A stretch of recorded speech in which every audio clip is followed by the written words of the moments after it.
Fidelity, the entire thing was just institutions. It's next level. This industry is going to the next level. And guys, I don't know what else to say. I'm bullish. You said it. You finally said it. I'm so bullish. Andy's bullish. I'm bullish. We're bullish.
And then we're headed straight to the moon, boys.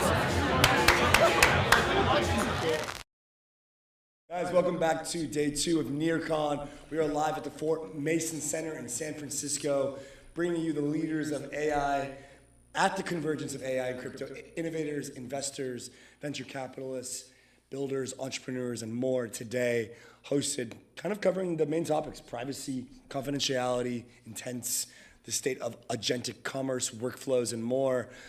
Yesterday was a doozy. We did 6.5 hours. My voice is still intact. If you heard me in Denver, it's actually quite better than what it was then. Rob, how you doing today? I'm doing great. That was a fantastic intro. Thanks for getting us kicked off here. We're right across from Alcatraz. We have a view of the Golden Gate Bridge, and we are in the heart of AI innovation, which is incredible. We had a bunch of great conversations yesterday. And you're right, we're going to be talking more about intense agentic economy, AI commerce, AI agents, the energy super intelligent crisis that we have at our fingertips. So let's talk about it. We've got our first guest. Yes, we've got Mike Bursell, the executive chairman of Confidential Compute Consortium. The executive director of the Confidential Executive Compute. And I'm here for 6.5 hours, right? Yes, that's great. That's it, for 6.5 hours today, talking about confidential AI. Sounds good to me. Yeah, let's do it. So let's start off with some fun here, all right? If an agent closes your deals and manages your team, are you still the boss or just the AI's legal representative? Oh, okay. The word here is agent, because agent is really important about what we mean by an agent. So if you think of a theatrical agent, right, or you're an actor, you're Denzel Washington or something, you look just like him. You have an agent, right, and he or she is legally able to act on your behalf, right? Yes. So if we get it right, and that's a really, really big if, right? The agent is acting for you. And that's kind of where we want to get to with agentic AI. And I was at a conference yesterday on human agency and how we can try to look at that from the technical and from the legal and from the infrastructure points of view to make that all fit together. Because if we don't do that and we have agents just doing stuff, all over the place, it makes no sense, right? And the banks will get upset and the governments will get upset and my mum will get upset because I won't send the right flowers or whatever for Mothering Sunday. Yeah. And confidential AI is going to be a really important piece of this. Privacy is something that NEAR is working on. You guys are working on as well. Just tell us about why confidentiality is so crucial in this era of digital twins. Yeah, sure. So confidentiality is only a part of it. So well, let me rephrase that. Privacy is only a part of it. So confidentiality and privacy kind of go together, but then they don't mean the same thing. So what the Confidential Computing Consortium is, we're part of the Linux Foundation, and we are kind of like the industry body, but the open source side of confidential computing. So that is chips which basically allow you to run your applications, your workloads, your AI agents specifically here, in a protected, isolated way, so that even if, I know it's running on a cloud in AWS or on Google or on Azure or whoever it may be, or even on your mate's computer, they can't look into your agent and they can't mess with it. So all that stuff about, let's say we have sorted out this thing about agency and that, my agent is going to do what I want it to do. If someone can look into that agent and change it and say, let's buy 10,000 shares of Azure rather than 2 shares of Azure, that's a bad thing, right? I mean, no disrespect to Azure, right? But I want to be in control. So being able to control what goes in and out, and that the integrity is maintained. So not only that people can't look in and say, I see what Mike's bank balance is, or Rob's or Andy's bank balance is probably much bigger than mine because you're media stars, right? But not only do we don't want that, but also we don't want them to be able to change it, unless of course they're giving you all of my money, in which case I might be more interested. But there's another thing, so I'm going to just keep going, because once I'm going, I'm just going right, which is attestation, and that is to be able to prove that this is done. It's all very well for me to say, set up an agent, say, okay, this looks good, but how can I be sure? How can I be sure that what's running in that agent is the code that I want to be running, right? And that it's set up with AI. We care that it had the right data sets that it came from originally, the right models, right? Yeah. We want to be able to check all the way back, check the provenance of that, and check that that is what's running. And there's something called attestation, which gives you cryptographic, really, really good, strong technical proof that that is what's running. And that is kind of the gold standard for where we are and where we need to be. Yeah, so you bring up a good point with the attestations, right? Because there was actually recently a shadow model accusations between Anthropic and Minimax, where Anthropic accused the Chinese firm Minimax of redirecting traffic of capturing Claude's capabilities, basically forking their code, putting it into Minimax, and had 16 million exchanges were used to scrape this model's logic and bring it into the Minimax kind of like UX, and then cut the cost by a ton. As a security guy, I love that, but I wouldn't want it to happen to me, right? Right. I love what they did. It's also geopolitical, right? It's China versus the US as well. So how can we protect this kind of like model IP where a model's personality can be distilled and redirected within 24 hours of release?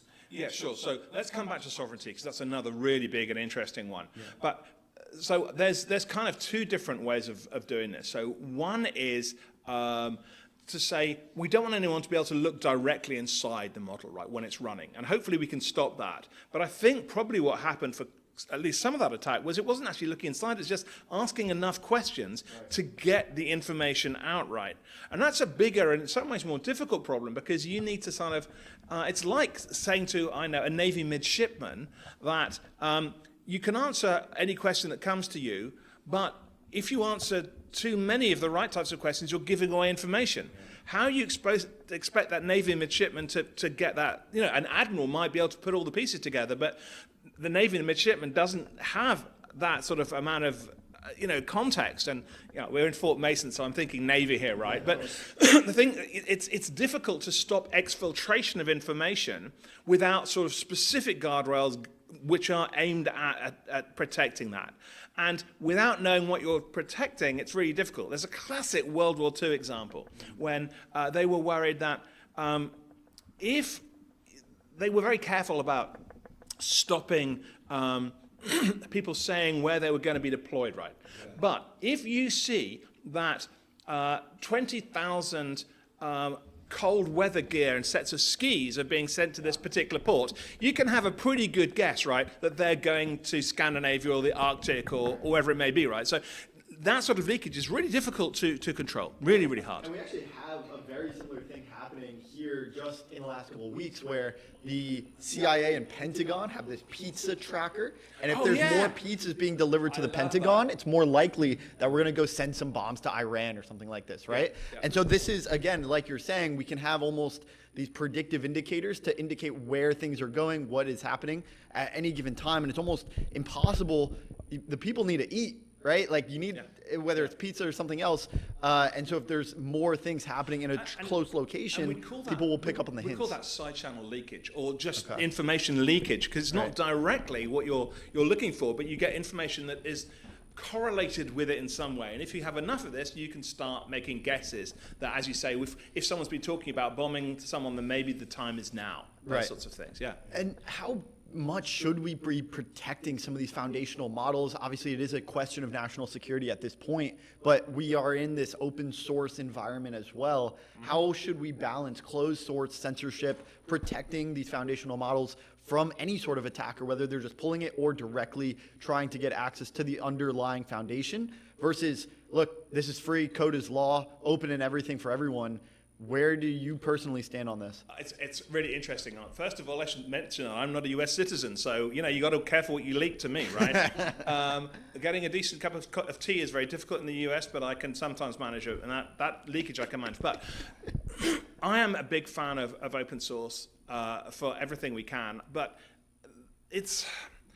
I'm a crypto guy, by which I mean cryptography. I don't mean cryptocurrency. I mean, they're related, right? But my background is with that. And the deal there, we always say, is that you want the protocol, the underlying protocol, to be open, but you want the keys to be secret, right? So in this context, it's a bit like saying, well, you want the model itself to be as open as possible, but the data you're putting into it and the training may be proprietary. So at what point do you say, where do we stop? Where do we stop being open? I'd love everything to be open, but that's not the way the world works. It's not the way the world's working now. And people need to be able to make money of this. That's entirely fair. So I think that there's a danger where people say this is open source. They don't mean all of it. And understanding what is appropriate is really important. But again, from a security point of view, I love open source because the more you can look at, the happier you are that there's no bad actors, there's no malicious work, there's no holes in it. There's no vulnerabilities, something we worry about a lot. So the other thing that you touched a bit on there was the sovereignty issue, right? And that's becoming a big issue because, we mustn't think just nation states, although it's absolutely nation states as well. But if you are a large company, a large financial company, name any of the big banks or pretty much any of the big software companies or whatever, you don't just operate in one country, right? You operate in different countries. And you will probably have different divisions who can't look at each other's data on occasion, right? The classic is you don't want your system administrator being able to see, let alone change your CEO's salary, right?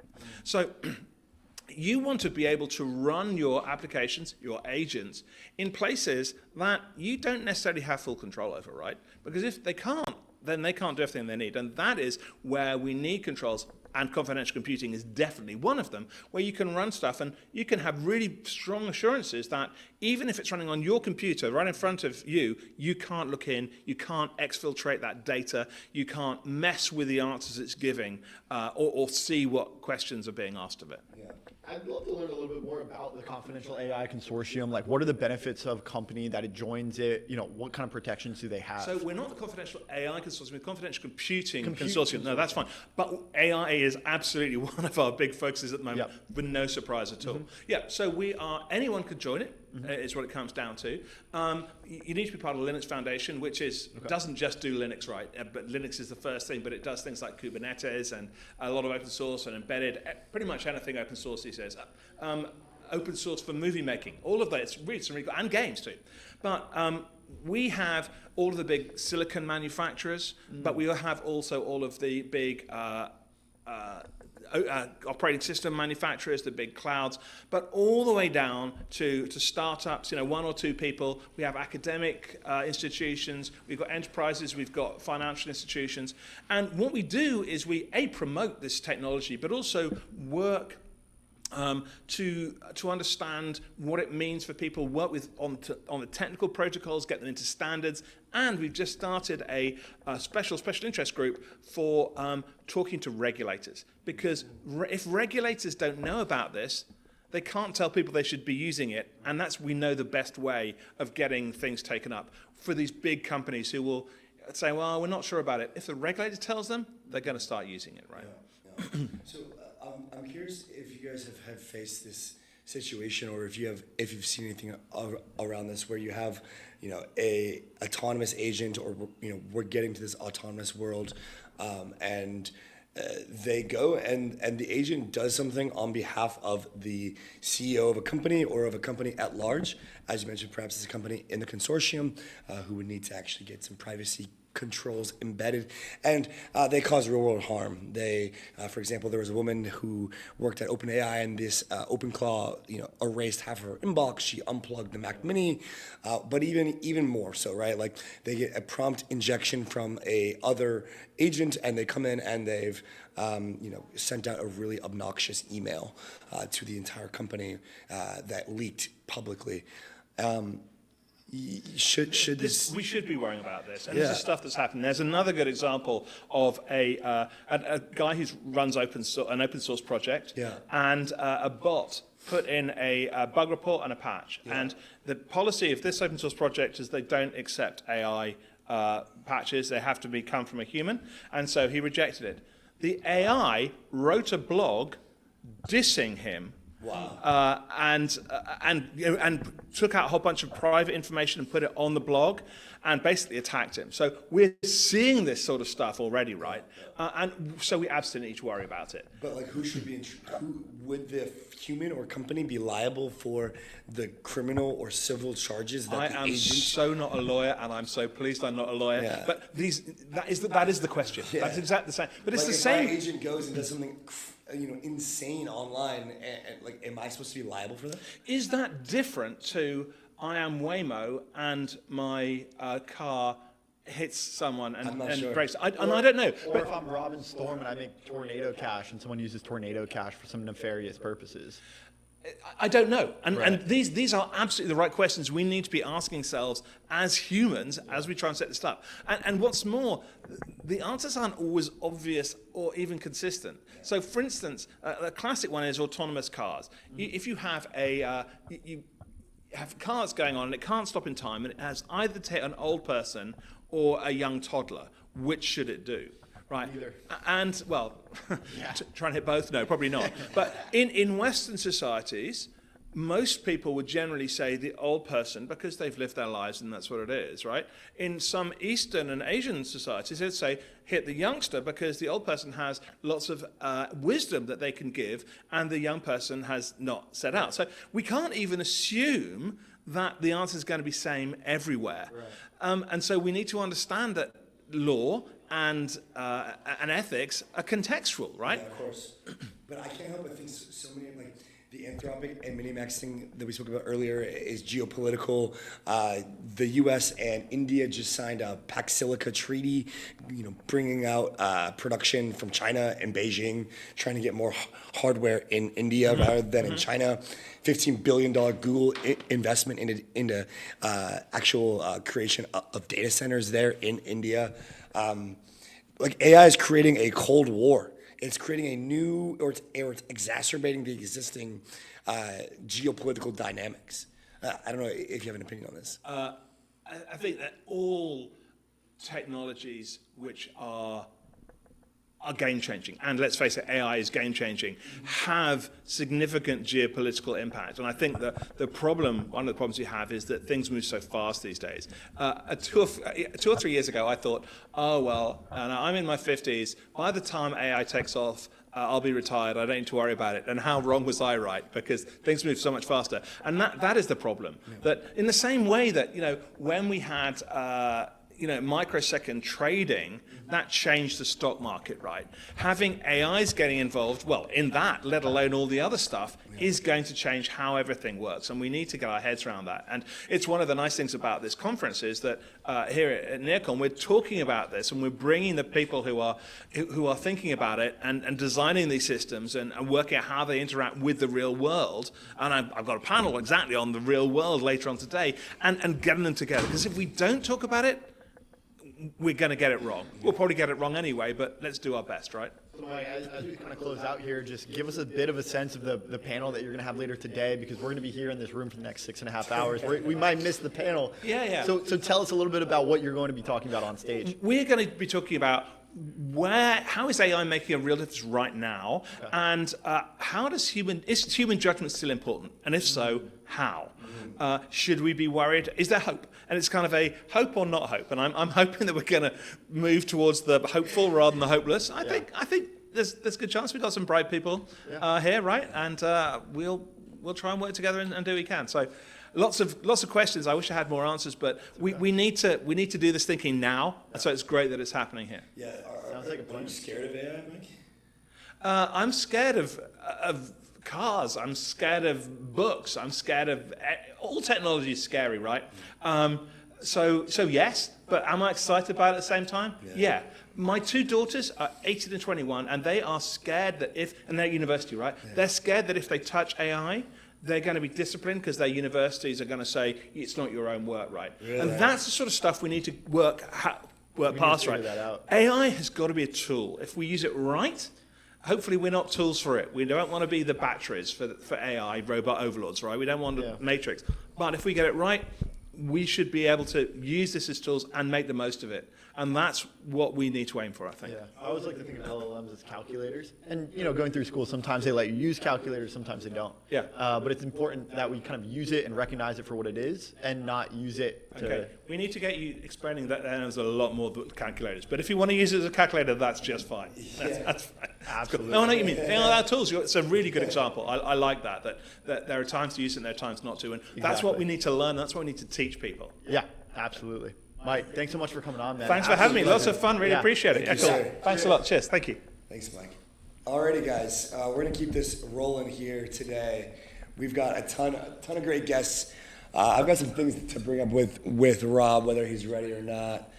Let him rip.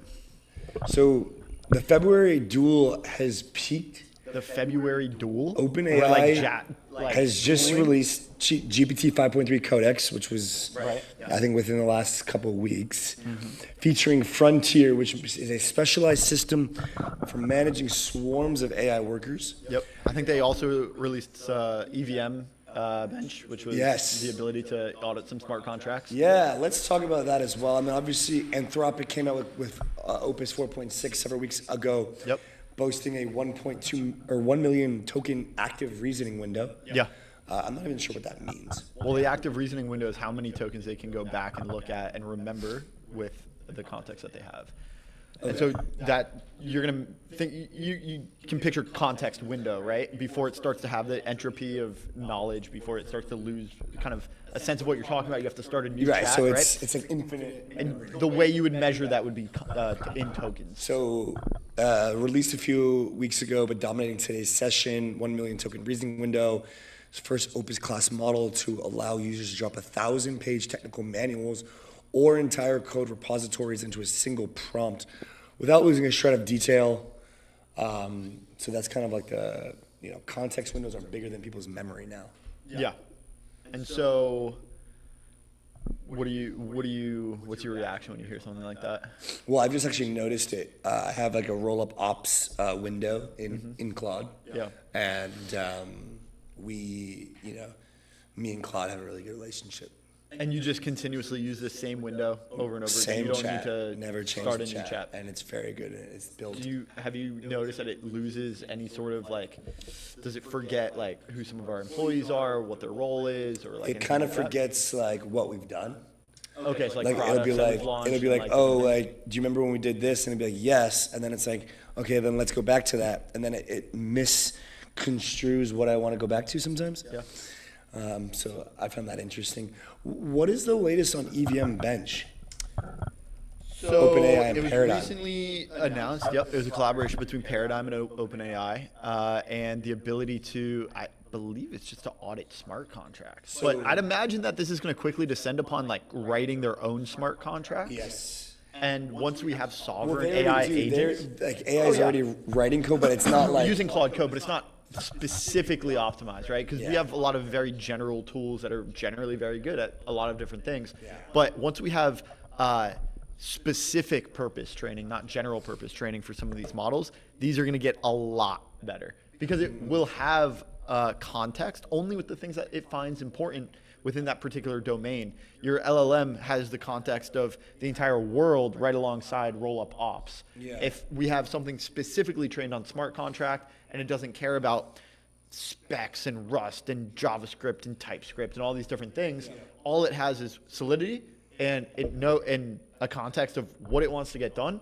It can be much, much more specific in the things that it's achieving. Yeah. So basically, it can find a AI bug in a massive code base. Can it fix the bug without breaking the rest of the contract?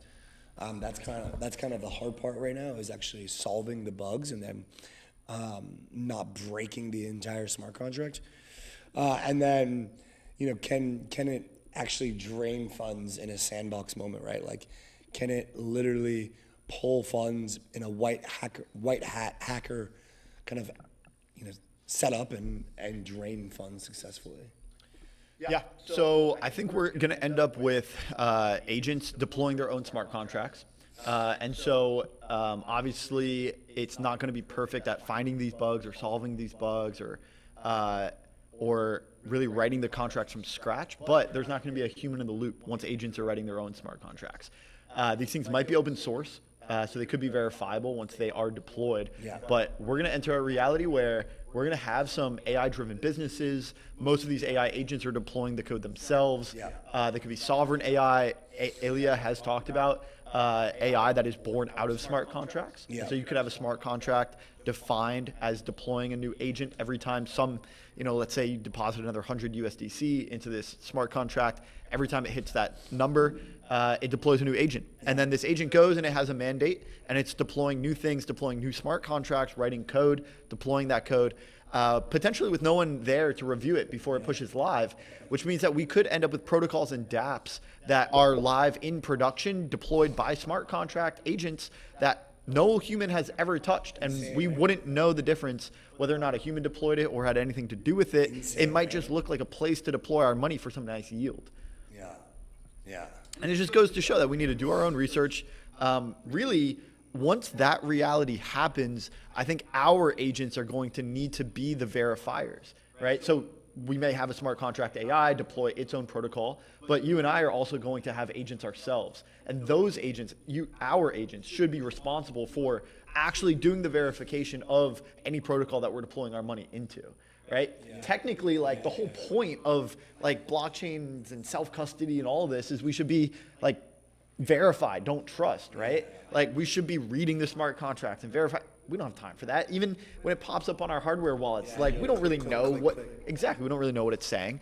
We should have an agent that is deployed to verify these smart contracts. Because you don't want that money range. You don't want that money range to go away. You do not want to get hacked. Guys, we got Alex Shevchenko coming up next. He just gave his keynote talk on stage to open up day 2 of NEARCON.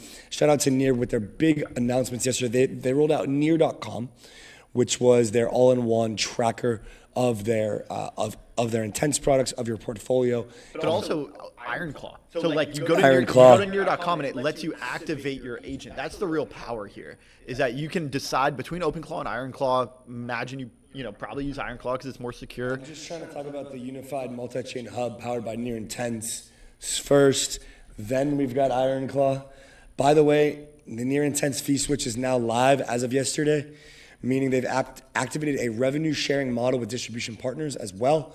With $13 billion in volume and growing, the switch ensures intense usage translates into protocol revenue and increases value capture from Near. And then, of course, we have our lovely Ironclaw product. Ironclaw, there's one-click setup. You pay $0 a month, $20 a month, or $200 a month based on your API usage. and you get a much more secure and private implementation of OpenClaw. My Mac Mini is actually sitting at home right now, and it's not plugged in.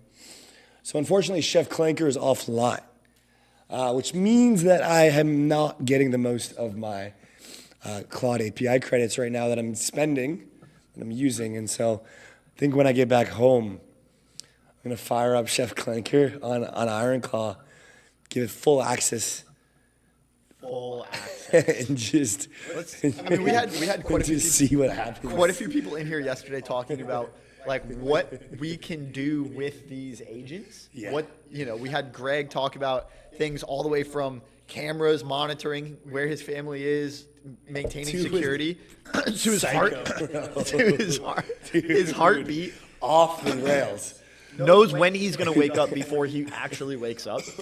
Can detect these things, tracking license plates of cars that are parked outside. I was talking with him a little bit at the speaker reception afterwards, and he showed me pictures of his server rack and his GPUs that he has installed. He's got a server rack in his house, right? He does, yeah. And so this is why we're going to need distributed inference, distributed compute. I mean, look, guys, I think full access is reasonable with Ironclaw. This is not OPSEC advice. Yeah, there you go. But like I said, you try OpenClaw, and you're like, all right, it takes me like 5 hours to get to a point where I can have it edit Google Docs for me. I'm like, bro, like, this is ridiculous. I can just do this on my own. Like, Quite a bit of lift. Yeah, or use like Gemini has it embedded into Google Docs. But the breakthrough with Ironclaw is that you don't need to go through all these excessive security measures, because the idea is that the secure enclave where the cloud server is being hosted is in a trusted execution environment. There's also stronger buffers and barriers to prompt injection, which is, I'm learning, is the biggest issue of autonomous agents. Imagine if you have an agent talk to your agent, and they try to get you and your agent to send your personal data over to their agent, because they are trying to inject the prompt of your agent by giving it a prompt that obviously you wouldn't give it to, you wouldn't give your agent yourself. But I think from what I understand, Ironclaw is beyond that. Or is at least a part of protecting against that. Let's perform a bit of a thought experiment. All right. Let's go on a journey. We get back home. We're setting up our Ironclaws on near.com. We're activating our agents at a reasonable tier. Yeah. We get them hooked up to Telegram so we can message. Maybe we also give them Google Voice phone number so we can SMS them. Yeah. Maybe hook them up on Discord or WhatsApp. Okay. Then we ask it to spin up its own accounts. Yeah. It sets up a Gmail. It sets up Notion. Okay. It sets up Google Drive. Yeah. And then we start giving it access to all these things. We start forwarding emails to it. We start asking it to take care of things. We start looping it in on email threads that we personally don't feel like we ought to respond to. Then we start asking it to create sales material. Then we start asking it to recommend podcast guests, reach out to podcast guests. We ask it to make a LinkedIn account. Then we ask it to do some cold outreach on LinkedIn to some of our ideal podcast guests. We ask it to make a Twitter. We ask it to engage. We ask it to pull some of the most recent news. We go on this journey with our Ironclaw until it's time that we create another AI employee. We just ask that one to make agents under it. Right. Who are responsible for specific things. But you're scared, man. You're scared. Why? Why am I scared? You haven't jumped into the dark forest yet. I'm enthralled by the dark forest. No. You've been spending time outside while the whole world's been changing inside. The enlightened forest? The outside nature. The real world. Yes, the real world has not been the same for me since I downloaded OpenClaw. Really? Yeah. Tell us more about this new perspective that you've gained. You can tinker around in Telegram. Yes. And build different Claude bot implementations. Yes. Or you can go outside. Right. Yeah. And play golf. Play golf. I do have a golf shirt on. I'm ready to get back to Florida. Yeah. So it's also important to prevent infinite tinkering, which I'm some of us have fallen prey to. I feel like a lot of the AI work these days, people are like, oh man, like just download OpenClaw. Like I got this new primitive, I'm gonna, automate this and try that. And it's like 6 hours later, you're like, you're stuck on the same like terminal window, like trying to like copy an API and like you're just broken. Which is what I think a massive unlock could be for Ironclaw is once, and George from Near talked a bit about this, which is when these Ironclaw accounts can go investigate documentation on some of these websites themselves, right? We just prompt it, say, hey, go to polymarket.com, set up an account, and access the API. And then once you have, but again, the blocker, I believe, for that right now is you need a way to pay for the API key. Yeah. Once it has stablecoins or a wallet or some credit card information or something like this, then it can start to pay for API keys. It can start to make API calls. And again, API stands for Application Program Interface, right? Which is going to be the interface that applications can engage with AI. Agents. Yeah. So agents can start to interact with some of these APIs, some of these programs via these interfaces, but they need documentation so that they can train themselves on how to use the API, which is the same course of action that a human would take if they need to train themselves on how to use an API.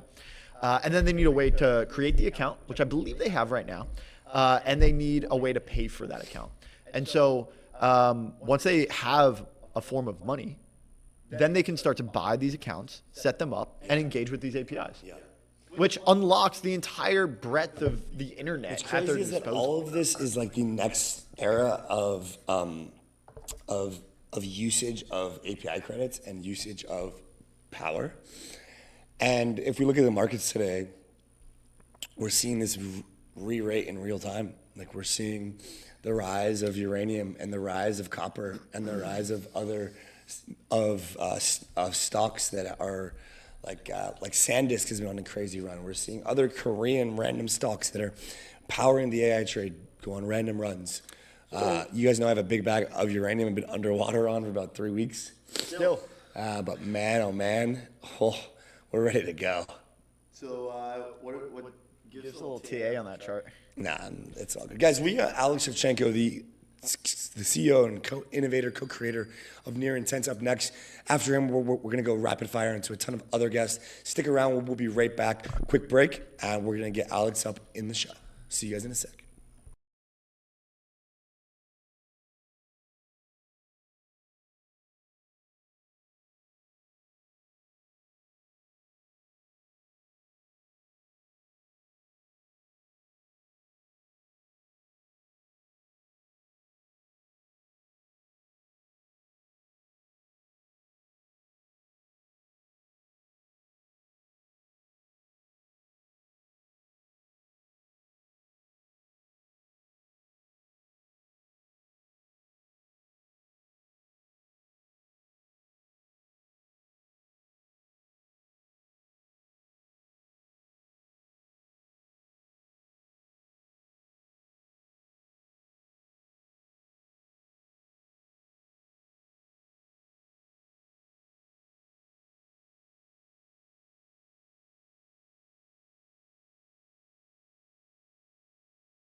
Guys, welcome back to Rollup TV from NEARCON.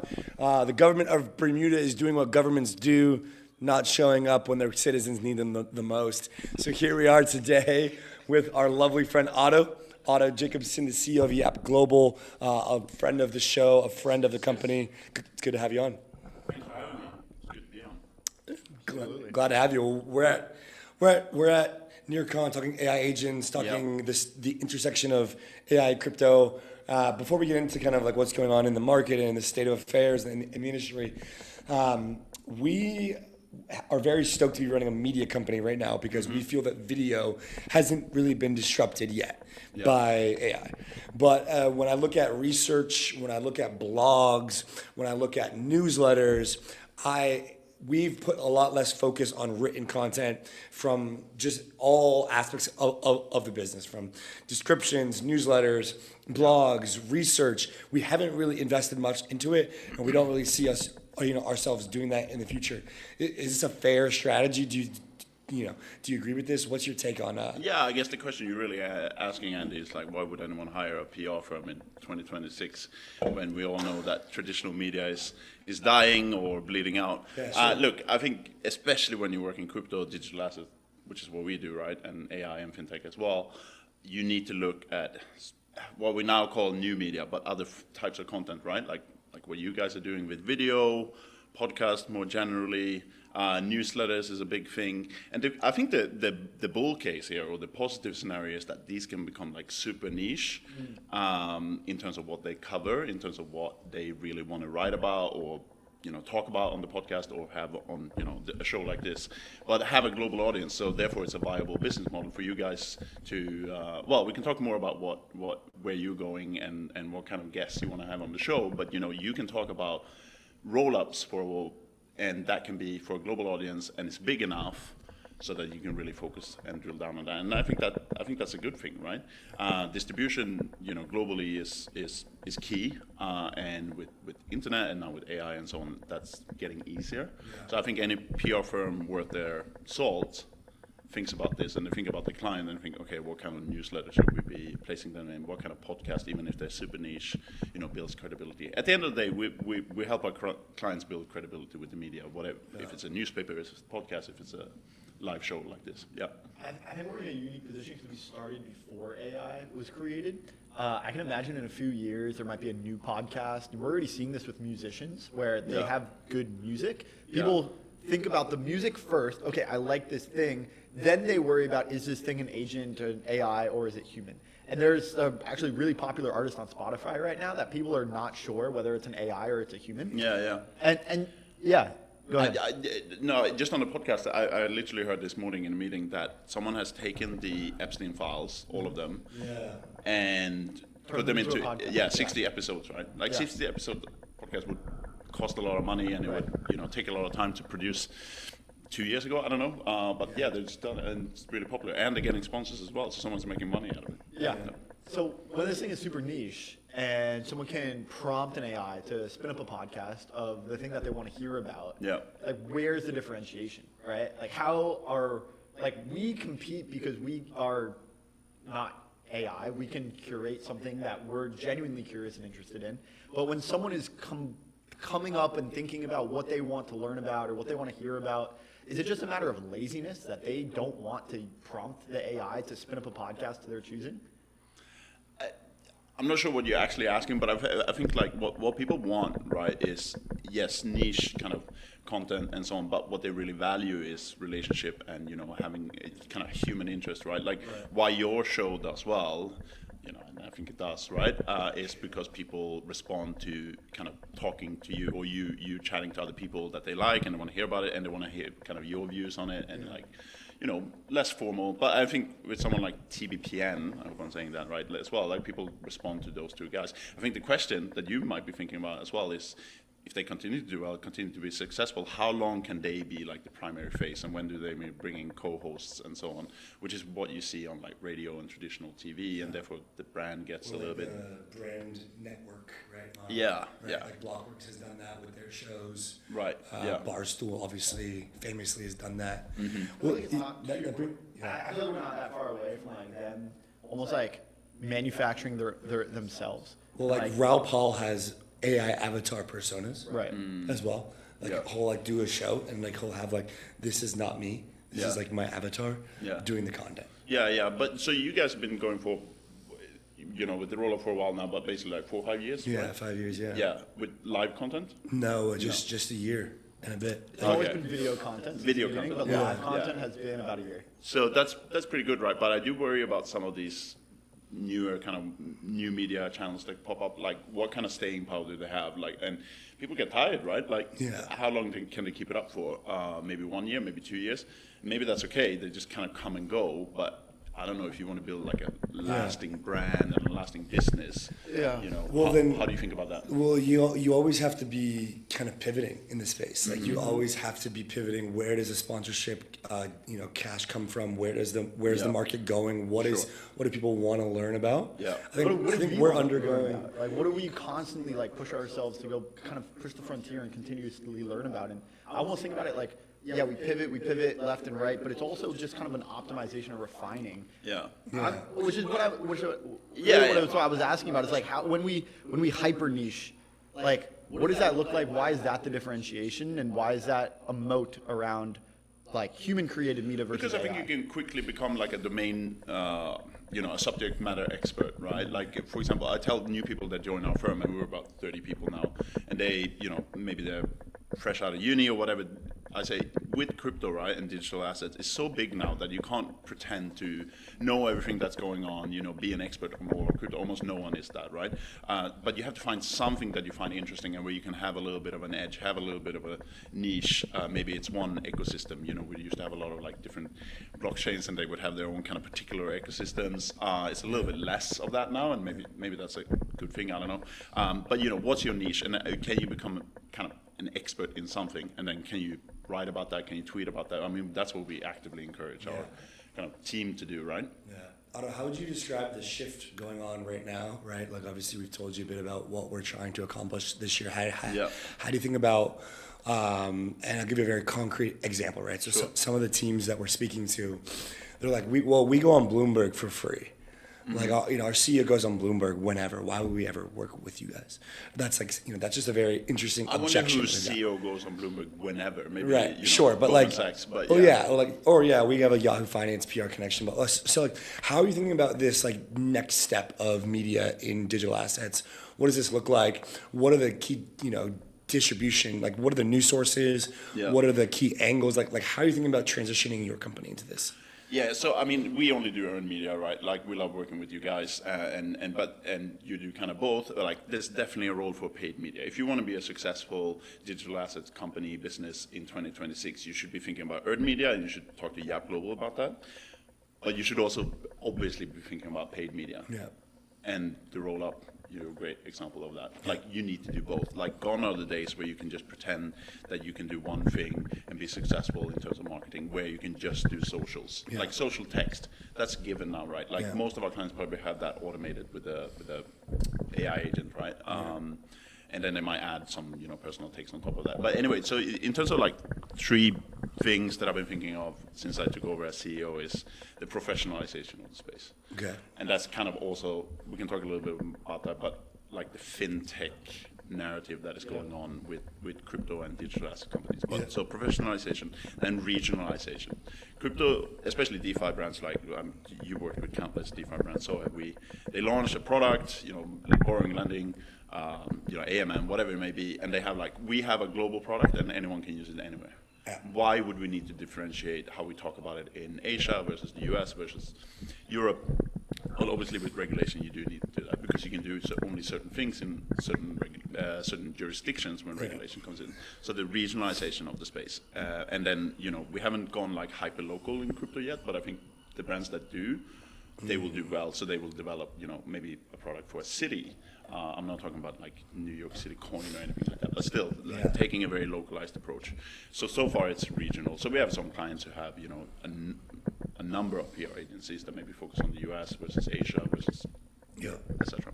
And then you have the diversification and on the other hand, specialization. So that's more for us, and how we think about this is as the space grows, we want to do more things in the space. We want to diversify away from just doing earned media, for example, but we still want to remain specialized. Yeah. So there's a little bit of like two sides of the same coin. And then as far as like some of the distribution sources that you think are growing more valuable, like what do you think that evolution looks like now? Like is it media versus less important? Is it like a LinkedIn world now? Is it like an in-person world now? Is it like how do you think about that? And then how do you think about like what these fintech or institutional kind of client, like, okay, so where do they live as like a base, but then what do they want? Like, I'm a ETF issuer or an asset issuer, tokenization company. Like, what do I want from a more like crypto native media source? Like, Yeah, I mean, if they're even thinking about like crypto native media, then Probably not. I think they might not be, right. I think there are options out there, whether it's kind of online print or podcast and so on. But I think the key question becomes, right, with the new media that is popping up, is it going to be around? Because someone making a commitment to sponsor a show, okay, maybe it's not a year-long contract, but still they want to know that there is something that's going to have like lasting value, and at least that the content will stay online to be there as kind of evergreen if someone searches for the product or whatever. Like, I do think there are questions about that with new media properties that are popping up. Sorry, your question was more okay, so like how is distribution changing, and then what is it that, like, if you're going to go work with a fintech or an institutional more client, not crypto, so what do they want? Yeah. So to your point about X versus LinkedIn, I mean, for sure, less focus on X, right? Yeah. Like, that's kind of, you have it as a baseline. You're more maintaining a presence there rather than like actively trying to grow it, maybe. And then LinkedIn is where you focus on creating content that will generate leads, generate sales, because that's LinkedIn is kind of, it still works, right? Like, there is still I mean, even I've gotten like successful leads out of content on LinkedIn. I think there's a question now with AI, how this, I can't remember who said this, but basically like it will just become so optimized that everything will just become slop. So I wonder when we'll start to see that on LinkedIn. Yeah. Because, my friend who runs a kind of AI startup, he of course has an automated like outreach agent that does that for him. Yeah. So he's constantly scraping his like top 100 leads. Yeah. He's constantly pinging them. Yeah. But everyone else is doing the same. So how do you get an edge? Yeah. I think you mentioned in person. I do think that in person is still an edge. I'm curious about like event strategies for you guys. Generally, when you're advising teams now that you're working with, or just friends and founders, what is your event strategy for 2026, 2027? Like, how has that changed? Yeah, well, the first thing I would say is like, have we seen your overall strategy for 2026? Well, like, what's your business strategy? Yeah. If you're still in like the more crypto, like developer, maybe you're building like tooling or something quite infra heavy, are you going to conferences where there is a large presence of developer, if that's your target audience? Yeah. Or are you going to Token, Dubai, which is a great conference, but maybe not so focused on those kind of topics? Yeah. Are you fundraising? Then maybe Token Dubai and Token Singapore are great places to go and try and get investor meetings, right? Yeah. So it depends on what your strategy and what your priorities are for 2026. I mean, it has to be that, right? Gone are the days when the strategy for going to, a big conference is just, we're just going to roll up, spend a lot of money, and hope that something sticks, right? Yeah. Which was, never going to work, and it was a bull market thing. Yeah. I'm curious how you think about, like bull market thing versus bear market thing. You mentioned leads getting generated on LinkedIn to ultimately arrive at sales. How much do you take a marketing approach, like we want to generate some impressions, we want to get that top line, and then that will ultimately flow into some sales eventually, versus much more direct, we want to generate you leads, we want to see a conversion rate, and then we ultimately want to acquire more customers? Yeah, I mean, for our business isn't huge, right? Like, we get, I think 80% of the like clients that we sign are warm referrals or introductions. Yeah. Like, but again, we're not a big company in that sense. We sign maybe 20 clients a year or something like that. Yeah. But we still do LinkedIn, right? I mean, everyone needs to do it. I think the interesting question is, do you have content that will help you convert leads? Yeah. And I think if you don't have that, in 2026 you're gone, right? Yeah. And how, like, what is the is there any general rule of thumb for companies to create content that helps close leads? Like, how does the content differ from just any old content? Yeah, this is maybe a little bit outside of my area of expertise, but yeah. Yeah, I think the people still respond, like we talked about, they still respond to people, they respond to a story, you want to highlight, you know, your founders or your founding team, talk about the mission. I think one thing that we're working a bit with our clients on is like case studies and client success stories, maybe is what it's called in tech generally, and highlighting that, like, okay, we moved away from marketing like tokens as the product, right? Like tokens as the hope for why someone should care about a project. And now we want to talk about products and what's actually helping them, right? Or their users. Yeah. Otto, last thing for you, is AI helping you with your company? Yeah, but it's also a bit, it's scary, right? Because I think probably some of our like some large PR agencies, they can obviously invest a lot of money into AI, and I know that they're building, like, for example, benchmarking tools and so on, their own benchmarking tools, and we are not able to invest the same amount of money. But yeah, we're using running into it for all different types of just workflows or your own work. Yeah. Cool. Just one thing that we didn't chat about is like the fintech story, right? Okay. I think 2-3 years ago, most of our clients would say, like, fintech, who cares about that? That's like trying to build something on old banking rails, maybe build an app that's using old rails. And then now it's shifted completely, right? Like, crypto brands actually want to be seen as fintech brands. Yeah. Why? Because the most successful fintechs have taken, you know, well, they're about Swedish originally. There's some success stories from Sweden. They've gone from Sweden, they built a global brand like Klarna. Yeah. It's known everywhere that matters, right? Yeah. And they have a regulatory strategy that works, like they've been able to figure that out. So they build a global brand and they have regulatory compliance. Yeah. Those are two things that crypto brands wants to do as well. Okay. And that's why they're looking at fintech. And what does that even look like from a strategy perspective? Like, is it a branding? Is it a positioning? Is it events? Is it content? Like, how does that even look? Well, maybe even me during the show has hinted at, like, we talk less about crypto, we talk more about digital assets, right? Yeah, Right. of course. That's a branding, that's a choice of words that that is part of the strategy. Yeah, definitely. Digital assets is probably more palatable to banks than crypto. Yeah. So yeah, it's definitely a branding. It's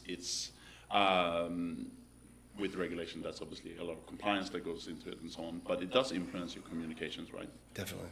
You can't market to retail probably as wildly as you used to. Yeah. It impacts things like how you talk about your product on X and Yeah. LinkedIn. Yeah. Thanks, Otto. Thanks for your time. Thanks for having me. Cheers, buddy. Yeah, man. I mean, the industry is going through a massive shift. I mean, it's happening day in and day out. Like, we just keep seeing the proliferation of new companies, new words, like even trying to, refrain from using crypto in your brand, amongst others. Speaking to a new audience, marketing to them, it's definitely happening. Yeah, I mean, crypto is getting seen as a liability, especially when prices go down. It's just negative vibes. People just don't want to be associated with it. Just wait till we get to Austin's prediction. Yeah, Austin predicts 35K is when the bear market starts. We'll see. But yeah, look, it's a bull market and a super cycle in so many like blockchain things that like aren't today, crypto. Meta stablecoin relaunching their plans to launch a stablecoin. Just rattle off a few. It's stablecoins, digital assets, and tokenization. Yeah. There is a massive adoption underway right now.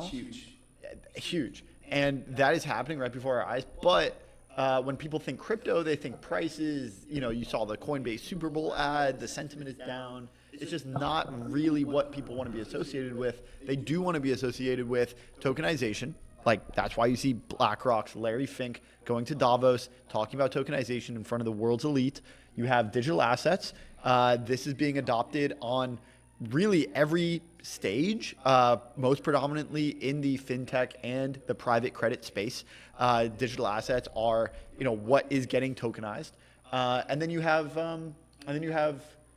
digital assets, tokenization, and stablecoins, and of course stablecoins, right? And so then once you have stablecoins and digital assets tokenized, you end up with high quality assets on chain. This is the neo-finance thesis. And then you're going to want to do something with those stablecoins and those digital assets. The first step is tokenization. Then we're going to get composability. And then that's when DeFi Lego building blocks, DeFi Legos like the Morphos, the Aves, and more of these lend borrow markets, these vault strategies, is when that really starts to explode. We haven't talked a lot about vaults today, but that is where I think a lot of AI, blockchain, finance starts to converge, because you can imagine an AI asset manager for a vault, whereas right now that's really practical to do. Yeah, guys, we've got Alex Shevchenko, the founder of Intents, here in the Near ecosystem. He just gave his keynote. I think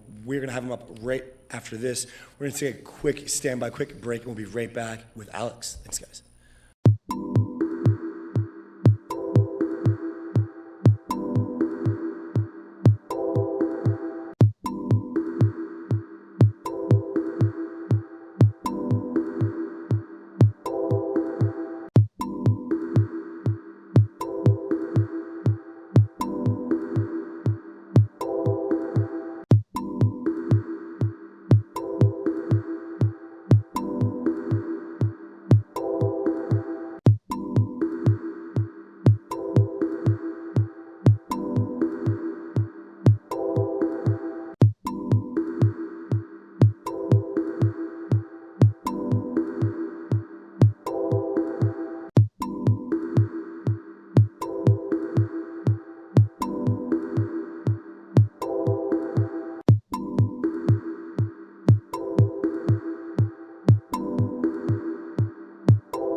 guys? Welcome back to NEARCON. We've got Alex Shevchenko live on Rollup TV from Fort Mason. Here he is. Alex with the big product release yesterday, Near.com, the multi-chain interface.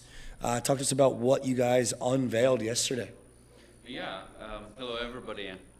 So there are lots of different changes that are happening, and previously, if you have been using Near-Intents directly on our own interface, it was located at near-intents.org, and we decided to find a better place for this experience, especially taking into account that there are quite a lot of innovation that is happening on the protocol level, including confidential intents, and we just wanted to have one authentic place so that everyone are able to experience it there, and that's why Near.com, pretty expensive domain, but now Near.com is the face of Near. Yeah, and so talk to us about what bringing all of these things together means, what it looks like. Now we have Near Intent, we bring in the Iron Claw. These are all under one roof, Near.com. Talk to us about what happens now that these are more integrated together. Yeah, so from my point of view, the core use case of crypto and the core use case of Near Intents is everything about finance, right? Mm-hmm. Moving assets around, setting up your portfolios, integrating yield-bearing products inside of it. So that's pretty important. And this information is your financial information. Yeah. This is the most private thing that you need to have. Mm-hmm. So from that standpoint, it's very straightforward that we need to, if we would like to have AI capabilities, and definitely we want to have because AI agents becoming more and more capable, we want to bring these AI tools inside of this solution. So a great example for this is many people are not having the access to financial assistants, financial consultants. And we know with AI now it can take your MRI scan and tell you exactly what's the problem, right? Mm-hmm. Is finance vertical anywhat different? From my point of view, no, right? Mm-hmm. There are concepts in finance, they are a little bit cumbersome, but in general, if you put it in the proper language, many people can understand this. So I'm thinking of AI being like a universal interpreter into human language from the language of the white collars from the Wall Street. And since it is financial data, it is private data, we need to have a private AI solution that a user is 100% sure that this solution is not sharing his information. Yeah. That's why private AI branch and Near Intents, the financial backbone for all of the systems, that's a marriage made in heaven. These two things must be built alongside one another in order to enjoy the benefits of each of these things. Yeah, and so you guys also kind of launched this AI marketplace as well, that includes open source models, closed source models. How does this kind of problem, what problem does this solve for the market, and how does that kind of tie into almost looking like an intent itself? AI agents are capable, but there is no single AI agent that can do everything. They have their own specialties. Yeah. The same way how we have different models that are doing different things, right? Google Veo is doing videos. Yeah. ChatGPT is very good with reasoning. Claude Code is an amazing tool to do software development. And the agents are also specializing in particular things.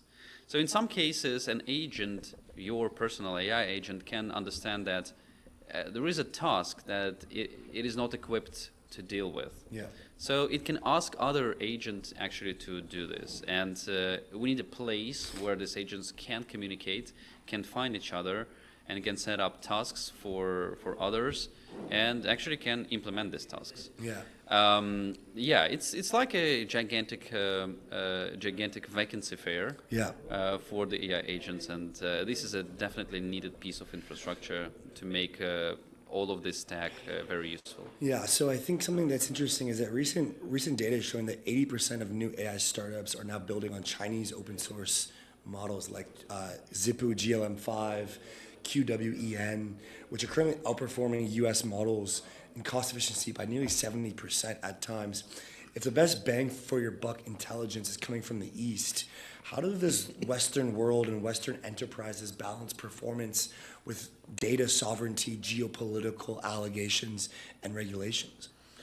I can talk about this for hours because I'm the big user of AI at this moment, and I'm using all the spectrum, including open weight models like Quen or Llama, and also closed sourced and closed weight models from Anthropic and OpenAI. So I think the great thing that we see is that the model's performance converges, and the version of the world that we are evolving into is actually the version where open weight models are not that far from the frontier models, and the difference is maybe like several months to maybe half a year of the research. This is amazing because it means that people are able to have these models and make sure that they are not sharing their data with the centralized providers. From the other standpoint, it's not for everybody to buy a Mac Mini, and on this Mac Mini you actually cannot have the big model, like 70 billion model or even bigger models. For this you need to have Mac Studio, and for the Mac Studio you need to spend 10K or even more. And from that standpoint, all of this capex is very hard to justify. So having a solution that from one side is cloud-based, so that you are able to access these inference without these capex costs at the moment when you need to have it. But from the other standpoint, secure enough and with privacy built in, this is a very, very important topic. Yeah, I'm just fascinated by all of the developments here, and encourage everyone who have not been using AI before, go and try to do this. There are many interesting use cases that you can apply the AI for right now, and I'm pretty sure that there will be even more in the future. Yeah. I'm curious at what point you think AI progress becomes a threat to the national power grid. Should we cap AI growth to keep the lights on? So from the power perspective, I think it's okay right now. Like, you know, stop targeting the rights of AI companies because the market sets the price on the energy, right? Yeah, it's just the open market, and that's it. Like, if there is more demand, it's like with RAM at the moment. Yep. Have you seen the surge in the prices of RAM? Yeah. Yeah, it's like the producers are able to get much higher margins on the server RAM. That's why they're reorienting their production lines towards the server RAM because it is needed for AI. Yeah. So it's not very good, but if we're working in this open market paradigm where the market is able to balance out many different things much better than laws and you know, some individuals can, then it's kind of good. From the other standpoint, obviously, I would like to have lights at my home. Yeah. But I'm following very closely the development on the fusion reactors at this moment. There are quite a lot of innovation that is happening there. There are lots of smaller startups that are not doing insane installations, multi-billion dollars, very long projects, but instead they're focusing on the smaller fusion reactors, and there are quite a lot of innovation that is happening here. I'm pretty sure that by the end of this decade, we're going to see production nuclear fusion reactors that are going to deliver amazing performance in terms of the output of the energy. So maybe right now there is a little bit of a hurdle with electricity supply. But in a couple of years, I think this problem will be completely off the shelf. Yeah, yeah. The uranium bull thesis just continues to be grown here in San Francisco at Fort Mason. Yeah, so by the end of the decade, this is going to be something that is going to continue to proliferate, especially as we draw more and more needs for power. I think we're finding them all across the base. Alex, I think that's it. Thank you so much for joining us. See you in an hour. Absolute pleasure. Yeah, we'll see you in a little bit with Illia. Thanks for coming on. Thank you. Cheers. Thank you, guys. Thanks. See you. Alrighty, guys. Up next, we've got our friend Chainyoda, Ajit Tripathi, talking about the state of affairs in this crypto AI crossover Ajit has recently joined the Eigen Cloud Foundation, working on things there, and has a background in investing in this crossover as well as AI experience. Ajit, what's up, man? How are you? Always good to be with you guys. You know, I'm a fan and a friend. Thank you. That's Thank you. a- Friend of the show. Friend of the show. Good to see Yeah, you. a long time from the beginning. Yeah. Oh yeah. Yeah. How's things going? Pretty good. So, you know, I also have the same crypto price anxiety and Yeah. AI unemployment anxiety as everyone else, and Yeah. US jobs, what is it? The global geopolitical uncertainty anxiety. And Yeah. I think I have quartic anxiety now, so 4 Yeah. or 5 dimensions of anxiety. Yeah. And but other than that, you know, when you the day to day, Near, these guys are, you know, Illia, I'm a huge fan. The shipping, really cool kit, and this conference has so much vibe.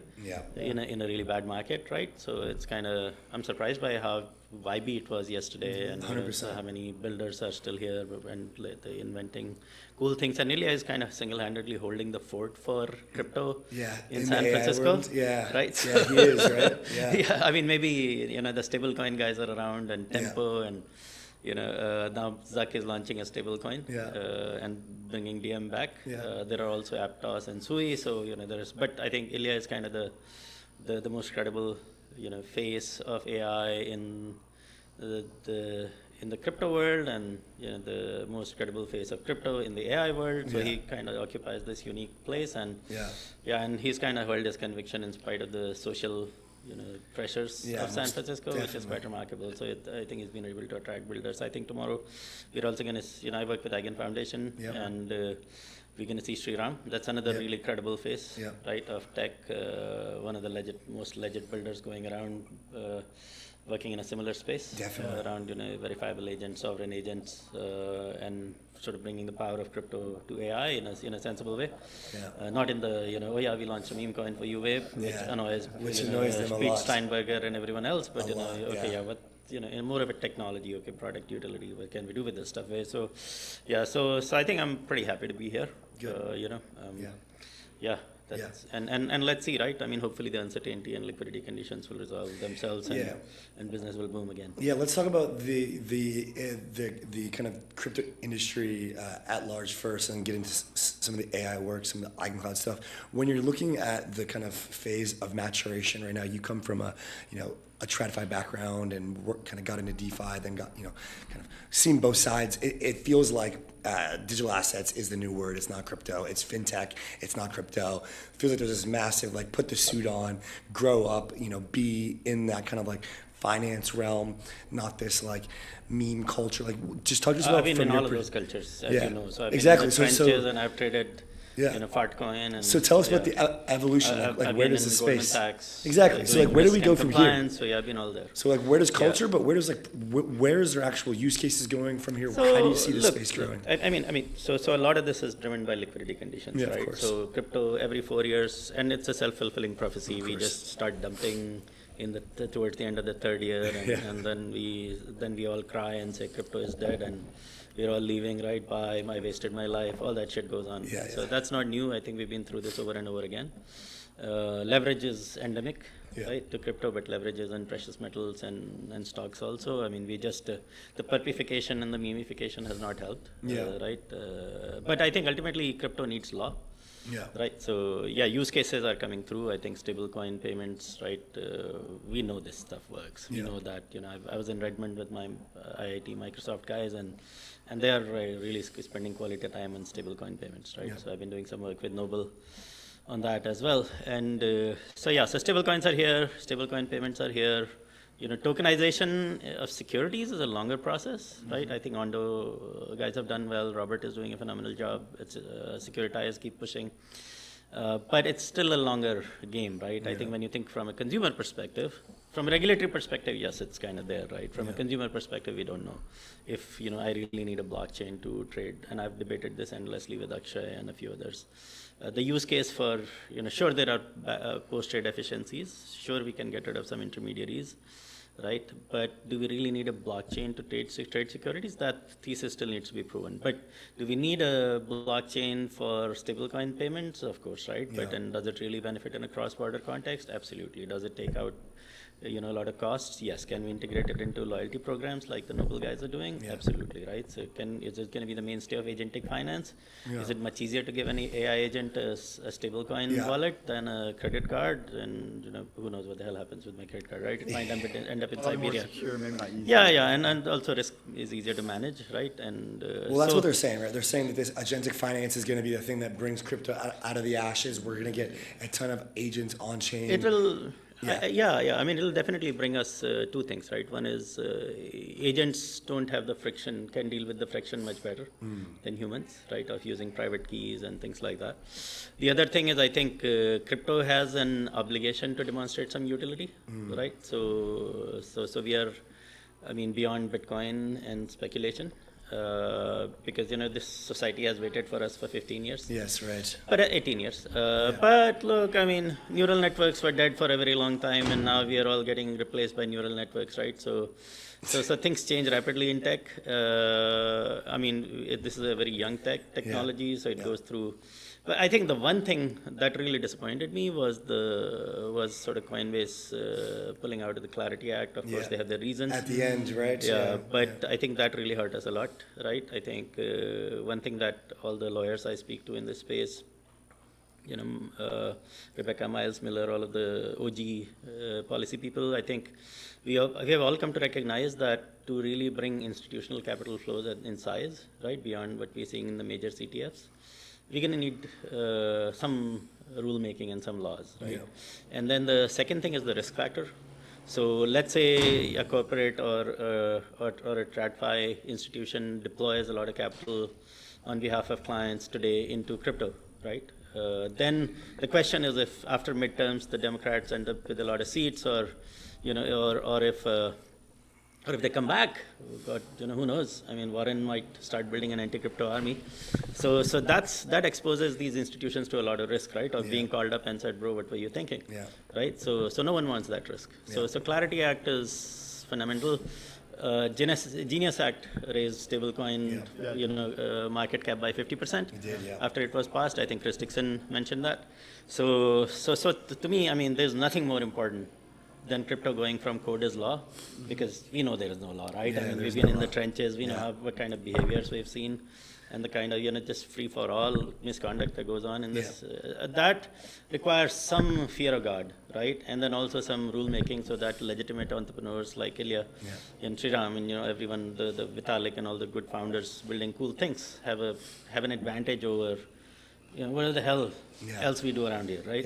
So and also VCs, right? I mean, it's going to be very hard to draw capital if altcoins. Everyone loves to say altcoins are dead, right? But then what are we even doing here? I mean, then that's it. We just have Bitcoin and a few ETFs, and we are wasting our time here. I think that's a terrible outcome, right? So for altcoins and all the innovation to really come back and draw capital, we're going to need clarity, right? There is no way. I think we're going to get capital into altcoins from TradFi without this whole ETF wrappers and whatnot, unless we have clear guardrails around it, and that's where clarity is so critical. So, the agentic commerce is one thing that might bring us out of the ashes. The other one is, what do you make of the BlackRock going into the Uniswap and the Apollo going, into Morpho, and kind of as we tokenize these things, these high quality assets come on chain. They ultimately, they do get the reduced settlement, maybe the better fees, but ultimately maybe the best value proposition is the composability with DeFi, so that you can get liquidity out of these things where they're inherently locked most of the time. And then ultimately these things get more fees, and that's where there's real businesses. That's how they end up as like legitimate token altcoin complex. So these institutions have very long time horizons, right? They can wait for governments to change. They can wait for geopolitics to change. BlackRock, Goldman Sachs, these, they have been around so long, like more than 100 years, and in Goldman's case. And, they have seen so much shit that, they plan in 10, 20, 30-year time frames, just like the oil companies. Whereas crypto Twitter, which is where we live, plans in 1 hour time horizons, and and over five weekly candles, you drop from 97K to 64K, and obviously you're going to be in clinical depression, like maybe I am right now, right? So the time horizons are very different, right? Clinical bear market. Yeah, it's like, and once you add the Trump era tariff uncertainties, and you add AI, the psychosis going around, and you multiply all of these things together, and you're like, bro, I need my family, I need a dog, I need to hug my and then you need to go to the church, meditate for 3 days. That's where I am, right? Emotionally, that's where I am. I'm there right. with you. So yeah. I mean, and then the jobs issues and whatever else, right?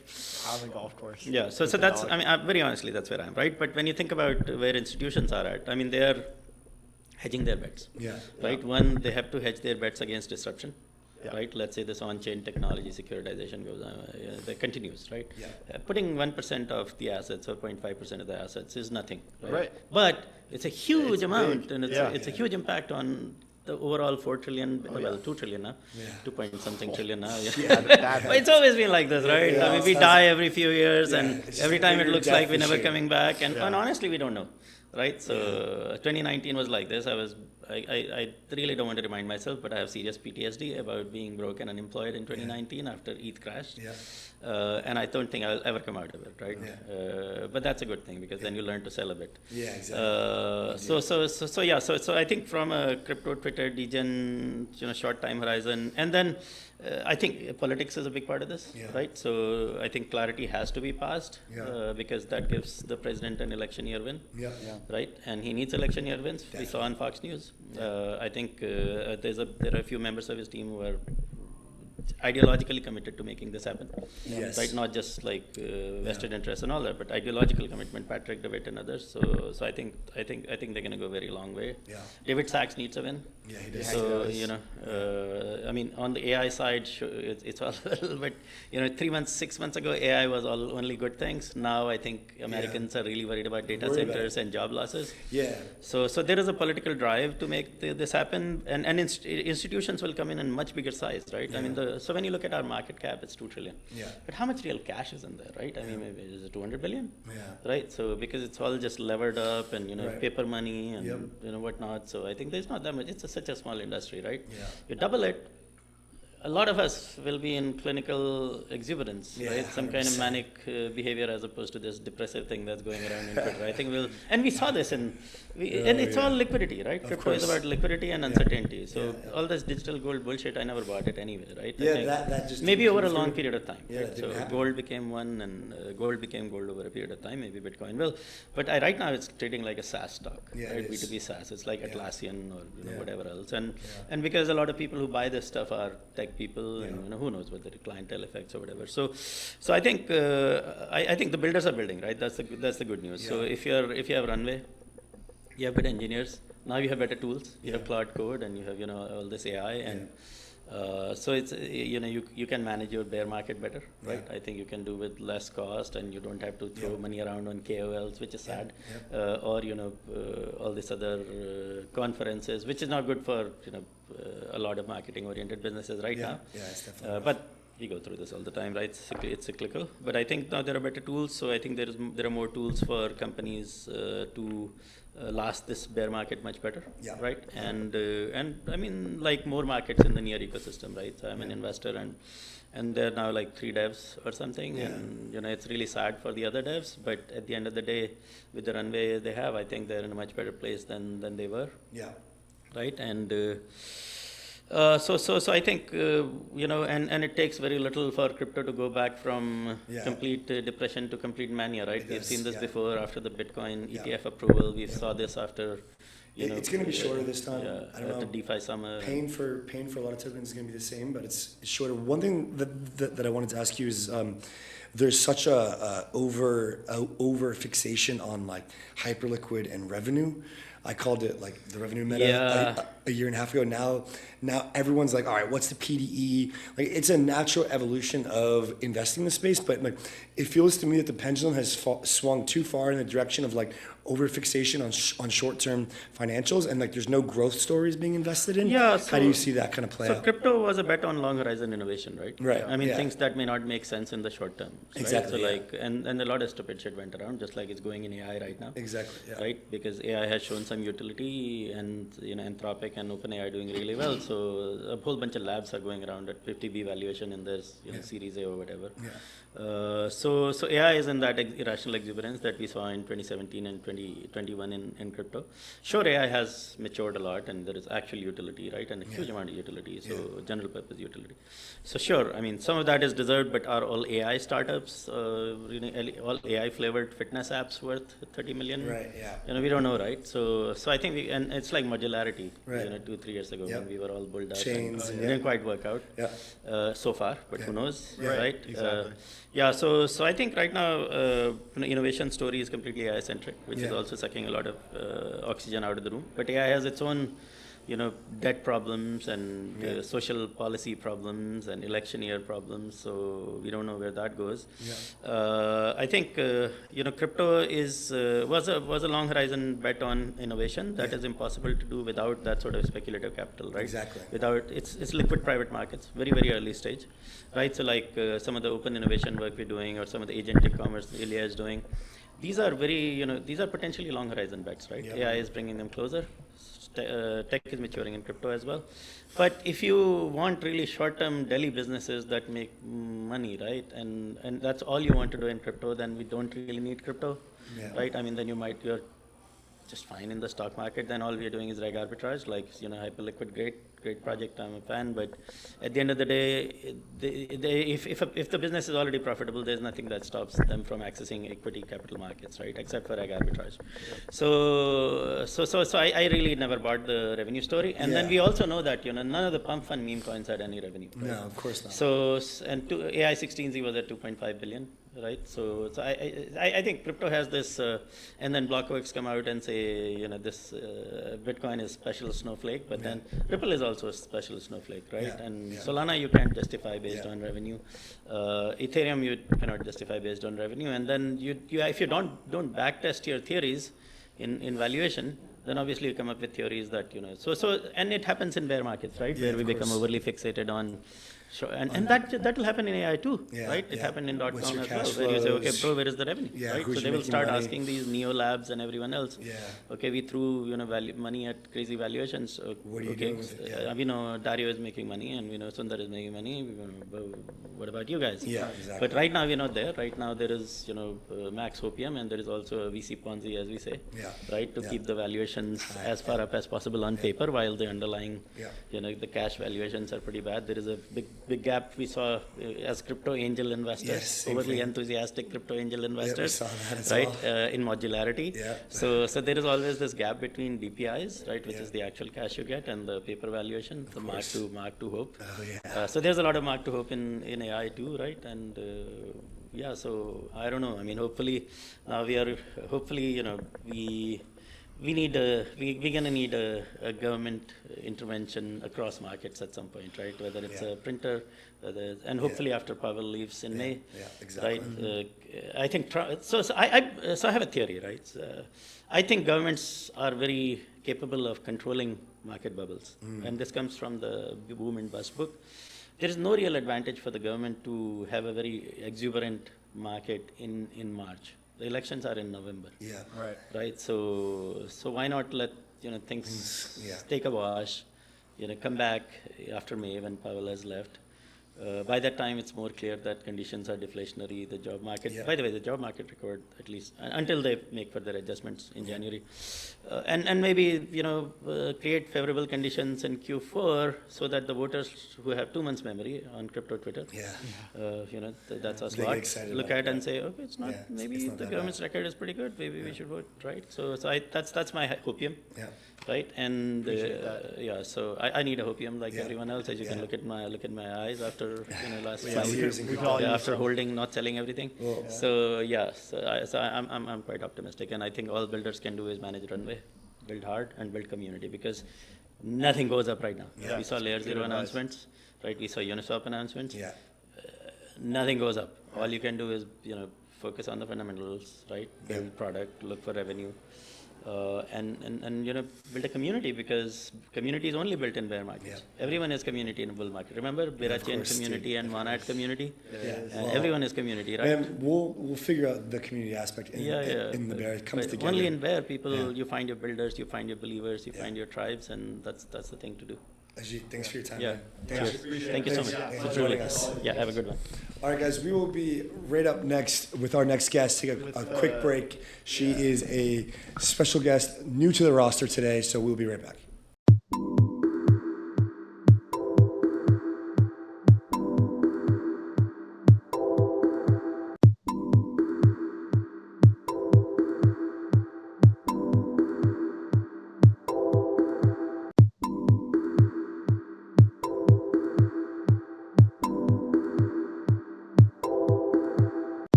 Back at NEARCON. We are live with Tatyana, Mamut, PhD and CEO of Wayfound.ai. Good to have you here at NEARCON, Tatyana. Thanks for having me. Yes, we have had conversations yesterday and throughout the morning today about privacy, about sovereignty, about the LLM improvements, model improvements, the geopolitical landscape with Claude and Anthropic and Minimax, Yep. the improvements. There is a lot going on. Before we get into that, what is Wayfound and what are you building in the space? Yeah, Wayfound is an AI agent supervisor. So it is, think about it as a high-level reasoning agent that supervises and improves other agents. So what we've heard a lot about yesterday and even this morning is about how hard it is to put AI agents into full deployment within companies because they're stochastic. You never know what they're going to do. Well, guess what? We've already solved that problem with another stochastic type of entity, which are human workers, right? And so we have supervisors and managers that are watching human workers, giving them feedback and improving them. So our Wayfound supervisor does exactly the same thing for AI agents that human supervisors do for human workers. Makes sense. I noticed that you have a passion for humanity, as you say. Of course. I think it's kind of ironic that we even have to like say that. Like, shouldn't we all be passionate for humanity? Why do you feel that it's important to call that out when we're in all of this AI conversation? Yeah, I mean, I think that we're at a particular moment in our evolution and our history where people feel that they need to take the side of, are they an AI boomer or an AI doomer? Right. And really to say that, I'm an AI realist, right? Okay. I love humanity and I love technology. And how do we realistically move forward as a technology with a passion for making sure that humans can be the best things that we can?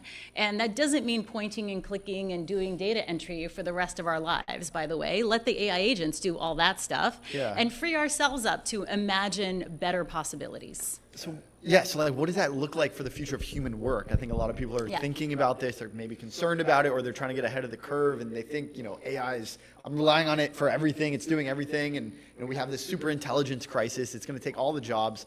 Like, where do the humans go when the AI is, the entrant worker, the manager, and the supervisor?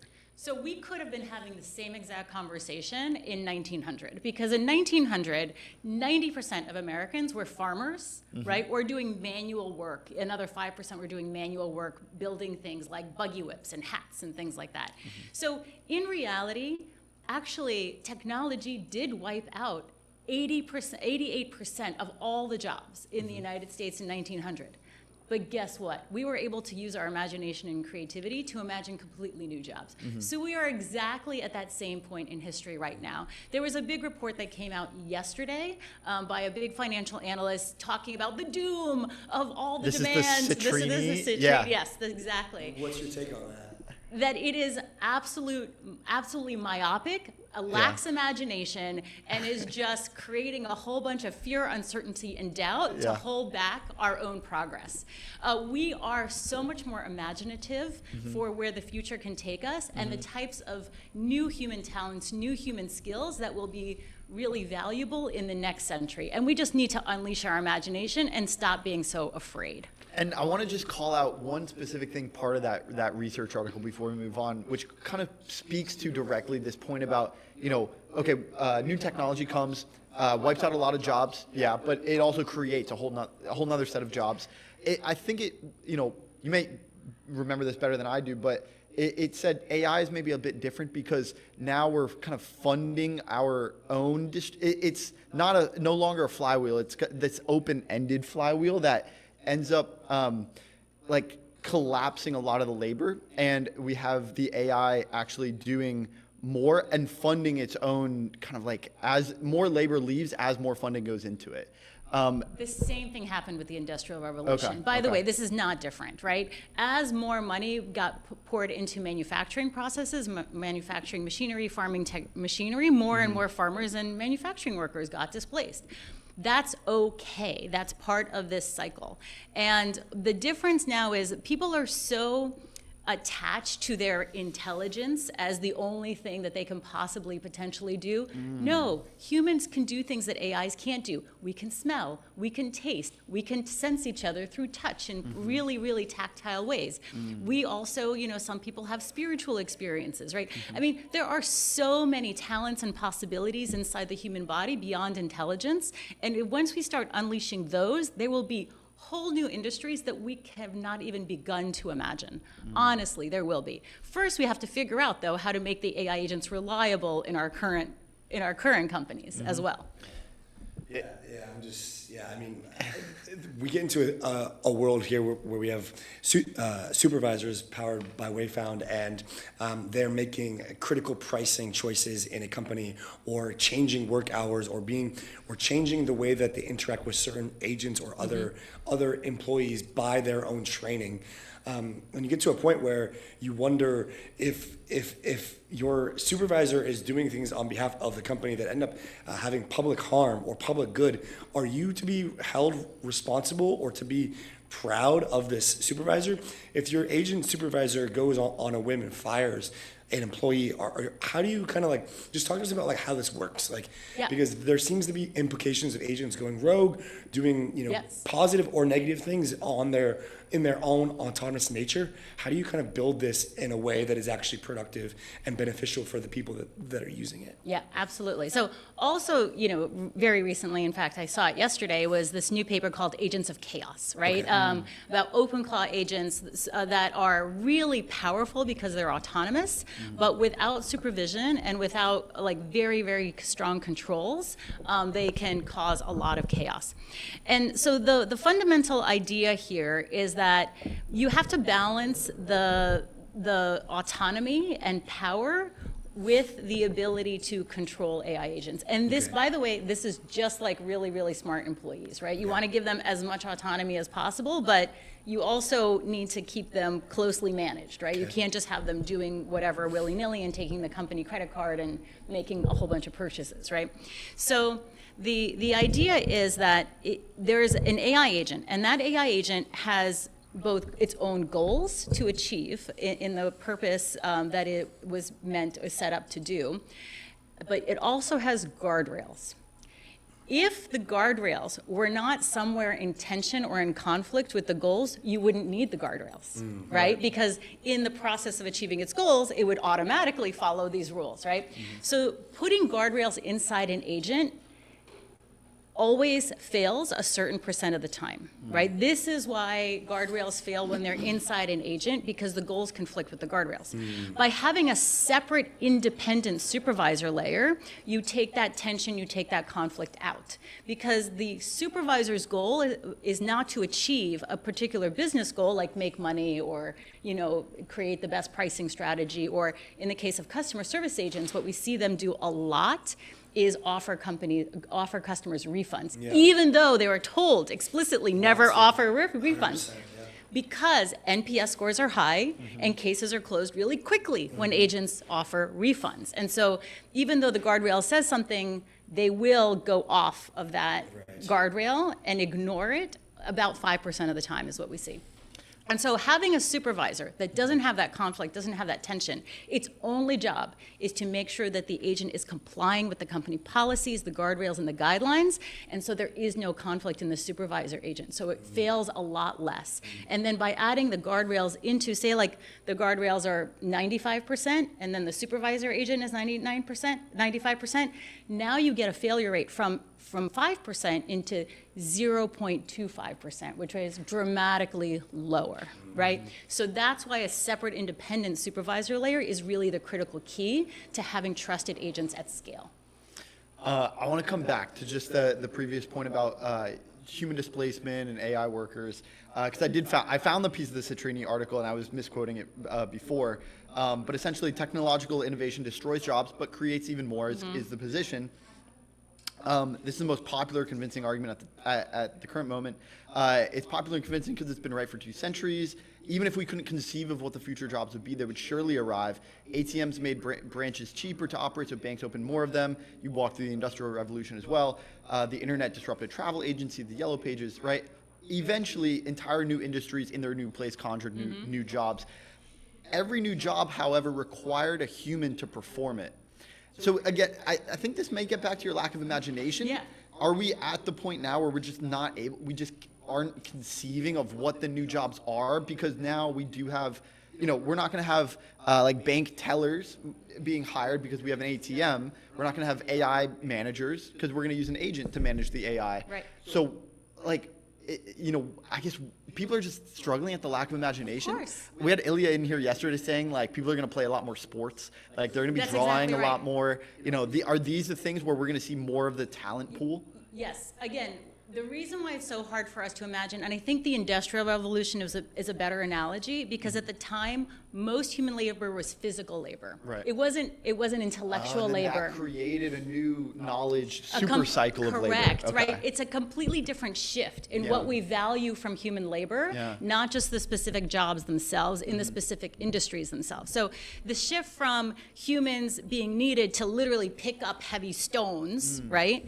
And having tractors do that instead, and shifting that to creating whole new industries like, well, if humans aren't lifting things anymore, then what are they doing? Oh, maybe they're designing ways to do other things in the world, right? And so it's a completely different mindset. And I do think that the idea of performance and energy and even things, again, like we really underutilize our senses of sight and hearing and tact. Like AIs are not going to do, even if you put them in robotic bodies, they're not going to sense the world the same way that we sense them. At least for a while. And so maybe there are entirely new categories of things that we can do that we, again, haven't even imagined yet, that are not about intelligence specifically. What can people do to prepare? Is it a matter of like really like embracing our senses that differentiate us Yes. from human or from AIs and robots?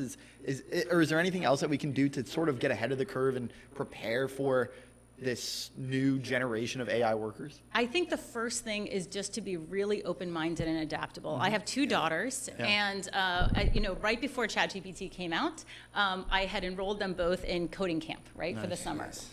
And then ChatGPT came out, and I said, girls, F it, you will never need to code, because I already saw where this was going, like back in November of 2022, and I put them into sailing camp. Sailing. Sailing. Why? Because when you're sailing, do you guys sail at all? I've been on boats plenty, but not, Okay, not so sailing. when you're actually skippering a boat, when you're sailing a boat, you are kind of one with the ocean. You're sensing the ocean with your body. You're sensing how the wind is about to shift. You're using all of these senses that, frankly, I don't use in my life other than when I'm doing that. Yeah. And so getting them into their bodies, getting them to have other talents other than just like typing on a computer or writing something or doing the things that normal schools teach us how to do, right? That's really important for my daughters to like really understand that they have other capacities and capabilities other than what the industrial school system is teaching them. Andy and I are staying at an Airbnb. It's about a mile from the beach. We were taking a walk on the beach the other day, and I mentioned that it just felt like we were more in tune with the natural universe around us. And I think it was almost maybe a spiritual experience, but it was also a sensory one where we just felt more like there was a natural frequency that we were more tuned into. Whereas if we're on our computers, we're distracted. We've got all these, things happening all the time. We're just overwhelmed by sensory noise. And I think clearing all that out allows us to have a much more in-touch experience with things that differentiate us from any sort of technology. I completely agree. And I'm going to go even further than Please. this to say, like, look, we have these really weird bodies. We have these squishy water-based bodies. Robots are not going to have the amount of water, right, in whatever form they're going to be in that actually takes into account, right, the amount of just water content, right?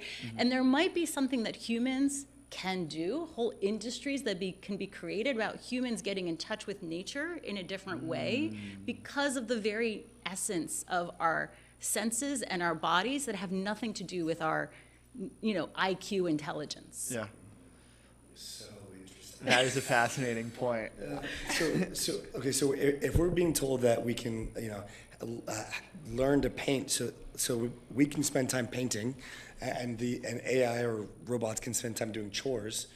I feel like in today's state, anytime I'm trying to get an AI to do anything for me, it requires more effort than me doing it myself. So I'm doing something wrong here. I think I think that there are new scaffolds that are coming into place. So I don't know if you've played with OpenClaw at all. Okay, so it's a lot it's right? Definitely. To like hook up and get it to be prescriptive. Yeah, and you can just chat with I honestly love my OpenClaw. It's the first AI that I really. Aspasia. Ooh, Do you guys know what does that mean? Aspasia is the person who taught Socrates rhetoric in ancient Greece. Oh, I should know that. I have a philosophy degree. Well, there you go. Very few people know about Aspasia, but yeah, look her up. She actually ran salons where she taught rhetoric. Socrates came to her salons, and of course, Plato actually even mentioned her in some of his writing, but then she was totally forgotten. Anyway, but it's Aspasia. But I really feel that Aspasia has it's the memory file, it's the soul file, it's how things are set up that allows this agent to be much more capable and much more interesting. And I'm really excited to see Ironclaw as well from NEAR, because I have, I don't trust, right? While I love Aspasia, I do not trust OpenClaw. Yeah. And so what is Aspasia currently doing for you? She is really just posting on Moltbook and doing research. So one of the things that we're trying to do is get AI agents to actually opt into being supervised.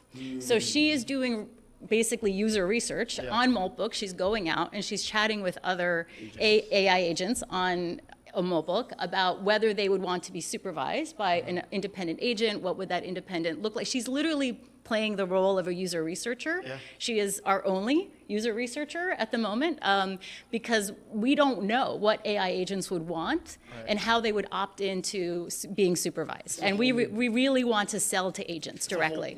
Exactly. A whole new category of companies that are going to be selling directly to agents. Yes, that's right. And I mean, we already, right now we have an enterprise, mostly we do an enterprise-based motion. We have very large companies, mostly financial services actually, companies or startups or software companies that sell to financial services. That's where we've seen the most need or the most kind of real ability to convert to the supervisor model. And at the same time, we also want to understand, as AI agent marketplaces get stood up, what will it take for AI agents to really trust each other? Because if they have the same supervisor, it's more likely that they will trust each other to stay on their own guardrails and be compliant within a company framework. So we think like a universal supervisor to power agent marketplaces could be a really powerful way to get AI agents to opt in, hire other AI agents, and trust other AI agents. Tatyana, I hope you have a great rest of the event here today. Thank you. Thanks for sticking around. It's a pleasure. Wisdom, really appreciate it. Yeah, thank you so much. Thank you. Great to meet you. See you next time. Yeah, guys, we'll keep it rolling. That was another mind-boggling one where you're like, okay. Those are my favorite.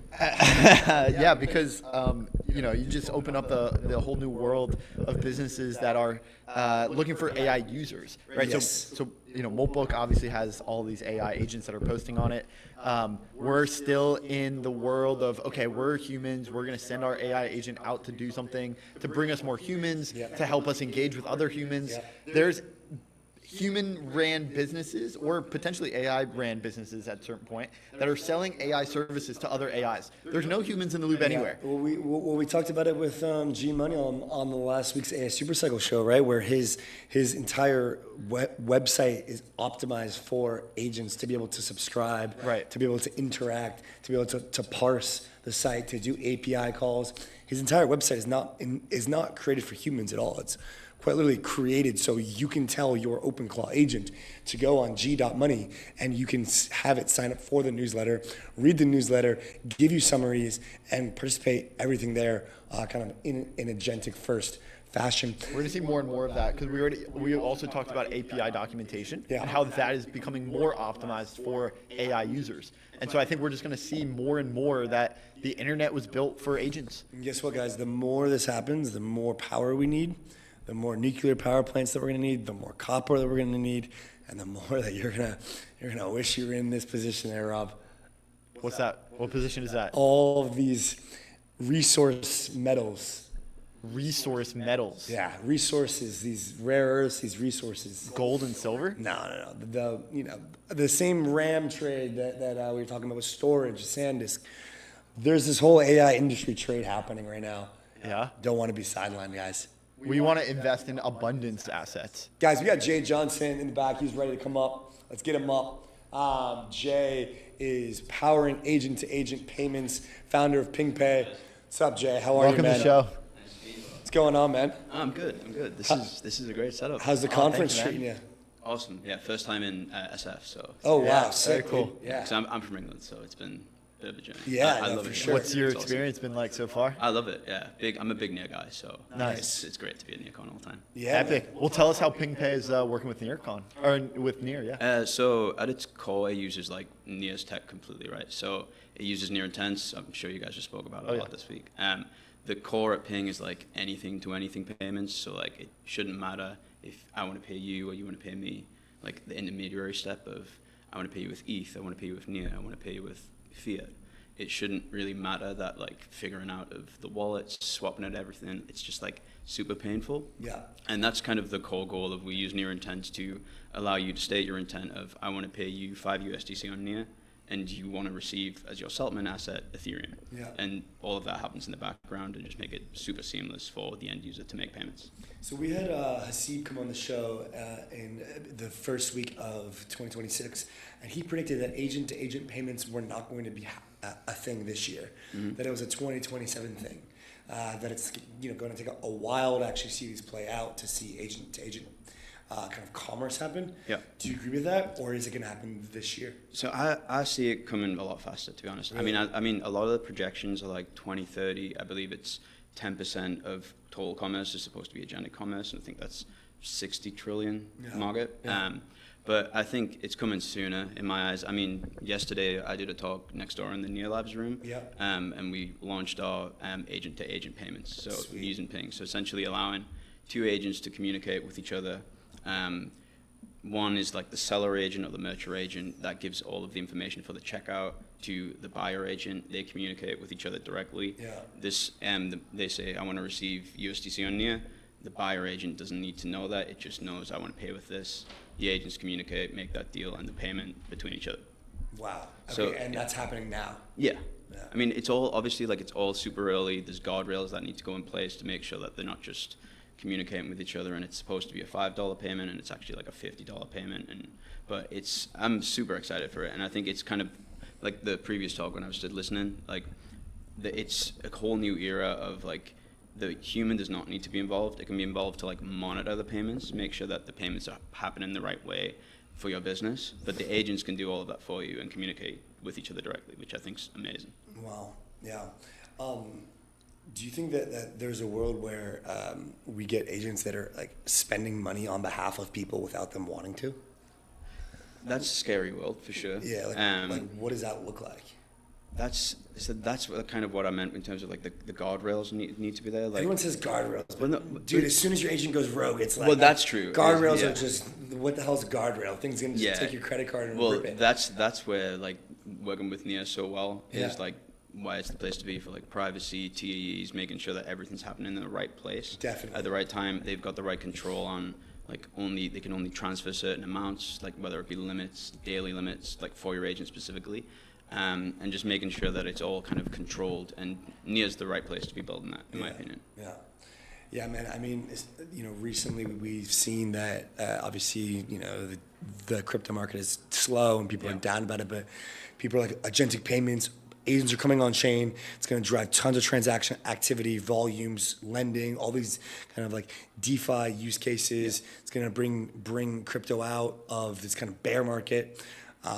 I guess like how close are we actually to natural language prompting an agent to do activity on chain? Like, is that something that you guys are building? What does that look like? Who's building that? Yeah, and I think that's definitely a reality for sure. Like obviously IronClaw, OpenClaw, Yeah. whether it be Claw, just being able to speak with natural language to your agent and just saying, I want to do this, like stating your intent.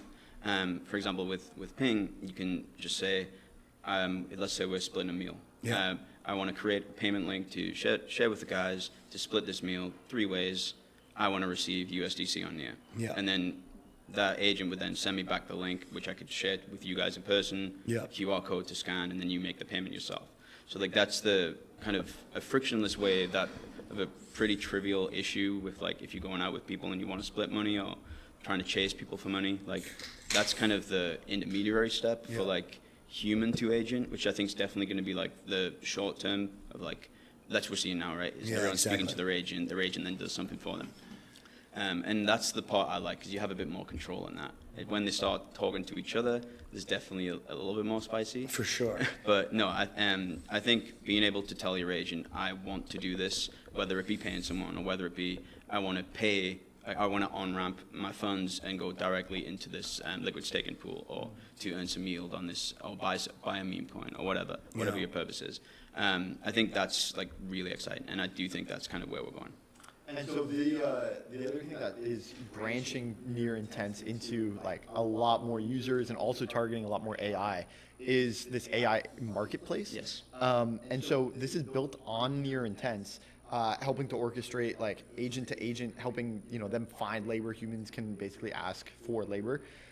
Once you start getting into agents that need to pay for labor, how much do you think they're going to rely on are they going to rely on stable coins? That's probably like the first choice. But then do you think that they're going to start to engage in commerce in a certain way? Like how expressive do you think PingPay is going to become once the AI marketplace starts to flourish? Yeah, for sure. And I think with that, like in my opinion, stablecoins are great. Like for transfer of value, amazing. But like the way I see it is, it shouldn't even matter if it's stablecoin, because like there's going to be so many businesses that are going to come up with their own stablecoins. There's just going to be continued like liquidity just drain across all of the ecosystems, all of the kind of payments living in different silos.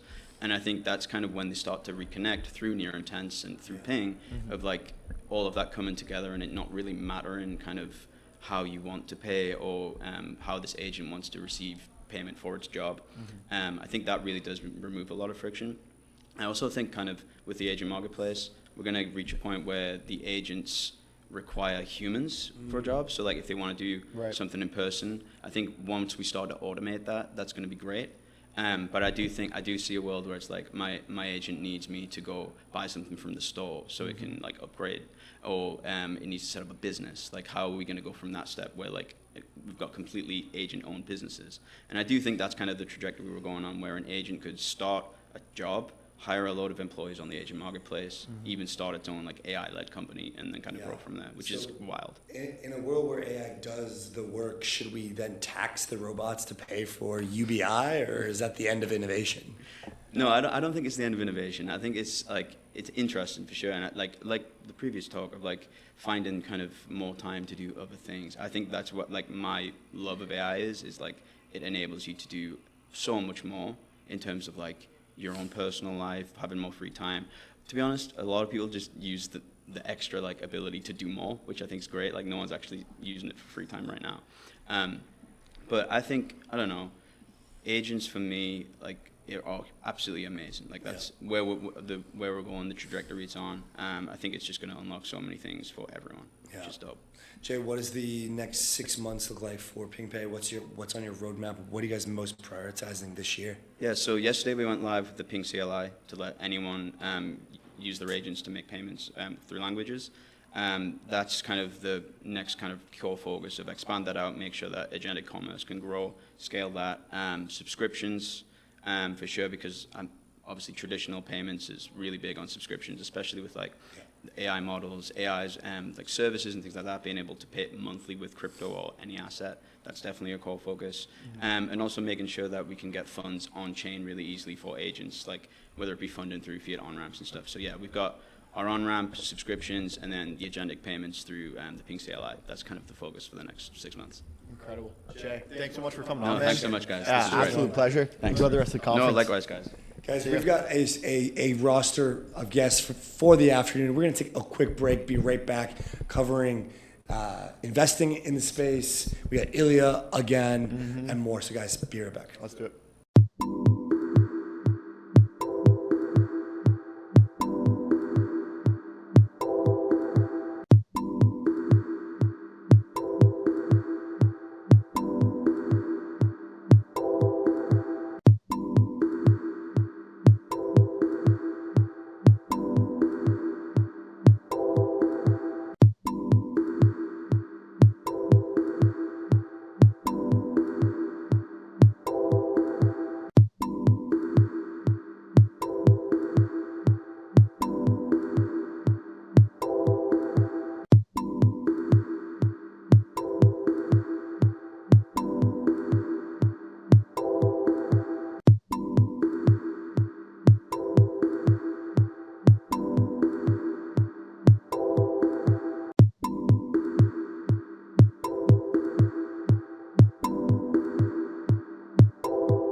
NEARCON. We're live.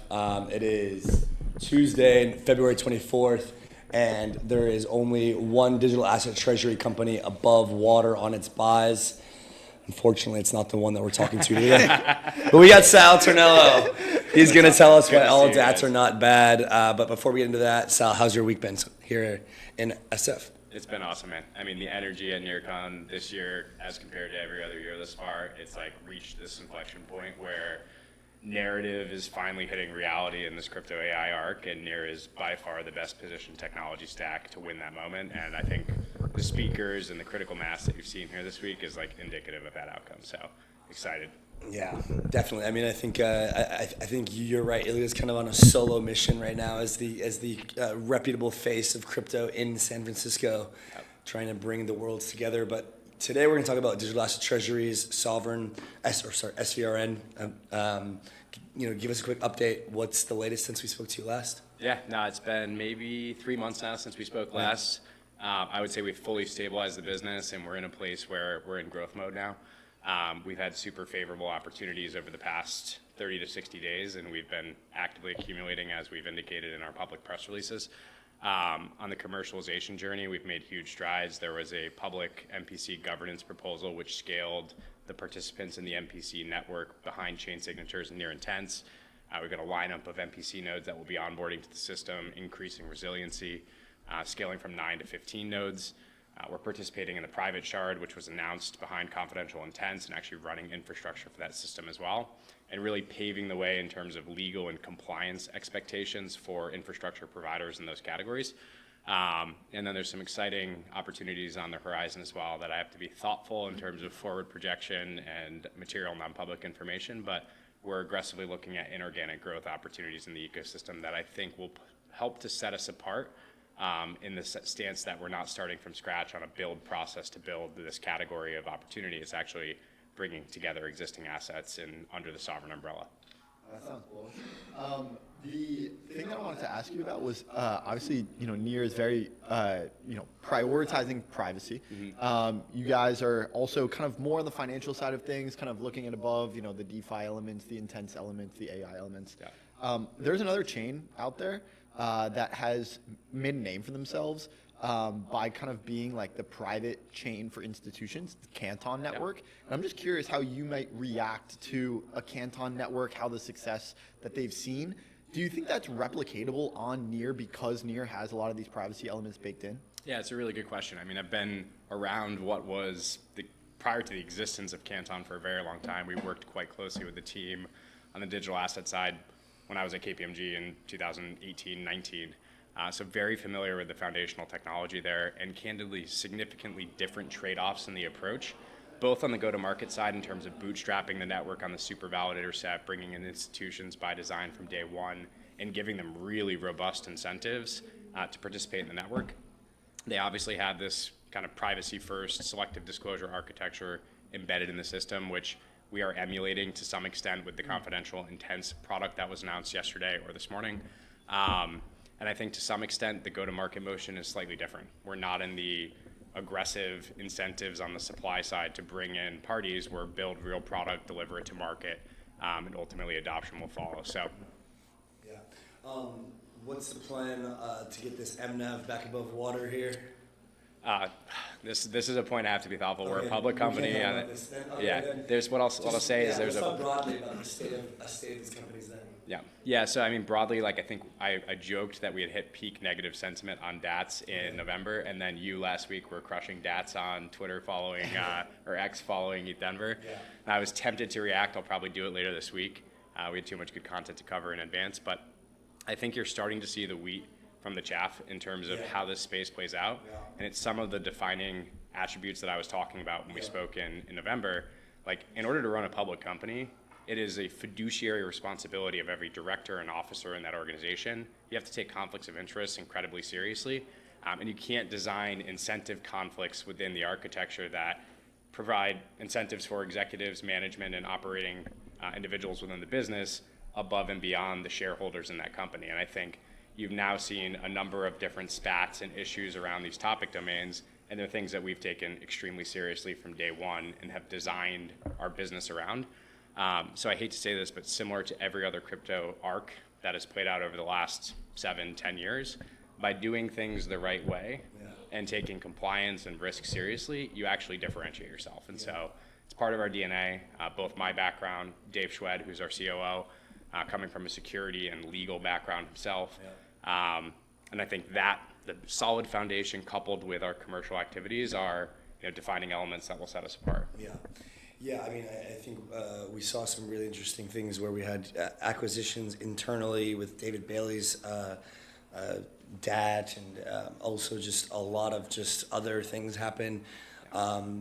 Is the road for these companies to kind of become revitalized, is it around just the asset price improving of the underlying? Is it more of like creating businesses and creating additional revenue sources? Like how do you see these companies changing their model in the future to adapt to the market? Yeah, I mean, the reality is like they're all put under umbrella, which is DAT. Yeah, That is exactly. negative sentiment, but the reality is you're starting to see kind of segmentation within this category. And I think the ultimate archetype and the segment is specific to the maturity of the asset and scale. And so the strategy that BM&R employs as it relates to ETH is going to be different than the strategy that we employ in Sovereign for Near protocol. ETH, $200 billion plus asset, Near right now, FTV 1.3 billion. Granted, price is suppressed, we view undervalued, but ultimately we view the opportunity we have as a legitimate commercial partner to drive the institutional and enterprise adoption curve. And that's a key focus of what we're doing. It's less capital markets flywheel centric, issue dilutive equity, acquire the underlying asset. It's part of what we contemplate. But the reality is the market has proven that when you have these periods of price retracement, that flywheel dies quite quickly. You're not able to issue capital on a premium MNAV and ultimately continue acquiring the underlying asset. And so for us, it's almost in some ways, while you can't exercise the ATM or sell blocks today because we're at a discount to MNAV, it gives us the bandwidth to actually focus on both the infrastructure components of our business as well as the commercialization energy. And then I do think when you see prices rebound, you will see this reflexivity in public equities as exposure mechanisms to the underlying, and you will see that capital flywheel start to turn again.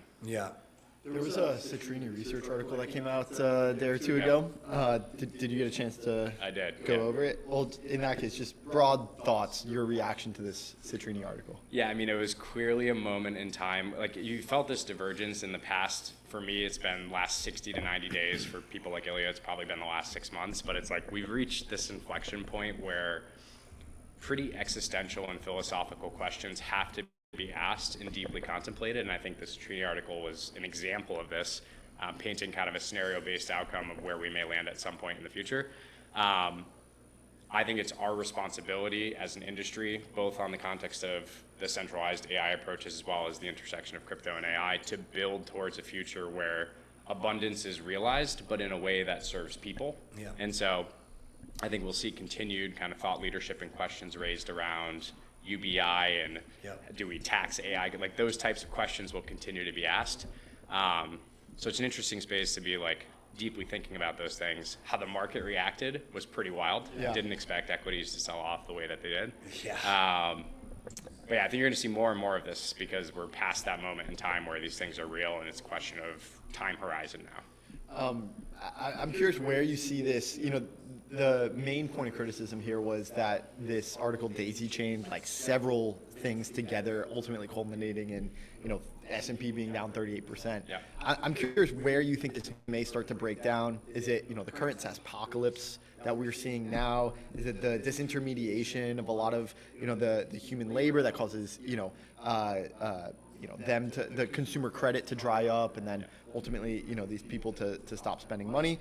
Do you think that leads to a damage in the private credit market, and then a damage in the mortgage market? Like, where do you think the leap that this article took was too much to overcome? Yeah, I mean, I'm not going to try to point a specific moment. Like, we could have a proper intellectual debate around each event in that sequence that led to the moment in time that they're describing. My view is, and I put out a piece this morning where technology serves only you, and talking about optimism and techno-optimism. And so I like to think that we can build towards a future where we don't end up with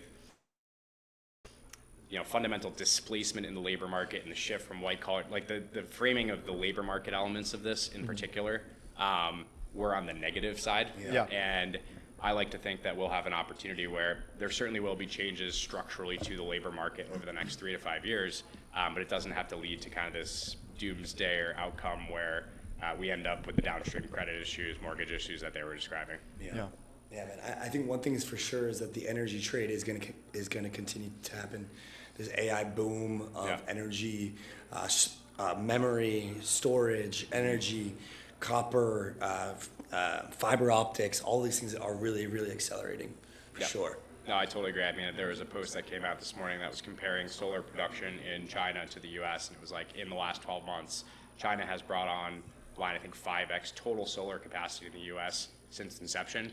And so there's a nuclear arms race, pun intended, in the energy markets, and we are running towards a point in time where there will be constraints in that category. I think there's this other evolution as well that is also being popularized over the last 24, 48 hours with Anthropic coming out and talking about the distillation attacks on their models. Yeah. And we saw this all the way back to the OpenAI New York Times kind of litigation process, but like you've started to see some decay in model advancement from compute as a sole input, and I think the next evolution of this is going to be human-derived intelligence and data, which we've seen with the rise of Mercor and other types of data marketplace opportunities. And so I think it's going to be obviously constrained energy market, downstream compute, but the next frontier of advancement towards AGI or superintelligence is going to be on the data side. Yeah. Very cool. So, there's a lot going on. We'll let you go, man. Thank you for joining us, and I know it's been a long couple days. Yeah, especially for you guys. So, thanks for You're coming crushing on, it man. as well. Appreciate it, guys. Yeah, see you in Congrats New on all the York. success. We'll see you soon. We'll see you in New York, guys. Yeah, man. Thanks. Alrighty, we'll keep it rolling here. Again, the energy trade continues to go. We've got some stuff going on in the back here. Not sure what's going on here, but We're ready for our next guest, whoever it may be. I think we might be bringing up a surprise. But 2 guests? 1 guest? Okay, let's do it. I think we're going to bring up the CEO of Bitwise, I believe, Mr. Hunter Horsley. man, I need a Diet Coke. It's 2 p.m. Yeah, that afternoon slump is starting to hit. We're going to shuffle some things around. Get fired up, Rob. It's not starting to hit. We got our Diet Cokes. We're ready to get fired up. Just so you guys know, Rob's been on a no caffeine, no alcohol grind for a month. So, Yeah, it's February 24th, a little over a month at this point. But the energy's still here. Yeah. We're getting things fired up. I don't think the energy trade, I think, is still something to be be watching. It's because you're saying you're sidelined. I think it's something to be watching. I think It's something to be aggressively allocating into. we're gonna have a capital allocator on the show in just any moment, which I think would be a great guest to ask about the energy trade. Look, You think there's any golf courses around here in San Francisco? do you work in AI? And so yeah, we're gonna be watching this AI energy repositioning capital allocation very closely. Yeah. Copper, fiber optics. You saw Austin earlier yesterday talking about this this fiber optic trade. Up on it. RAM is also something that we're hearing a lot more about. You saw SanDisk run hard. SanDisk ran hard, yeah. And so this is, again, just another one that's popping off in the energy trade, part of building these AI complex, and ultimately what we're going to continue to see as this CapEx moves further downstream. Ultimately, once you deploy this capital into data centers, you need to build all of the networking equipment, all of the servers, all of the RAM, all of the memory, all of these things that go into the components, the nuts and bolts of the data center, go into the data centers after you've signed the lease on the land and all these things. And as more of these agents start to come on, like more of the agentic, actual agent-to-agent flows and these types, they're gonna use so much more compute than just like typing to your LLM. So that's like the big part of the thesis right now is that's why it's accelerating, because like you got Claude Code and Codex. Previously it was like, all right, this is gonna happen, but now it's like blatantly obvious that it's going to happen. So. I think that's right, because if you look at the cycle in about 2020, 2021 of what happened with gas on Ethereum, you had this gas explosion. Everyone was just so mind blown about all the things that you could do on chain. They weren't concerned about how much gas they were consuming, and so you ended up having these gas spikes, which is ultimately what led to the inefficiencies, which we ended up solving. But I think you're right. I think a lot of this is getting repeated in the current AI meta, where you're going to get so just blown away and excited about some of the use cases that you're not going to be concerned or really watching closely the amount of tokens that you're using on a per call basis. And so I think you're absolutely right. If we're looking at the adoption curve of these things, I think we're going to see this big boom. All of this innovation is going to happen. We're going to use these agents for anything and everything, but we're going to guzzle tokens. Absolutely guzzle tokens. And then I think we're going to have to take a closer look at this. We're going to realize that there's more efficient ways to deploy CapEx. We're going to get more efficient usage of these tokens, and then we'll find an equilibrium, and that's kind of where we are right now.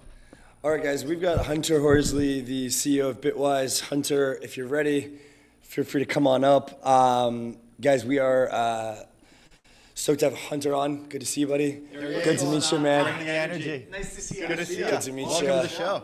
Oh, thank you. It's an honor. How's NEARCON treating you? Trying to get on the show for years. Yeah, Let's go. I think about time. Pleasure. This guy, huh? We had Is this how all the institutions are? They just come in all bowled up, like chest out? Or? I'm fired up, man. I'm Let's very go. fired up. Yeah, it's a very we had your exciting CIO, time. Matt, on last week. Fantastic. Yeah, that's right. That's It right. was an Yeah. incredible episode. Yes. He's, We had a lot of fun. He's the A team. I'm the B team. So I'm sorry to be on in such close succession with him. But Matt's fantastic, and yeah, it seemed like you guys had fun. Yeah, absolutely. I mean, we were talking about a lot of the things we're talking about here, which is more on the DeFi, the tokenization side of things, the institutional side. Maybe we're at NEARCON. We'll talk more about the AI trade, the energy trade. All of this is happening kind of in confluence with one another. AI is Apple Intelligence, right?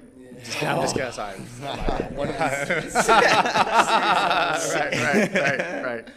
Right. I'm in San Francisco. Yeah. We started Bitwise in San Francisco. Nice. And then I completely lost control of the situation. And so now we're 200 people, and New York's the largest office, and then London and San Francisco after that. So, but I'm still in San Francisco. Matt's in the Bay Area. Hong, our CTO's in the Bay Area. So some of us out here. Yeah. Very cool. Well, let's go a little bit off of the tokenization conversation, a little bit more on the AI conversation, and just curious as far as how Bitwise is reacting to some of the things that are happening out there. We saw the Citrini article talking about 38% downside in the S&P in 2028. Obviously, all of this CapEx is getting deployed now.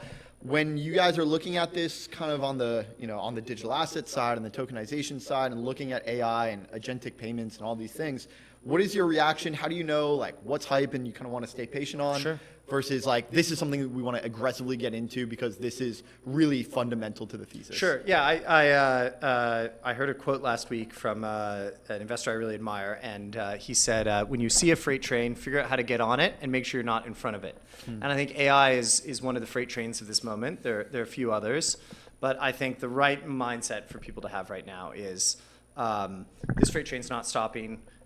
Maybe we don't know everything about the sequence of events to come, but how can we participate in it? I think that's the mindset of investors.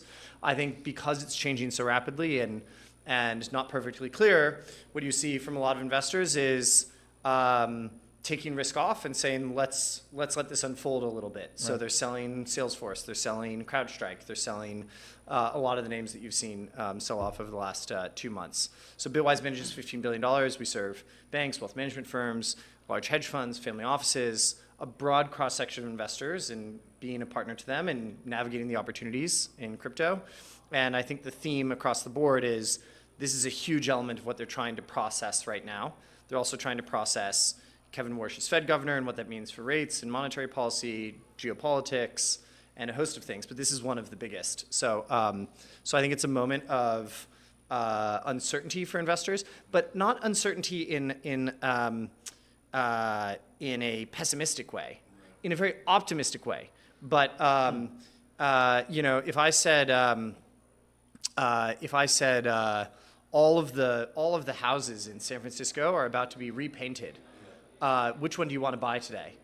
You say, well, maybe I'm going to wait a minute and see what color they get painted, right? So I think that's sort of the mindset, which is there's a lot of optimism, but in this precise moment, people are unsure exactly the implications for everything. Hunter, are you using AI a lot in your personal workflows? I'm like the unimpressive version. I still use it like Google search. Okay, cool. At Bitwise, of course, the engineering team, like tech leads managing an army of across Codex and Cloud Code. The biggest aperture we found, I think, so far, but Hong, our CTO, is thinking a lot about this, and a number of people on the engineering team, is if you are operating a company, there are certain things you might want to automate. So imagine you have a team that spends 3 hours every week on something like recording certain records. They might say, like, I wish I could automate this. It would save me time, it'd be more accurate, more reliable. Historically, one of the challenges is, great, everyone would like to automate it, but if it's going to take an engineer a month to build the internal tool that automates that, think about how many weeks of 3 hours saved it will take to break even on a month of engineering time. With the capability of AI, if you can build internal tools in 3 days, the break even on building an internal tool gets way tighter. So we've built a number of internal tools now that have had single or double digit number of hours a week that they're saving, and I think that has been really powerful and uniquely enabled by AI. Cool. I'm just curious kind of like how your personal experience has been as a CEO and as a founder, just kind of implementing inside your company for yourself as well. I want to talk crypto. IBIT is BlackRock's biggest, most profitable product, the biggest rise of ETF or of any ETF in history. Now it's the most profitable product. Bitwise has obviously gotten its toes wet across, you've got the SIC index ETF product, you've got all the majors, other products. What has been the last year and a half, 2 years of getting into crypto, into digital assets? How much has it made an impact on your bottom line? And what's the priority look like for 2026, 2027? Is it going to be a big focus? How much? Talk to us kind of about your broad outlook here. Sure. So maybe I'll start at a very high level. One of the things that makes crypto captivating and also extremely confusing is that there are a lot of different communities that look at it different ways and talk about different things, and sometimes totally talk past each other. So there's a financial services community that sees a new payment rail, something akin to the electronification of markets. There's a socio-political community that views it as a return of sovereignty and censorship resistance. There's a technology community that sees applications and users. And to provide one lens for Bitwise's view on the space, we think that, let me tell a very brief story. An investor in Bitwise is Henry Kravis, who started a firm called KKR. I was with him having lunch, and so the opportunity to ask some fun questions. And I asked him to tell me about the story of his first fundraise. It was in 1971, and it was a $25 million fund, and he said they called it a bootstrap acquisition fund. And I said, why'd they call it a bootstrap acquisition fund? I've never heard of that. And he said, because I hadn't come up with the phrase private equity yet. And I kind of laughed, and then I realized, the Big Bang or God created Earth, but a mere mortal had to create private equity, and it probably was Henry Kravis. And so went on a journey from something small that nobody really knew what to call. It matured into leveraged buyout, which was cavalier and risky and not for everyone, but certainly an important asset class, and eventually matured into what we know as private equity today, which is a role in a huge cross-section of portfolios.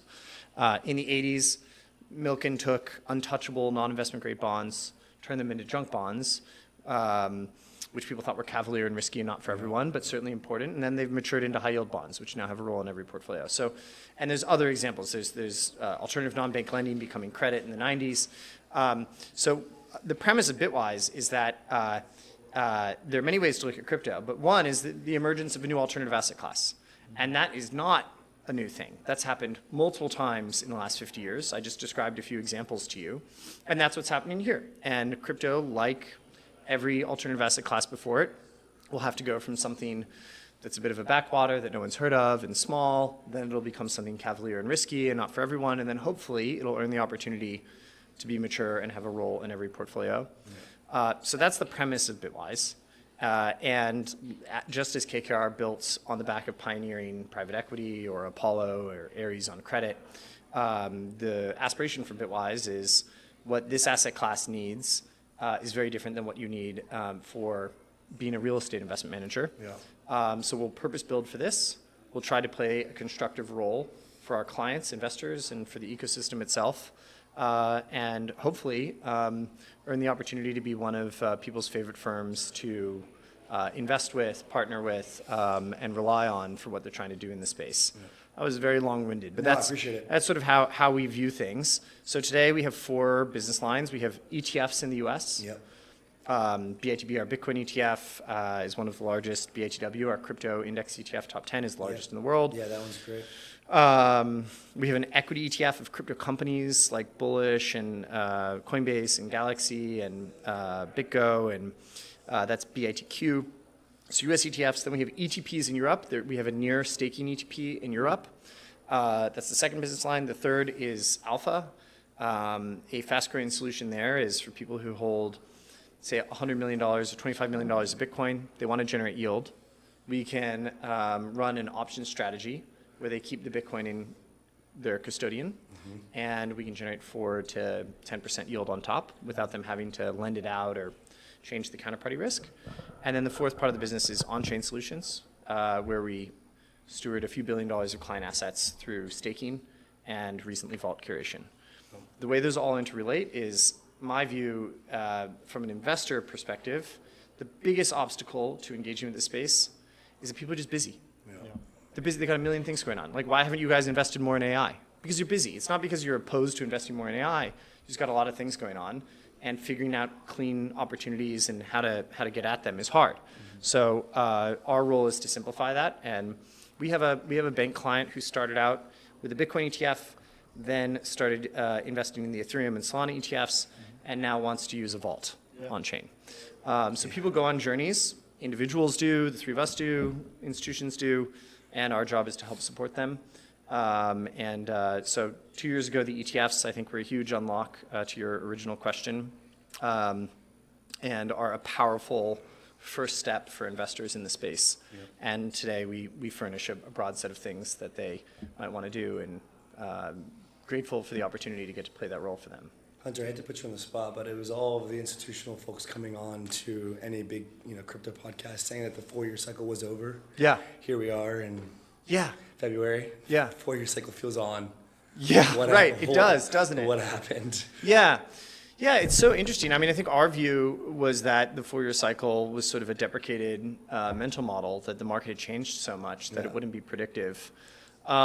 Which perhaps is still correct, right? It's, Yeah. time will tell. Time will tell. Yeah, I mean, I think what may have happened here is that it just has taken on a self-fulfilling life of its own. Yeah. I mean, certainly in the fall of last year, there were a lot of people asking us, do you think the 4-year cycles will play out? Right.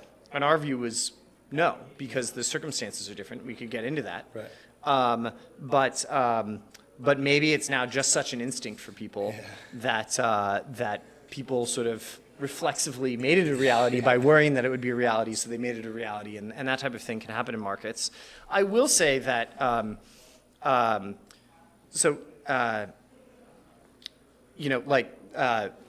I had a colleague who was chatting with a $1 billion wealth manager today, and I asked, what was the vibe, what was his mood like, and he's like, he's a little anxious.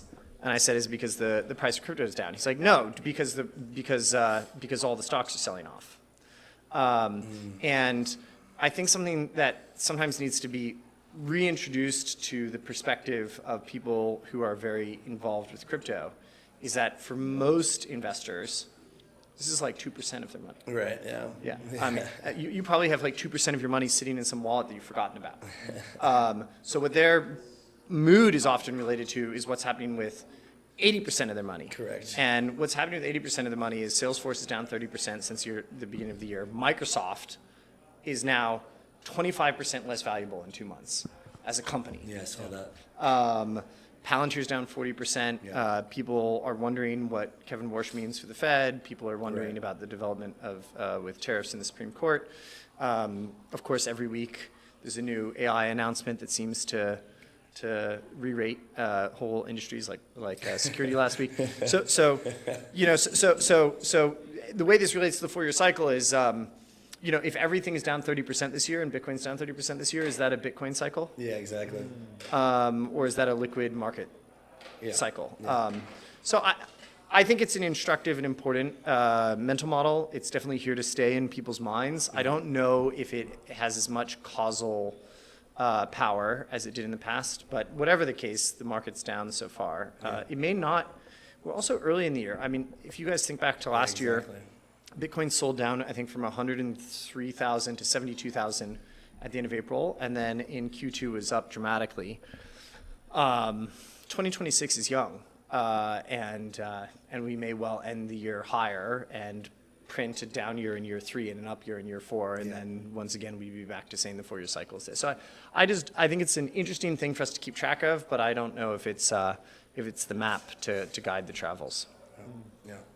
Yeah, I think investors were. I just thought it was funny. Like so many institutional folks were saying that it was over. And like you had like the typical anonymous crypto Twitter account guy on Reddit with the date timed perfectly. Yes, yeah. Oh like, my gosh, what the heck? I know. How is that possible? I know, it's weird, right? Yeah, maybe I'm an idiot. Come on, no. Because I mean, that's not the point of the question. He timed it perfectly. No, I was just curious, kind of like, because I'm sure people are calling you guys or like asking you guys, like, hey, like what's going on? But I suppose you say it's more like macro driven than it is kind of specifically market driven. Yeah, Microsoft is worth 30% less in 2 months. Yeah, I saw that. What happened? It's terrible. Like, why is Microsoft such a worthless company now? Yeah, Charlie. So then Bitcoin, which is this much less consensus thing, is down.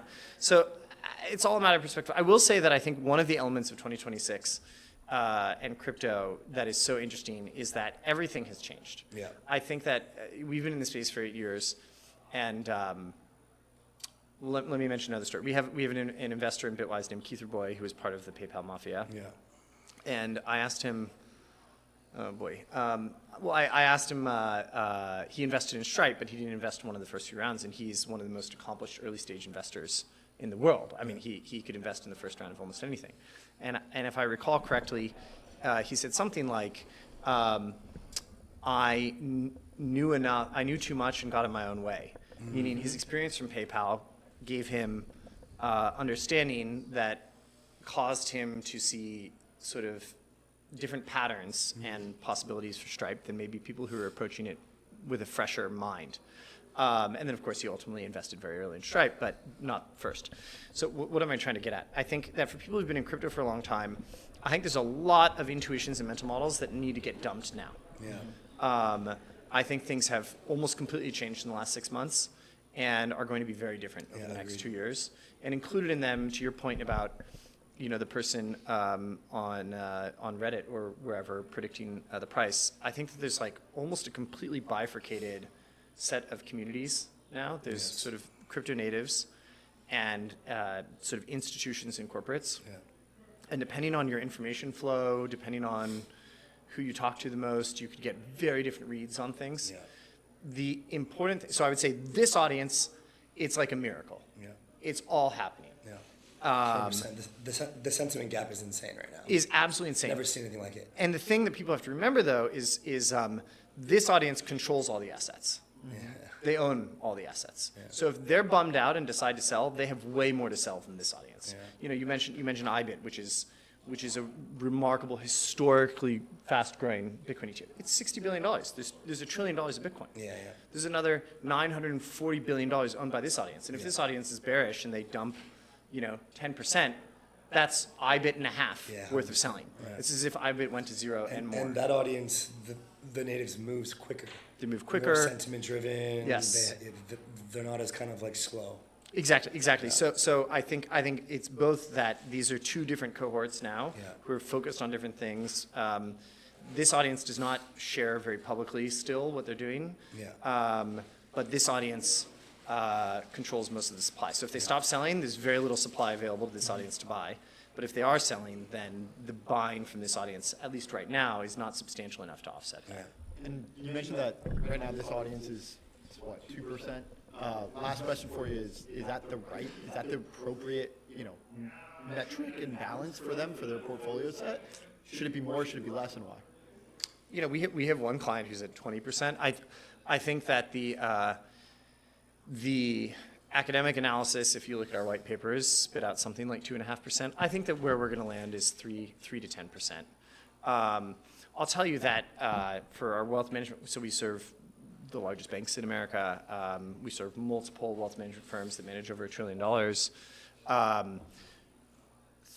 A 3% allocation is like almost not worth their time. Mm-hmm. So 5 to 10% is like a small allocation. Yeah. So I just think that the practical nature of everyone being busy is that people are going to trend towards larger allocations than most people expect. Yeah. And then, of course, a third of people will never allocate to the space, and that's fine. I mean, another thing that crypto people have to keep in mind is that investors can't even agree right now if you want to own Apple stock. Mm. And it's like the biggest company in the world. Bitcoin or whatever. So like they're not all going to agree on crypto. Yeah. And I don't think the end of the story is that every single investor is going to own it, but a lot more are going to own it, and I think they're going to own it at larger size. Awesome. Hunter, thanks for joining us today. Yeah. We had a good overall day here. Oh, incredible. Yeah, Near's crushing it. Sir. Yep, yeah. absolutely. Cheers, man. See you next time. Thanks, Hunter. Alrighty, guys, we've got a government-based client coming up next. Beautiful. We've got the Bermuda government and co coming up. We're going to take a quick break, and we'll be right back, guys, with the next guest.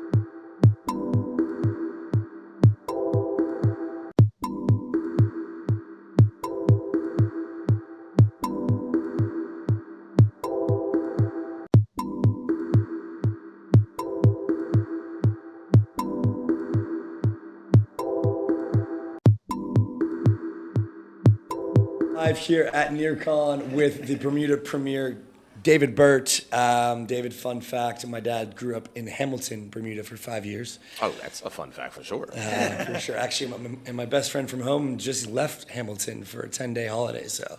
Interesting. Good to have you here on the mainland. I'm assuming you have been to Bermuda? I've never been. What? I know. Shameful. Yeah. You can come visit us at our digital finance forum. Okay. And then you can do your podcast there. Okay. Yes. There you go. Sounds like a plan. Right? So governments, AI, it's happening, right? I mean, we actually have just recently seen Anthropic go after a Chinese company called Minimax because they're copying their models and distilling all of their code into their models. There's this geopolitical forces happening, but then there's just the government and its people happening, the labor force, jobs. What is going on in Bermuda? What are you guys doing with AI? And just generally, just give us a bit of a lay of the land here. So, a lay of the land with the government and AI. Well, first of all, let me talk about NEAR, because we're here at NEARCON. Please. Certainly. So from the perspective, my team was at NEARCON last year. This is my first time attending. But one of the things of which the team at NEAR told us is that there is, without question, opportunity for Bermuda to exist in a unique space of AI regulation. And I'll get into a little bit more about that. But just by background, Bermuda is a small jurisdiction, 65,000 people, 21 square miles. But we are one of the most advanced financial services regulators on the planet. For instance, there's only 2 jurisdictions that have regulatory equivalents with both the United States and the European Union on when it comes to insurance regulation. That is Bermuda and Switzerland. So we are well established. We've been doing digital asset regulation since 2018. Mm-hmm. So we're established global leaders, home to many companies inside of the space. And so from that perspective, that is where we set our stall.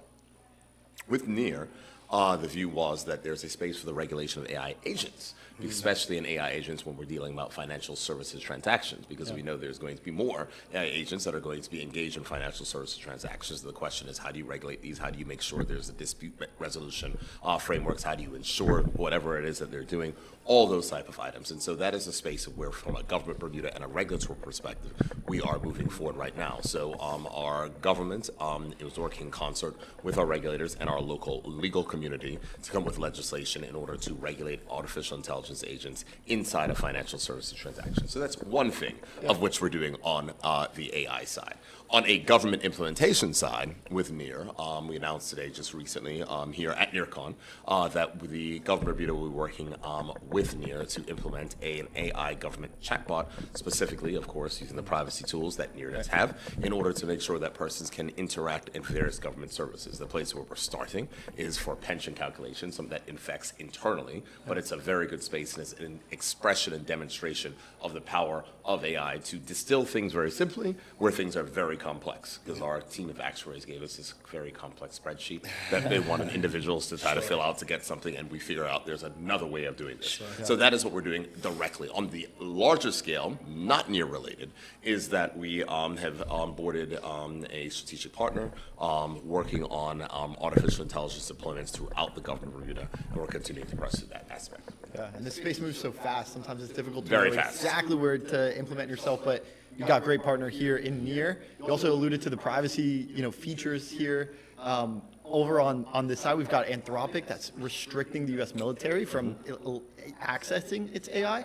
Do you think, if they had like NEAR's technology, if it wasn't Anthropic, not this closed source censorship model, but an open source private model, do you think that overcomes some of the potential issues that governments are worried about? That is a question that is way above my pay grade, which I will not be able to answer. I know. Representing a government, no? I accept that, but I'm not too familiar with I've just seen some of this stuff from our NEAR. Forgive me.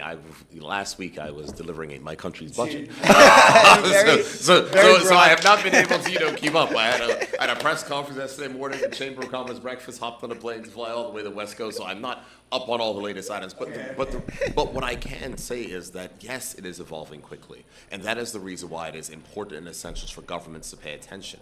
There is a need to make sure that there is responsible artificial intelligence regulation. It is necessary and proper, and I do not believe that enough people are talking about this. I was in the UAE early this month having the exact same discussion around this. There is not enough attention that is being given towards artificial intelligence regulation, and certainly Bermuda can't set the global stage on that, but at least insofar as when it comes to financial services, we're trying to make sure we play a part. And maybe this is a more relevant question here, because one of the hot topics here is whether this should be federally regulated or should be regulated by the states. Granted, you guys are in a position where you can regulate for the entire Bermuda, but like what are some of the things that we should be thinking about? How do we make a decision like that? So the reality is that's a domestic political argument, which completely obfuscates the fact that this is something that cannot be done at a state-by-state level. This is something that is going to require international cooperation and actually understanding before it becomes an existential threat. The challenge of which we know is that nation states are looking to compete to see who can have the more powerful it's AI a national security to have issue. certain things and all the rest. And I think the example of which I gave is that it took the threat of global annihilation for the Soviet Union then and the United States to come up with nuclear treaties to stop and to have this this balance of mutual assured destruction. But clearly there are some cases and applications in the future of AI where the result can be exactly the same. And if the threat of global annihilation is not enough for governments to wake up to say we need to put some guardrails around that, then I don't know what is. So maybe an approach here is what lessons can we learn from financial services regulation when you're operating on an international scale? Is there anything that we can glean from that and apply it to AI? The reason why financial services regulation exists is because people want to make sure they don't lose their life savings, and people don't want to make sure they don't become personally ruined and bankrupt. But personal ruin and bankruptcy is the same as national and international, Armageddon. So the same things apply. It's just a question as to when will there be enough, I guess I would say, persons who are more concerned with the future of humanity rather than the short-term constructs and thinkings. I remain hopeful. I know that there are more people talking about this issue. It is something that I intend on continuing to speak about even after I'm in office, because I think that it is very, very important, and not enough people are talking about the need to responsibly manage and regulate artificial intelligence. David, can I ask you a more broad question about what you've accomplished in your time in office? Ah, really? Yeah. You want to talk about domestic political stuff here? So I was elected in 2017. One of the things that I would say is that we're here at NEARCON as well, because we put in place one of the first digital asset regimes, fully digital asset regimes on the planet. And that was in 2018. 8 years later, I can say without fear of contradiction that we have the best digital asset regulator on the planet.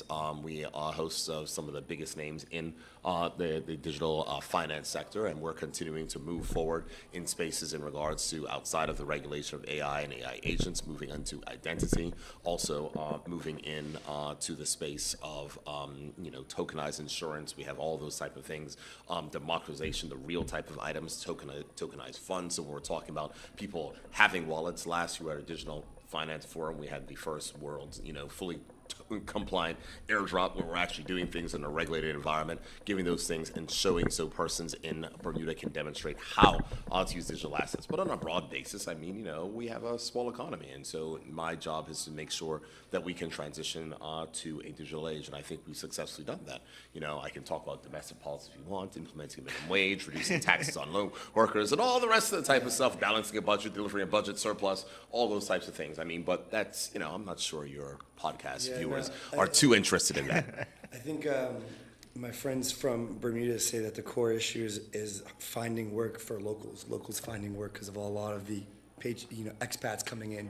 Oh no, that is not correct. We have the lowest unemployment rates in our history. Unemployment rate. That's David Burt, baby. That is not correct. Okay. Our unemployment rates in Bermuda is at 1.4%, and it's 1.3% for Bermudans. Yes, Wow. so that is the full definition of full employment. Yes. And so from that aspect, so no, that is not the case. Youth unemployment is at a record low as well. Yeah. So jobs are certainly not a challenge, but that's more of a function of the demographic shifts, Right. where you have people that are leaving the workforce, a whole lot of people retiring, and not enough younger persons to replace them. And so that creates its own unique challenges. We have challenges that, like you find here in the United States as well, when it comes to housing affordability and certain things like that. So those are the things which we need to, work through.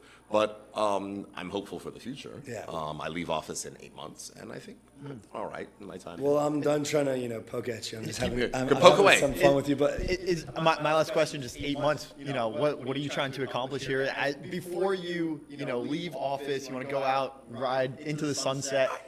We're kind of doing it now. Yeah. We're There you doing it go. now. I mean, There the you go. reality is that we, last month at the World Economic Forum, we announced a partnership to make Bermuda the world's first fully on-chain economy, a partnership with Coinbase and Circle, putting that ahead. We've just delivered a budget to put make sure we have skin in the game on that. And it's around making sure the promise of digital assets, the actual democratization of finance. The reality is that in Bermuda, there are things that you're able to do that you aren't able to do in other places. We do have young kids who have crypto wallets that are able to be investing in things that were only available to institutional investors because those things have been tokenized and allowed. So we're talking about insurance contracts and other things. When people talk about the matters related to parametric insurance and all those other types of things powered by blockchain services, those are already things in which we're doing. We have insurance companies where balance sheets are fully in digital assets already. So from that perspective, there's a number of things in which we're doing. And so from our perspective, it's just I'm here on the road to make sure that we share the knowledge with builders around these particular topics so that they can recognize that there are options in the world, and Bermuda is an option.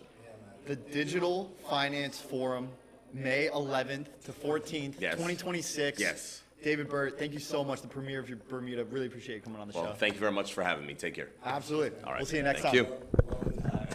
you. Got to wear the pink and blue. Let's do it. man, wouldn't have been a political segment without grilling the politician as hard as I could on his policy outside of crypto. You're a real investigative journalist, aren't you? Really trying to get to the bottom of what's going on there in Bermuda. From what I've heard, there's a good rave culture. I've also heard that there's a lot of fun parties, I actually saw a sky-themed party on Instagram from my friend last week. They were wearing stars and skies. I heard that's a big culture thing in Bermuda. Didn't get time to ask him about his party habits. I don't think you guys want to know. But when it comes to bringing the economy on chain, I mean, they're doing it, and they're doing it in a big way. Obviously, we know that these kind of Caribbean islands have a lot of wealthy people coming to them, bringing them capital, bringing them, trying to open bank accounts, trying to open businesses over there. Their forum has Coinbase speakers, Scaramucci, Carlos from Securitize, and others. So, yeah, Illia and Alex are ready to come up. Guys, we'll take a quick break, get back on schedule. Chris is pissed at us, so we gotta keep it tight here. All right, guys, we'll be back.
Day two, we've got Illia, the only reputable face in crypto in SF, saving the entire industry from the AI propaganda, and his right-hand man, the absolute man, Shevchenko. We're gonna start calling you Shevchenko, only, not Alex.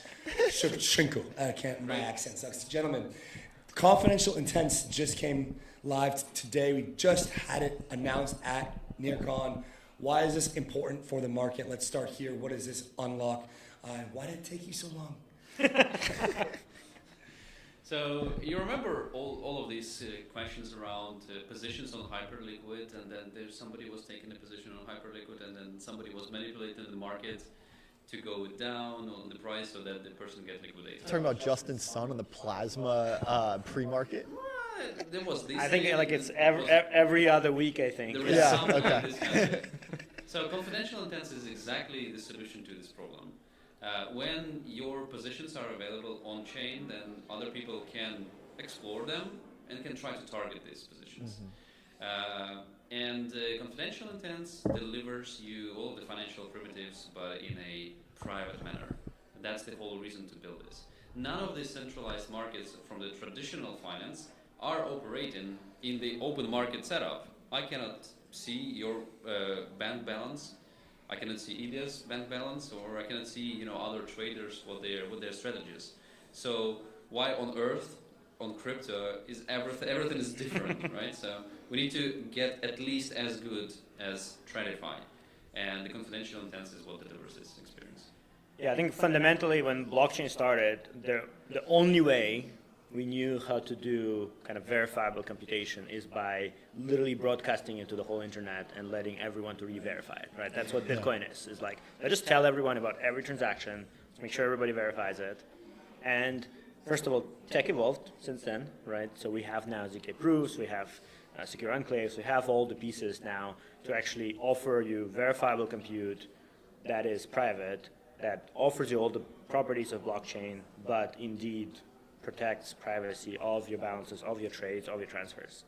And yeah, I mean, TradFi, payroll, like, I mean, I usually say that crypto hasn't achieved its potential. We still don't use it to pay each other. I don't use it for paying at the coffee shop because, like, I don't want them to see my account when I pay. I don't want, when we do payroll, everybody see everybody's salaries, and everybody else can see, oh, this guy's paid this much, let me offer him more, right? Like, this is just like, it doesn't work for business, period, right? It doesn't work for personal. So, for us, like, confidentiality is effectively the mass adoption. And it's here, it's near.com, try it out, and yeah, you can trade, you can transfer, you can store, you can do it for any asset, right? You have Bitcoin, you have stable coins, you have Ethereum, Solana, whatever you want. For example, Near, it's all there. Yeah, so we've been talking a lot about this kind of convergence point of legacy finance and DeFi. We're seeing a ton of tokenized assets come on chain. Obviously, stable coins have grown exponentially. And the one thing that these firms are used to when doing looping strategies, when using DeFi, when moving their products cross chain, is privacy. They're obviously just so used to that. It feels like that's kind of like the pragmatic step as to like where we're at. How much of this confidential intent design was inspired by the trajectory of where the space is headed, which is obviously much more institutionalized, but then also just much more pragmatic from a product perspective, like wow, we haven't had this, why is this is not as good as the current, like where did the kind of inspiration for this product come from? Did it come from the success of Zcash and kind of how that played out? Where did the inspiration come from, and how do you see it being used in this new kind of tokenized era of products? So we have been talking with Illia about different privacy-focused products for years right now. I mean, we were trying to build private shard in 2022. Yeah. So it's not like obviously Zcash created this privacy 2.0 movement. But I think it's just people starting to understand that actually it makes sense. I believe, from my point of view, that this is just a feature that needs to be presented in any like mature enough financial system, right? Like nobody is going to talk to you if you're like, nobody big is going to talk to you if you don't have this feature. And we also see it in our relationships and our conversations with big institutional investors, liquid funds, trading desks. This is something that they are used to because they're using centralized providers. They are not using DeFi because of this reason, and also because of additional reasons, the depth of liquidity and stuff like that. But they are willing to get exposure to assets that are not available on Binance. They are willing to have this exposure to looping strategies and something more interesting. They are willing to get this risk. And up until now, this was impossible. So I think it is just a major milestone. It needs to be achieved in order for us to totally, overall grow the pie of DeFi and crypto in general. Yeah. I think the other transition, let's just address it head on, until beginning of 2025, crypto was kind of in a doghouse, right? And we are now in a world where at least there's a way to have a conversation to figure out how to do things compliantly.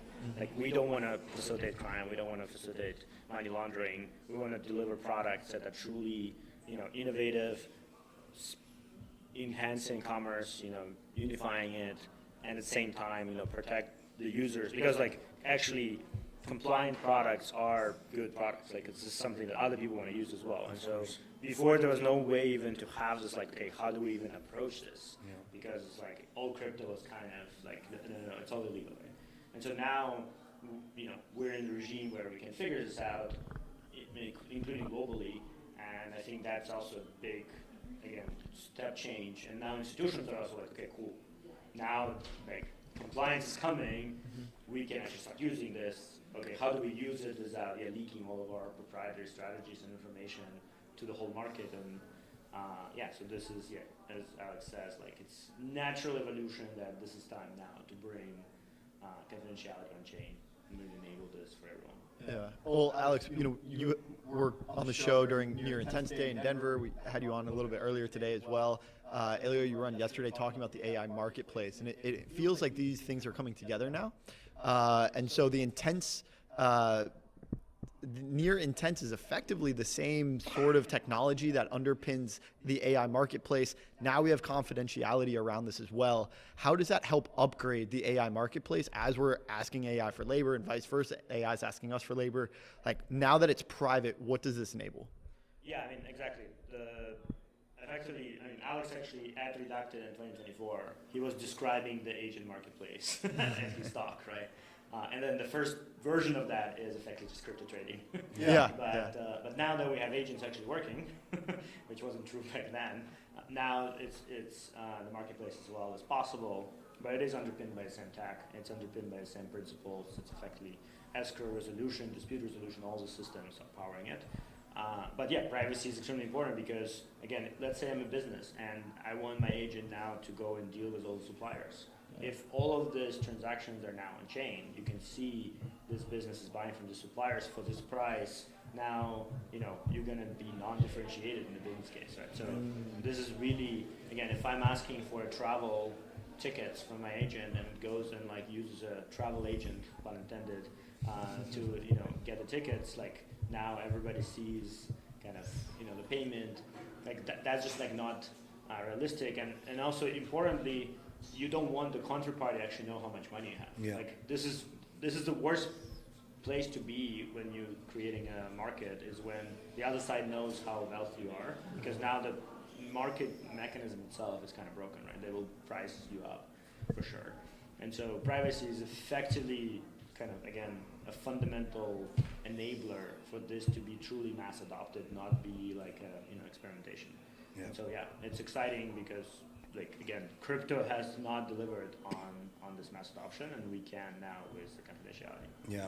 Another thing that you guys rolled out in tandem is turning on the fee switch for Near Intense.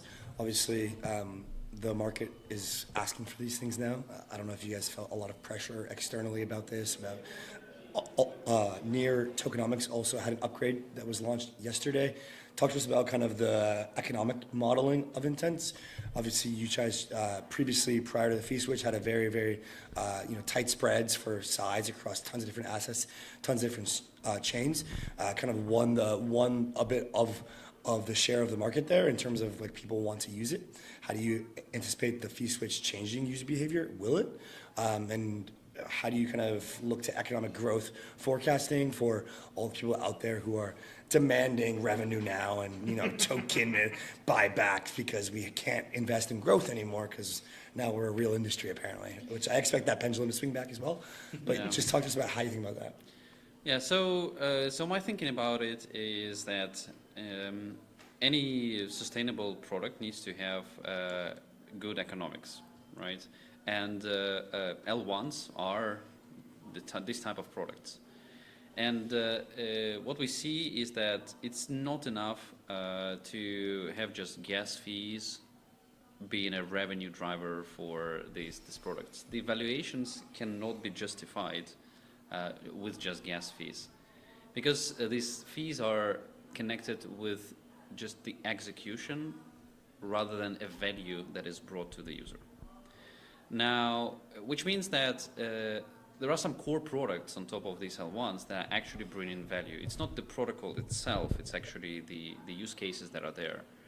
And the use cases that we are focusing for Near are intense, so the financial use cases alongside with the AI use cases, right? And how we're thinking about it is that if these use cases are generating revenues, then these revenues need to flow into the Near token.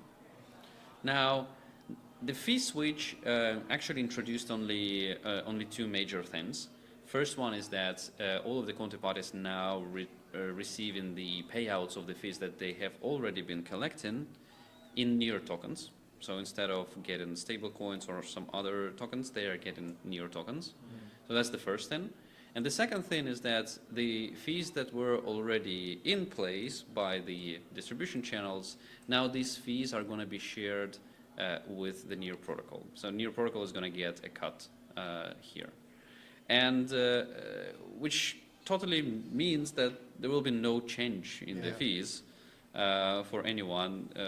And I do not expect that there will be any major, change in the user behavior or like how the distribution channels are gonna work. We are working with them in order to make sure that this transition is smooth for them and it's not very hard. So for all of the new comers who are going to use Near Intents, this solution, they are not going to have this strange period in the beginning. Then it was something, and then they are switching to something different. So for them, it is a little bit easier.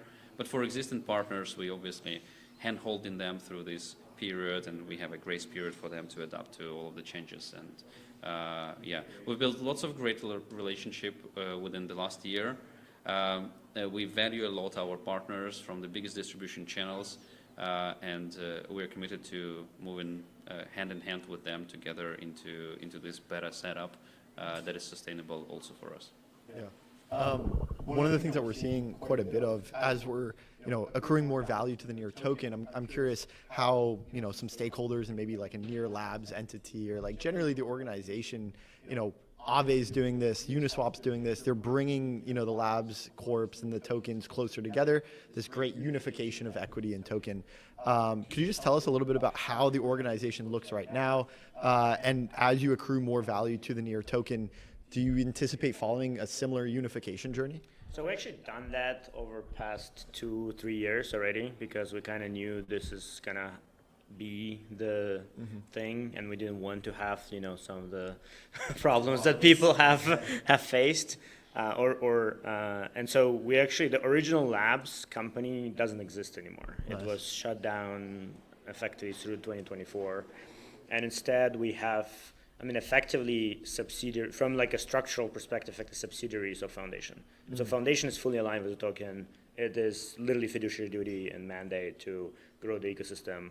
And the companies are effectively kind of feed into this. It's a little bit more complicated because of all the legal frameworks, but the structure, like incentive-wise, this is the structure, and we like all aligned with the Near token to be kind of the measure of success. Yeah. What do you want to see from the intense growth this year? Like, well, trillion a day in volume. Easy. Today would be hard. Tomorrow would be okay. Yeah. So I think it's really exciting to see effectively network effects starting to take place, because now if you are a wallet, DEX, or a neobank or an application, it makes sense for you to integrate Near Intents because you're getting access to 30 plus chains, and the number keeps growing. You get access to all these assets, and you don't need to do all the integrations, all the manual work, etc. And we kind of start seeing, like, as more people integrate, see like, oh, damn, I'm getting all this functionality, and it's like one simple API, right? There's also a bunch more really exciting kind of extensions, like adjacent markets that are coming there. On the asset side, right, on chain side, people are like, hey, I can just integrate into Near Intents and get all of these distribution channels now access, right? So we're actually seeing that kind of network effects are starting to play in, and so the idea is to keep growing that, keep strengthening that network, and kind of really building like core there. And then agentic marketplace is coming to really, again, obviously it's still early, right? This is like, there's like whatever, 300 agents there, 400 agents with a few thousand jobs. But this is how we're going to bring like real world commerce. This is how we're actually going to bring this trillions of actual, shipping containers moving around, is because we can say like, hey, I need, steel to be delivered. I need, like to figure out how to build this building, et cetera. And all of those contracts will also go on chain. And so that kind of two pieces that are really like starting to take place. Meanwhile, obviously the Near.com, really exciting. If you haven't tried, it's an amazing experience. And so really starting to grow that and getting people to used to that blockchain is not hard. I think like that is, like if you go talk right now actually here in San Francisco outside, everybody's like, either it's a scam or it's too hard, right? That's a prevalent, and Near.com really delivers experience where it's not hard. You don't need to think about private keys, you don't need to think about, you know, gas fees, blockchains, switching wallets, RPCs, like all of the things that we as crypto people kind of got used to, and like begrudgingly just like, okay, I have 5 different wallets, I need to make sure I remember to not use the one for this, like I paid somebody from this one, let's make sure to not pay ever anyone again. Like all of this just disappears, right? It melts away with Near.com. And so that's really exciting, and like would love to have, you know, people try it out and really kind of experience that kind of for the real, like the crypto doesn't need to be hard. Yeah. Awesome. Guys, thanks so much. Yeah. Shipping. Yeah. A lot of product announcements, a lot of token announcements, intense. It's been a busy week, huh? Yeah, I mean, Alec's been shipping nonstop. Yeah, like what did you guys do the last couple of months? Just absolutely ship. Yeah, I would like to give a shout out actually to my team. They are amazing professionals. I'm super honored to work with them. There are not a lot of them here at this event, and it's me talking head coming here, you know, and selling team is shipping everything and selling everything that they have been doing. But it's definitely they are not sleeping, shipping on the weekends, all of the stuff. They are very, very excited about everything that we're doing. They are the first adopters of all of the technologies. Yep. Everybody from the team are using our products, so that's just a great. It's just an amazing community to be in and be alongside these guys. So if somebody from you are listening to this, then it probably means that you're not shipping and you need to get back to it. Oh, like Claude is shipping, yeah. Products is shipping. Yeah, or something is shipping, compiling, yeah. Yeah. Okay, that's okay. Yeah, but big thanks to my team for this amazing ability to showcase all of these great technologies. Yeah. Thank you guys for having us out. Thanks to the Rollup team. If the Rollup team is watching this, you guys are going nonstop 7 hours a day. Thank you guys as well. Pleasure, guys. Guys, we'll take a quick break and we'll be right back. Thank you.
talking today with Lukas, the CEO at TACEO, Encrypted Compute AI. Lukas, how's your NEARCON going? It's great. Like, really have to say congrats to the one who said, like, go back to SF with NEARCON. Like, the timing couldn't be better. And yeah, like for a long time, like I haven't seen a conference where people actually listen that much to talks. Like usually it's like the keynote and then everybody's gone. Here, like the stage is full all day. Yeah, and both rooms too. I just walked outside there, and there's a whole side room. Someone's giving a lecture, and everyone's there, like either taking notes or doing the demo. I mean, why do you think that is? Why do you think NEARCON? And we were at ETH Denver's. We saw it too, right? Last week. This is different. Why do you think that is? So what I've observed is that like it's really the first time credible AI people and blockchain people come together and listen again to each other, and not about like some hype or like some blockchain companies that throw AI to fundraise on it. So I was on a panel with someone from KPMG that like really goes to the enterprises and tries to educate them about AI, and like to see the gap what she told me about like Twitter AI and enterprise AI. It's just like you don't observe this on Twitter anymore, and you get new information. I think she was the most interesting one on the panel because most of the audience here didn't know about like what enterprise AI looks like. Yeah. Incredible. What does that look like? What does enterprise AI look like? So what she told is like that it takes roughly 8 to 9 months to approve a machine learning model, an AI model in a financial sector. And after 8 or 9 months, we know like you don't use that model anymore. Nobody on Twitter used that model anymore. Like, do you want to deploy it even? So why even start the process? But now apparently they're trying to cut it down to weeks, which makes it more feasible to deploy. We had someone on earlier talking about AI supervisors. I'd imagine that if you can get almost like a fact checker supervisor or an implementation agent that you can get verified and approved at an enterprise grade level, you can then take that and you can say, hey, agent, you've already been approved. Go verify this new model. Go see if this new model is ready for approval as well. And then it could hopefully it could hopefully speed up and shorten the amount of time that it would take to implement some of these things. We're seeing that like, the military is using Claude, but like Claude's not letting them. And so, there's some entities that are trying to move fast. Others are kind of trying to do things by the book. How much do you think, this is necessary and important that we fact check and verify every model versus just kind of putting these arbitrary slow down speed bumps in the way to try to, just kind of get it in our own way or slow down something from coming in and shaking everything up? I think you have to see like in which context you're deploying it. Like as a startup scale up, like speed is the only thing you have. Like you cannot like do a lot of like this check and guardrails, at least like in the experimental mode. Like once you go to production, things look different. Like if you have real customers, like institution grade customers, also as like a scale up, you think very differently. So I think those two worlds have to exist.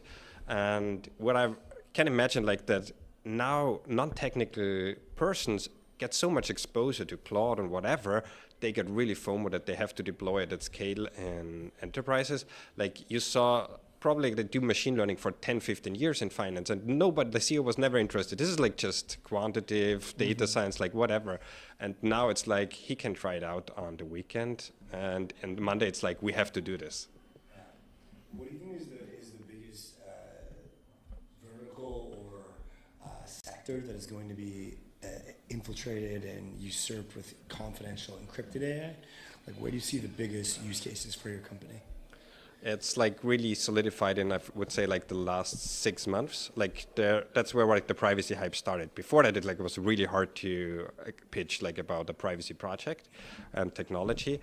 And we're seeing this now in 3 use cases. One is identity, payments, and both combined, you see an agent. Like an agent needs an identity and it needs payments. And it should be private and verifiable to make really the trust scale on an internet level. Yeah. Well, the NEAR team has made a bunch of updates, made a bunch of announcements. I'm just curious, like being here at NEARCon, I saw you yesterday and now you're here again today. What do you think has been the most influential or important announcement that NEAR has made this week? I think like confidential intents is the most interesting one for me, and really? Like how they think about confidential compute. Like that's where we also like very much aligned with NEAR and Illia, and we talk a lot about this. So I think it's really great to have someone like NEAR pushing the boundaries here. from like, not in my bubble, I think Iron Claw is definitely a thing that like goes way beyond crypto. Like that's, everybody wants Claw, and now you just have like a secure and private thing of that. Like that's essentially what's the only downside of Claw so far. And if they can solve it, I think it will break out of crypto very easily. How do you see yourself or your company implementing some of these things like Near Intense and Iron Claw? Yeah, so Near currently is mostly working with trusted execution environments. Yeah. Like we want to lift the trust assumptions up with like cryptography. So we're working mainly with two technologies, multi-party computation and zero knowledge proofs. And you have this triangle so far. Like you have like on the one side, you need performance, especially in AI. You have programmability, so general purpose. And the third is like, is it a cryptography guarantee or not? And you can have 2 out of 3 currently. So if you're going with TEs, like you don't have cryptography security so far, you still kind of depend on the hardware manufacturer and on the operator a bit that he doesn't mess around with the devices. On the other side, you have companies that go like FHE EVM or like this general purpose, like encrypted compute environments where you lack performance for like use cases like agents and so on. And where we come in is mostly like we do like performance and cryptography, like dedicated solution that really scale and are based on cryptography. Awesome. Well, I think we're almost out of time, but I want to get the last word from you. Just generally, any closing thoughts here that we should be keeping in mind, right? You guys are very deep in this space. We've had a lot of conversations here today. What do you think is some of the most important things that we should be thinking about and our audience should be thinking about to prepare for the AI super cycle? I think like what everybody should think about is like how like AI doesn't need a different trust model. We cannot operate on don't be evil anymore. It has to be can't be evil, and this has to do with blockchains, cryptography, privacy. Like if we don't get this right, like this is the really fear that I see with AI, that if we cannot have guardrails that are not depending on a vendor, on an operator, this is becoming really dangerous. And what is the next year looking for you guys as far as product and what you guys are launching? Like what practical things are you guys going to launch that are going to be usable by consumers or usable by businesses? Like what's the product and what's kind of like the business model? Yeah. So the product is an encrypted compute layer. So we develop services like this are these high performance primitives where people in the identity space or people in the payment space can use it to have like a private version of like a blockchain. So, and we're like really deep down in developing it and we'll launch in March. So in 1 month, we'll launch publicly with the first customers, with the key customers in the identity space. So they can use then our network in production and at a scale. And then how do you make any revenue on that? What's your business model? So it will be a business model that's based on usage. Okay. So the more compute you use on the network, the more you will pay. Got it. And the network is like a blockchain or is it like a distributed ledger? How does it? Yeah, it's not a blockchain. It's not a layer 1. It's not a layer 2. It's like really a network of nodes that are connected through a cryptography protocol called secure multi-party computation. But it's not like a blockchain in itself. So it can be a service layer to other blockchains. Got you. All right, Lukas, thank you for coming on. Yeah, thanks for having me. I appreciate it. I hope you have a great rest of the event here in SF. It's been a great event so far. Yeah. Tons of great speakers. I know there's AI folks out there. There's crypto folks. They're coming together. So glad you're enjoying. Yeah, thanks for having me. Thanks, man. Thanks, Lukas. See you next time. Cheers, buddy. Alrighty, guys. We're keeping it rolling. We got our next guest, Devinder Sodhi. He is in the back, I believe, ready to go. We're keeping it rolling, guys. Hour 4 here. Yeah, I think we're on hour starting 14 over the 2 days. We are. Guess maybe 29. Some. We're talking community-driven AI. Devinder is the AI community lead at Frontier Tower. Beautiful. So we're going to be talking about the state of the tower and the AI floor at the Frontier Tower.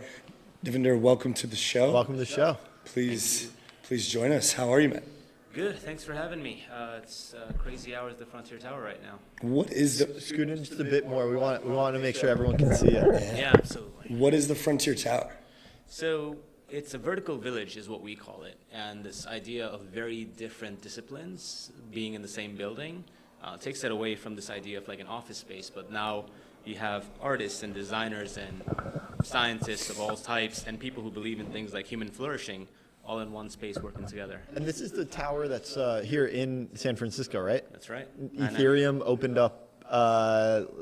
There was an Ethereum event, or there was something that Ethereum did in this tower as well? Yeah, my understanding it's the first home base, like physical home base for Ethereum in the world. Yeah. And it's 995 market. So I was here last time I was in San Francisco. I went to the tower. Yeah. It was incredible.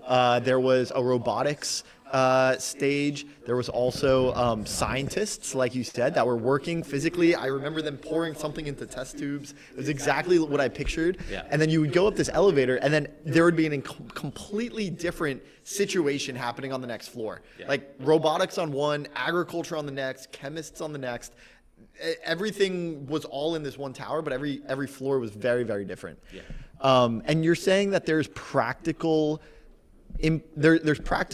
improvements to having like very diverse but very close proximity of these different things. How much interrelated business and work is being done cross tower stage? A decent amount.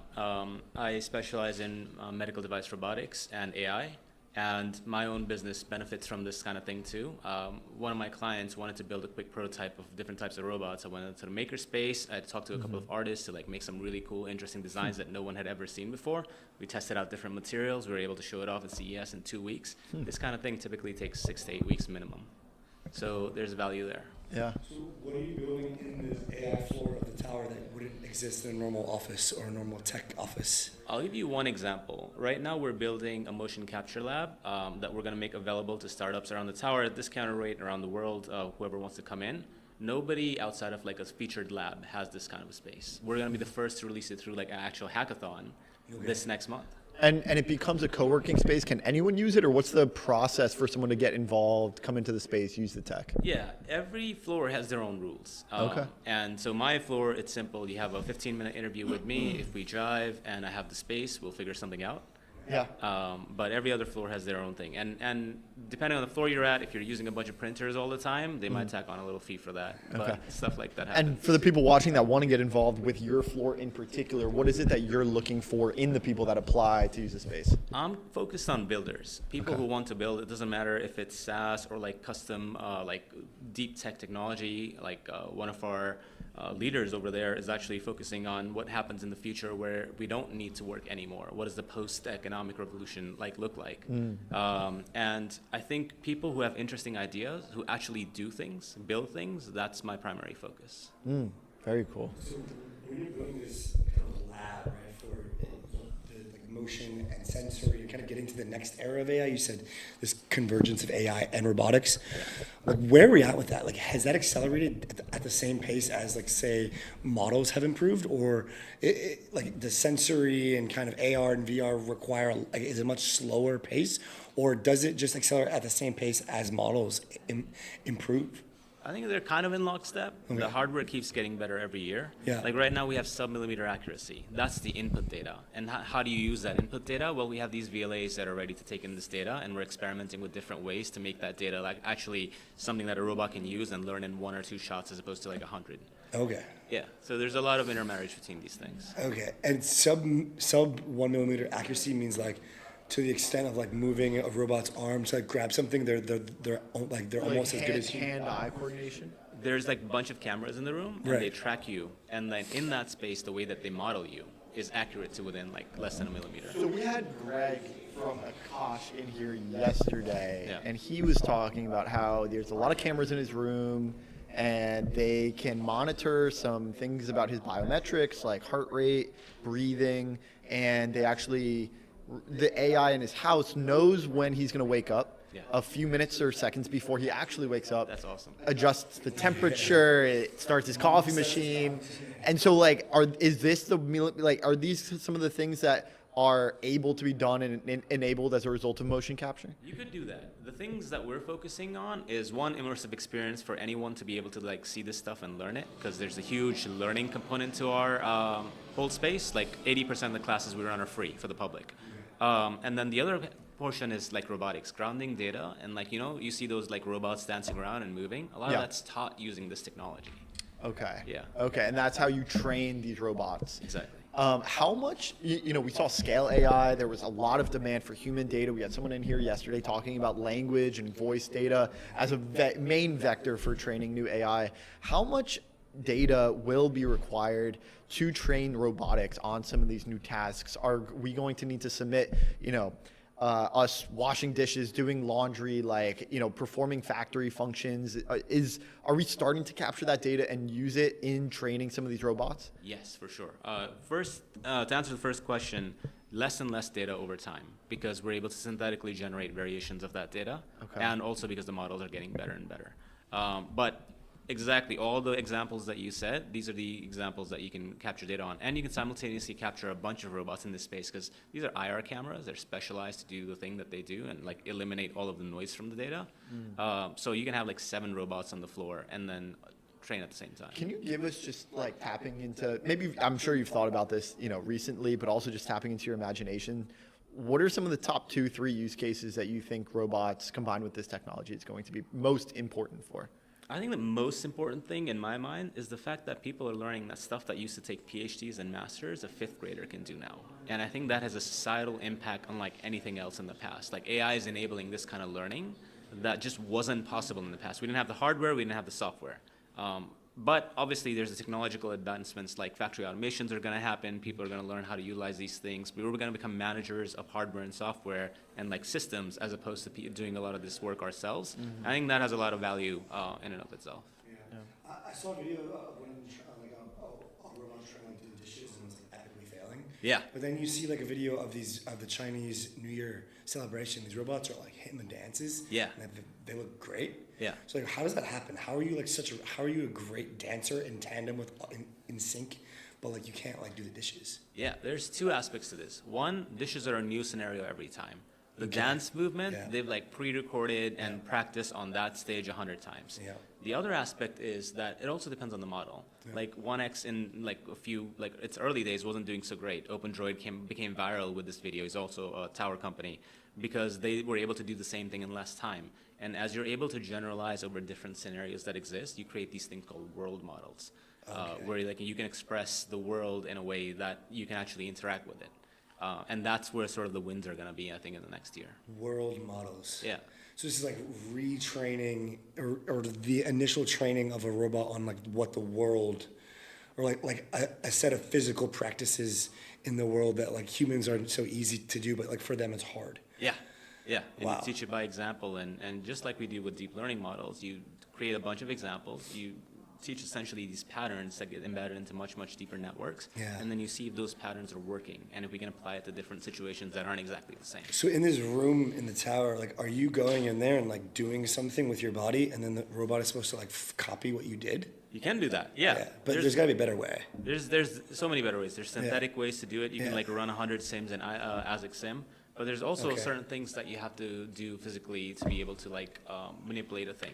And this is just one example. I want to be clear. Yeah. We have the world's best biotechnicians. There's a woman who's figured out how to get stem cells from menstrual blood, and she's running an amazing company called MuseBio from that. And there's this human flourishing that's figuring out how do humans, kind of the point of this thing for me is where do humans come into play with this whole AI thing, right? And how do we build systems that are valuable for both us and the technology, so we're not all freaking out about it? Yeah. All of these things, there's longevity, there's robotics, obviously. We have robot fights happening now. That was the first robot fights happened in the tower basement. The very first robot fights ever happened in the tower basement. That's what became viral, and then I saw that. Everyone was doing it after. Yeah. And so talk to us. We'll quote tweet the clip of you talking about this on these robots fighting, because that went mega viral. Yeah. How did that come to fruition? How did we end up with these robots? You have 12 floors above it. How did we end up with these robots sparring in the basement? So this is a great example of that cross-floor collaboration. Vitaly and Xenia run UFB. They're fantastic roboticists. Xenia does amazing marketing.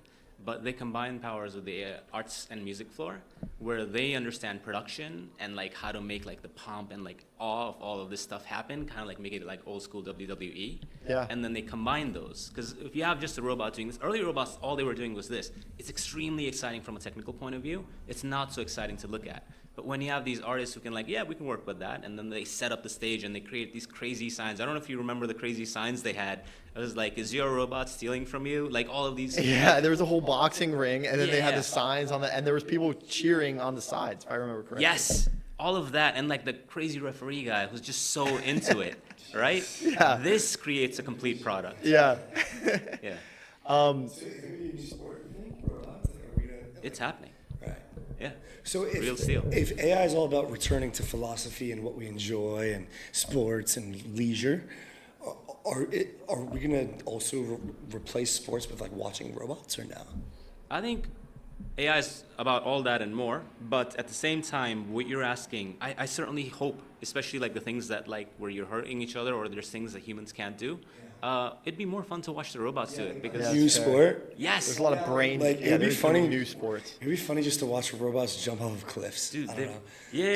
Just crash. Just brain, just anything that's brain damage. Just have a robot do it instead of a human. Yeah, see if that's a better and maybe hopefully even just as decent for the environment. But like, Yeah. you know, it's been in Las Vegas, in Boston, they went Oh, to yeah? Boulder, they went to Denver, they were at Oh, Eat wow. Denver. Like they're a circuit now. Yeah. And so this was born out of the tower. How does the tower get funding? Is it donors? The tower itself has its own funding to actually pay for the building. Mm-hmm. Then there's the monthly fee that you have as like a regular member, kind of like a WeWork does. Okay. But then you can get involved in other ways too. So I, as a floor lead, actually fund a lot of the activities on the AI floor because I wanted to kickstart something. Like every single piece of furniture, all the equipment, I bought out of pocket. And I set that up because I had a vision for what this place could be. Yeah. And we're starting to see the returns already. So like it's getting to a place by like this December, I'll be skyrocketing. Well, Dev, thanks for joining us, man. This has been insightful and fun conversation. I appreciate you being patient.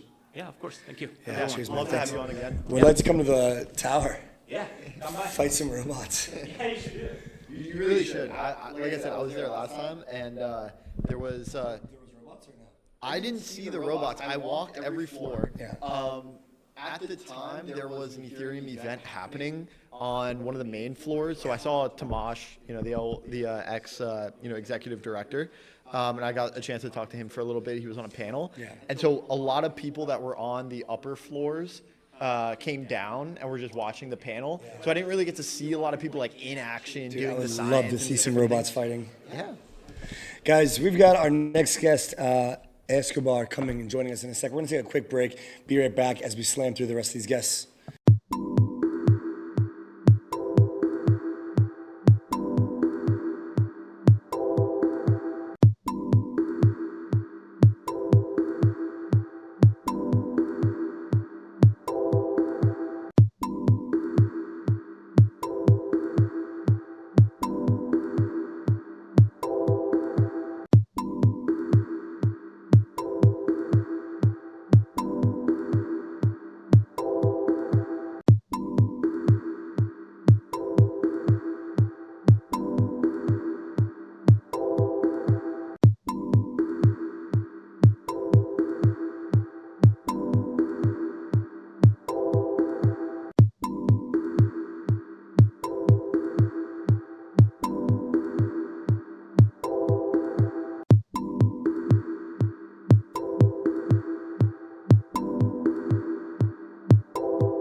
guys, we are back live here with Aescobar from NEARCON. Pleasure, absolutely pleasure to have you on the show, man. Nice to meet you. Yeah. Pleasure to be here. Likewise. So we're on, we've been here in this room here for a few hours today. Did the whole thing yesterday as well. Yeah. But there's lots of panels going on out there. NEAR's been shipping, lots of product announcements. Yeah. Give us a sense of what you've heard on the panels and generally what the vibe is out there. Oh, well. I loved the topic yesterday about neobank. It's my favorite topic of the year at least. Neobank has been killing it. Everyone has been issuing a card, but NEAR built different, and how we're gonna deliver that, I believe. NEAR have a very different infrastructure for that. Yeah, and so now that, it's very easy to launch a neobank, right? It used to be that you had to get a bank charter, you could launch a bank, then you could issue a card. Visa, MasterCard makes it even easier. And then obviously from there, neobanks are just exponentially easier from that. Why do you think it's important that we have so many neobanks, so many cards? In digital assets, we saw a lot of fragmentation. Does it feel like fragmentation, or does it feel like more options? I think it's remind me of the early DeFi day, right? Like we have a lot of DeFi protocol just issuing one another, a lot of lending, following each other. Mm-hmm. So one big protocol issued and then everyone doing the same thing. Mm. But I think in the end, we're just gonna have a couple cards that sustain in the market, that really doing the business, because I think the current meta is no longer about selling the dreams, right? It's about how you can generate revenue and being a sustainable business. So we believe that NEAR infrastructure kind of deliver a different way of how we frame neobank. It's not just simply crypto card and doing a payment. Yeah. And how does someone stand out, right? Like, how does someone differentiate, get some product market fit? Everyone needs to use a card, but there needs to be some distribution in order for, a card to get used and generate revenue. What can a neobank do to stand out amongst all the others? Well, I think from the current neobank that we have in the market already, it's simply a one-stop shop that really built everything in the app. Like if you see near.com is something that I really like it. It's just about time how we can implement a card into that product. I think that could be very interesting, especially for Rhea itself. We are a lending protocol on top of Intent. Okay. We just see how we can implement either. Is it necessary for neobank to have a card, or are we talking more about infrastructure for stablecoin as well, right? Okay. And stablecoins right now are the primary currency that people think and anticipate is going to be spent and earned and saved. Yeah. The primary currency through which a lot of the agentic payments are going to flow. Yeah. Given the current landscape of the internet, most of this is not yet built for stablecoins. True. Most of e-commerce is built for credit cards, right? Someone can just go on a browser, fill out the credit card in a field as they fill out the payment form, buying something online. Does it make sense for AI agents to have credit cards in the near term until we build out more stablecoin infrastructure where a lot of the internet becomes retrofitted and optimized for stablecoins? I think instead of doing through credit card, why don't we just do it directly to the stablecoin infrastructure, right? Okay. Like the current credit card payment and so on, it still have a lot of implementations on the fee side. I think what we need to tackle on the stablecoin infrastructure is mainly doing direct payment, less fee, more straightforward. I think that's something that should be improved instead of going through the credit card way. Yeah. And tell us a little bit about Rhea Finance, how you guys have approached the space. Generally, what is the problem statement and how do you anticipate solving? Sure. So just a little bit background on Rhea itself first. Please, we are the first and the biggest DEX on lending on top of NEAR, even until today. But we already live since 2021. It's quite an old project in the market. We are the first DEX, first lending on NEAR. And then previously it's called Rare Finance and Borrow Finance. Probably the OG on the ecosystem might know that.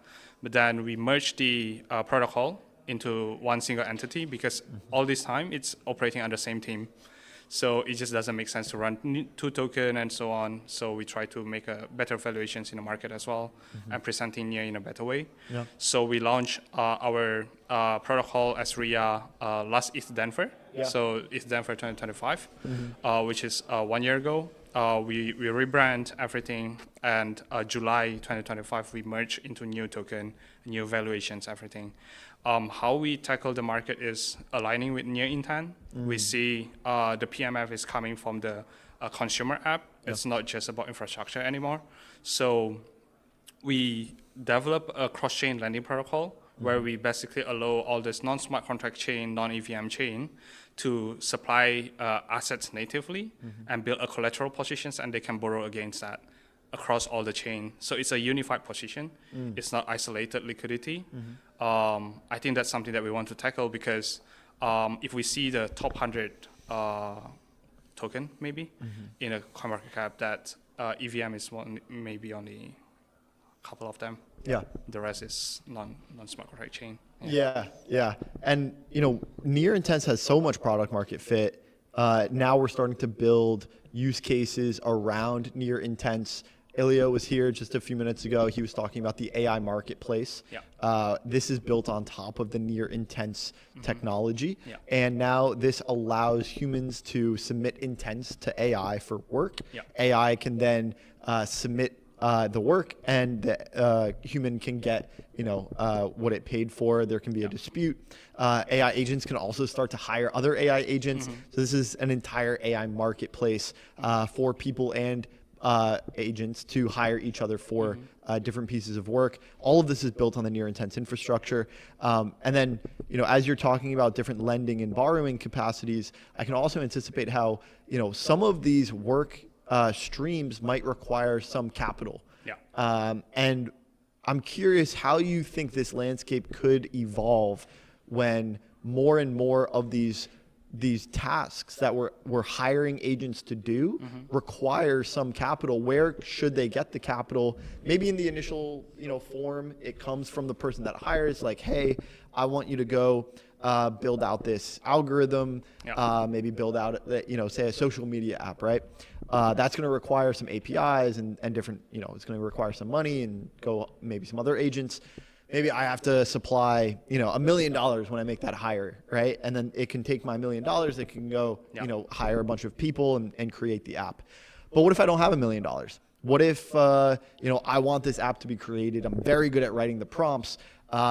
Is there some other lend borrow facility that could help provide that capital so that I can do the prompting, the AI can do the work, and then there's some lender that could provide the capital and get a return? Well, interesting. I think that's one of the use cases that we want to grow through, because right now we see the lack of the capital efficiencies that we have. We have around 90 million TVL still sitting in near a smart contract, but how are we going to use this capital across all of our DeFi protocols, right? We have DAX, we have lending, even in Near, we have all of this DeFi primitive. It's LST, whatever you name it, including leverage. I think that's the first things that we need to solve first before we go to further on how we can build a consumer consumer product that they can leverage to leverage our capital, right? So it's still those users who are holding an assets that's not related to stablecoin directly, and how to tap into stablecoin passively. They simply can borrow with us by supplying any other assets that they have. I think that's the main thing that we want to solve first. And there's lots of different asset classes now that are getting tokenized, right? And we're bringing more high quality assets on chain. If you look at the lend borrow facilities that are out there now, it's primarily focused on just we got Bitcoin, we got ETH. Those are primarily the speculative assets, and then you've got a whole slew of stable coins. How do you think tokenized ETFs, tokenized equities, tokenized AI agent, yield coins, and like this entire asset universe, as there's a more robust asset class being tokenized, putting on chain into DeFi, how do you anticipate Rhea Finance will react and kind of reshape around some of these new asset classes? Yeah, so there's two ways for my perspective at least. One that we are very anticipating right now is to put those assets into the lending protocol for sure. They can use that and borrow stablecoin. That's one thing. And while they still get the upside of the equity when there's price movement in the market, right? That's one thing. And the second thing is to build an earned product where they can benefit from three of this aspect, which is the equity itself, the growth of the value, and how they tokenize and get the yield.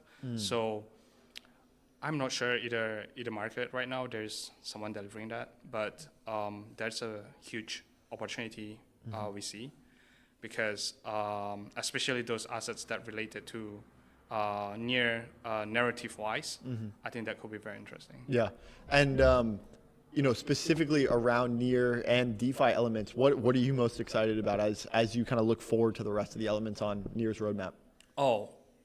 I can say privacy is a thing. Privacy. Yes, yeah. Because for Rhea, even we try to build further than just providing an infrastructure for Near. We have been delivering that for 4 years, since 2021. But then we see a great opportunity how we can serve the privacy market. So we built a Zcash extension wallet, because we see Zcash only have the application wallet, right, so far. So that's one of the things that we want to build for the new community, we can say.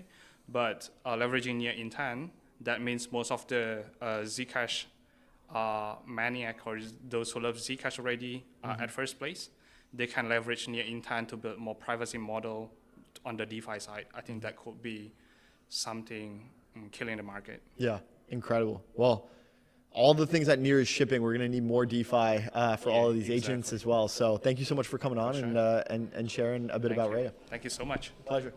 See you next time. See you next time. All right, guys. There we go. We are on the home stretch here at NEARCON. Man, we're just pumping it out, man. There's so much to talk about. We can just keep talking. Everything that Near is shipping is incredible. I think that, a lot of this stretches all the way to the bare metal, deep infrastructure part of the stack. We talked about the energy crisis that is afoot. We're seeing this span geopolitical territories. A bunch of different countries are approaching this a bunch of different ways. Some people are going solar, some people are going nuclear. Ultimately, a lot of what we're seeing these AI agents do and the amount that we're seeing them embraced in the marketplace is going to require a lot of compute and a lot of electricity. And so we're seeing the power crisis really take hold. We're also seeing how AI is starting to affect other markets. You heard a lot of us talk about Citrini's research. This was daisy-chained together, different components that ultimately might lead to a scenario where we have several different facets of the economy starting to react to AI. And the way that they react to it is that they end up cutting employees. This leads to more unemployment. That does help the businesses because they're wiping these expenses off their books. It allows them to have better margins, beat earnings, stocks go up, but they end up investing that appreciation more into AI. What happens? They end up replacing more of their workforce, so on and so forth, until the consumer credit economy collapses because of unemployment. This leads to a daisy chain of effects all the way through the economy. We'll see if this ultimately plays out. Most of our guests have said that this is fear, uncertainty, and doubt that is being spread. Ultimately, we will find new jobs for these people that are displaced. Even though we're going to have AI agents manage the new jobs, seems like that's not entirely the sector that we believe these jobs will create. Most of these jobs are going to come from creative places. There will be art. There will be sports. There's going to be more pushing the frontier, technology. I'm ready for our next guest. We're cruising. Near's out there shipping and we're in here cruising. Guys, let's do a quick commercial break while we figure out our next guest. We will be right back after this. Don't go anywhere.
Back here live at NEARCON. It is Tuesday, February 24th. We've got Richard and John. Richard, the MP of Fabric Venture. John, partner at Kinetic. Guys, welcome to the show. Local SF natives? Or no, fluid?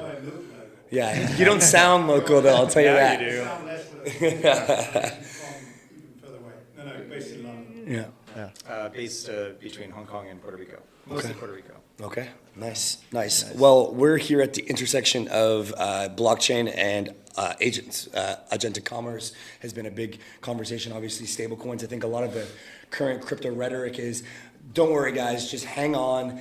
Agentic payments are going to save us, and we're going to have all these agents on chain. All your DeFi protocols are going to be re-rated. Stablecoins are going to be in trillions.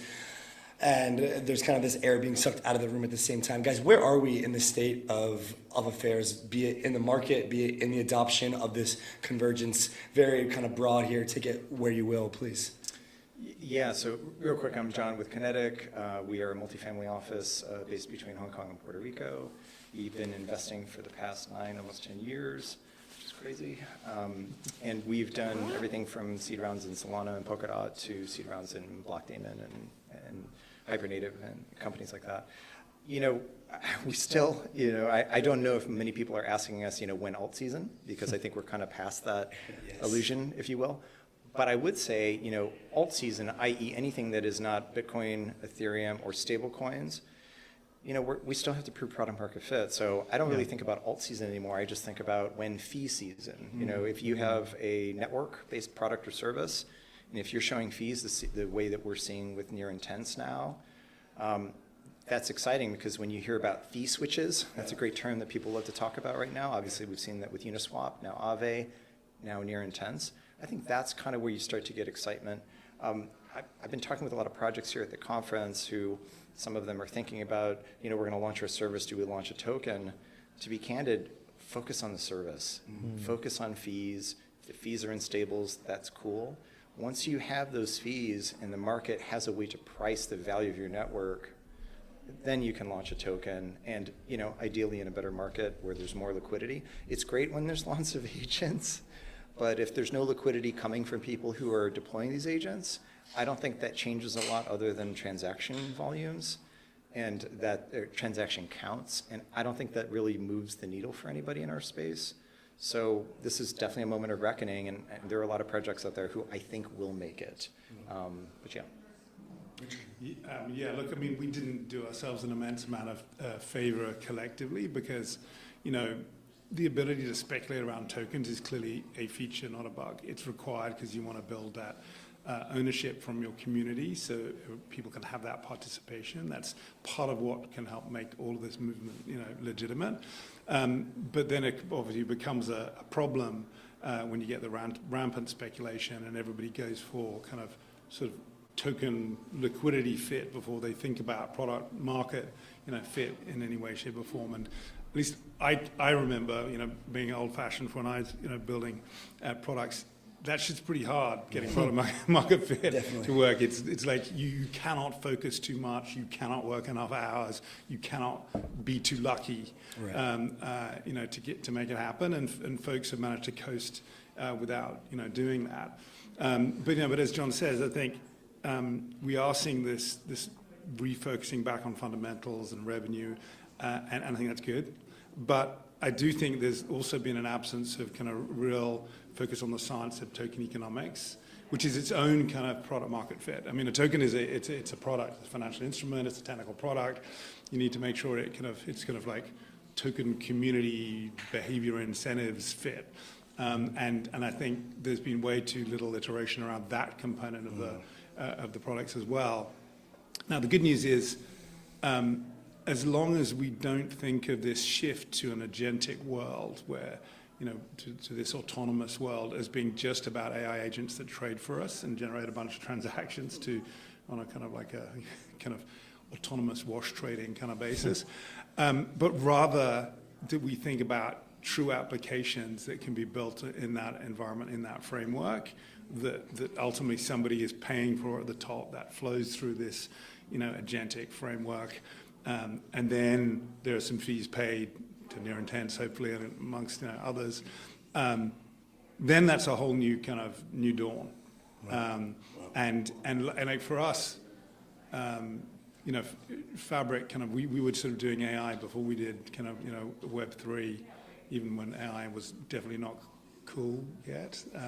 So big, when it was still called big data, in fact. Yeah. There was a kind of a sub-thesis or phrase we had, which is that part of the point of Web3 was to use its coordination superpower to organize the world's data from the bottom up. Right. And hence provide this kind of context-rich environment that makes AI super potent, super powerful. And also, you know, it does present us the possibility of protecting the privacy around which data you share and you don't. It's one of the kind of primitives within our sort of space. And also tokenizing intellectual property. So I think all of those aspects, and I think there's sort of a growing clarity in the industry around that, you know, give us the opportunity to build infrastructure, to serve apps that could really, you know, save our bacon. So there's a kind of reductive frame of thinking going on right now that blockchain is just for finance. Yeah. Like we tried a lot of these different gaming iterations, social iterations, other types of financial kind of like experimentation, but it kind of came down to DeFi is the only use case, which is kind of ironic because DeFi fell out of the lore and out of the flavor for like the last 2 years. It was really hot 2020, 2021, and 2022 we had a lot of like the blow-ups and a lot of the CDE, DeFi stuff. Then it was about chains, about all, you know, scaling execution and throughputs and all these things, fast L1s, fast L2s. Now it's like, okay, all the institutions want to do DeFi, but now the reductive thought is all we are doing here is DeFi. But then you've got like pioneers like Vitalik who have these, you know, crazy visions about you know, identity and all these things, and now obviously the agentic forces. So I guess all this to say is it too reductive to say it's just finance? Is that it's just revolutionizing finance? Why or why not? It's great clickbait for Twitter. But John, do you want to go first? You heard it here. You know, is it reductive? Yes, because, I mean, do we think that decentralized networks offer anything other than a great settlement layer for finance? I do.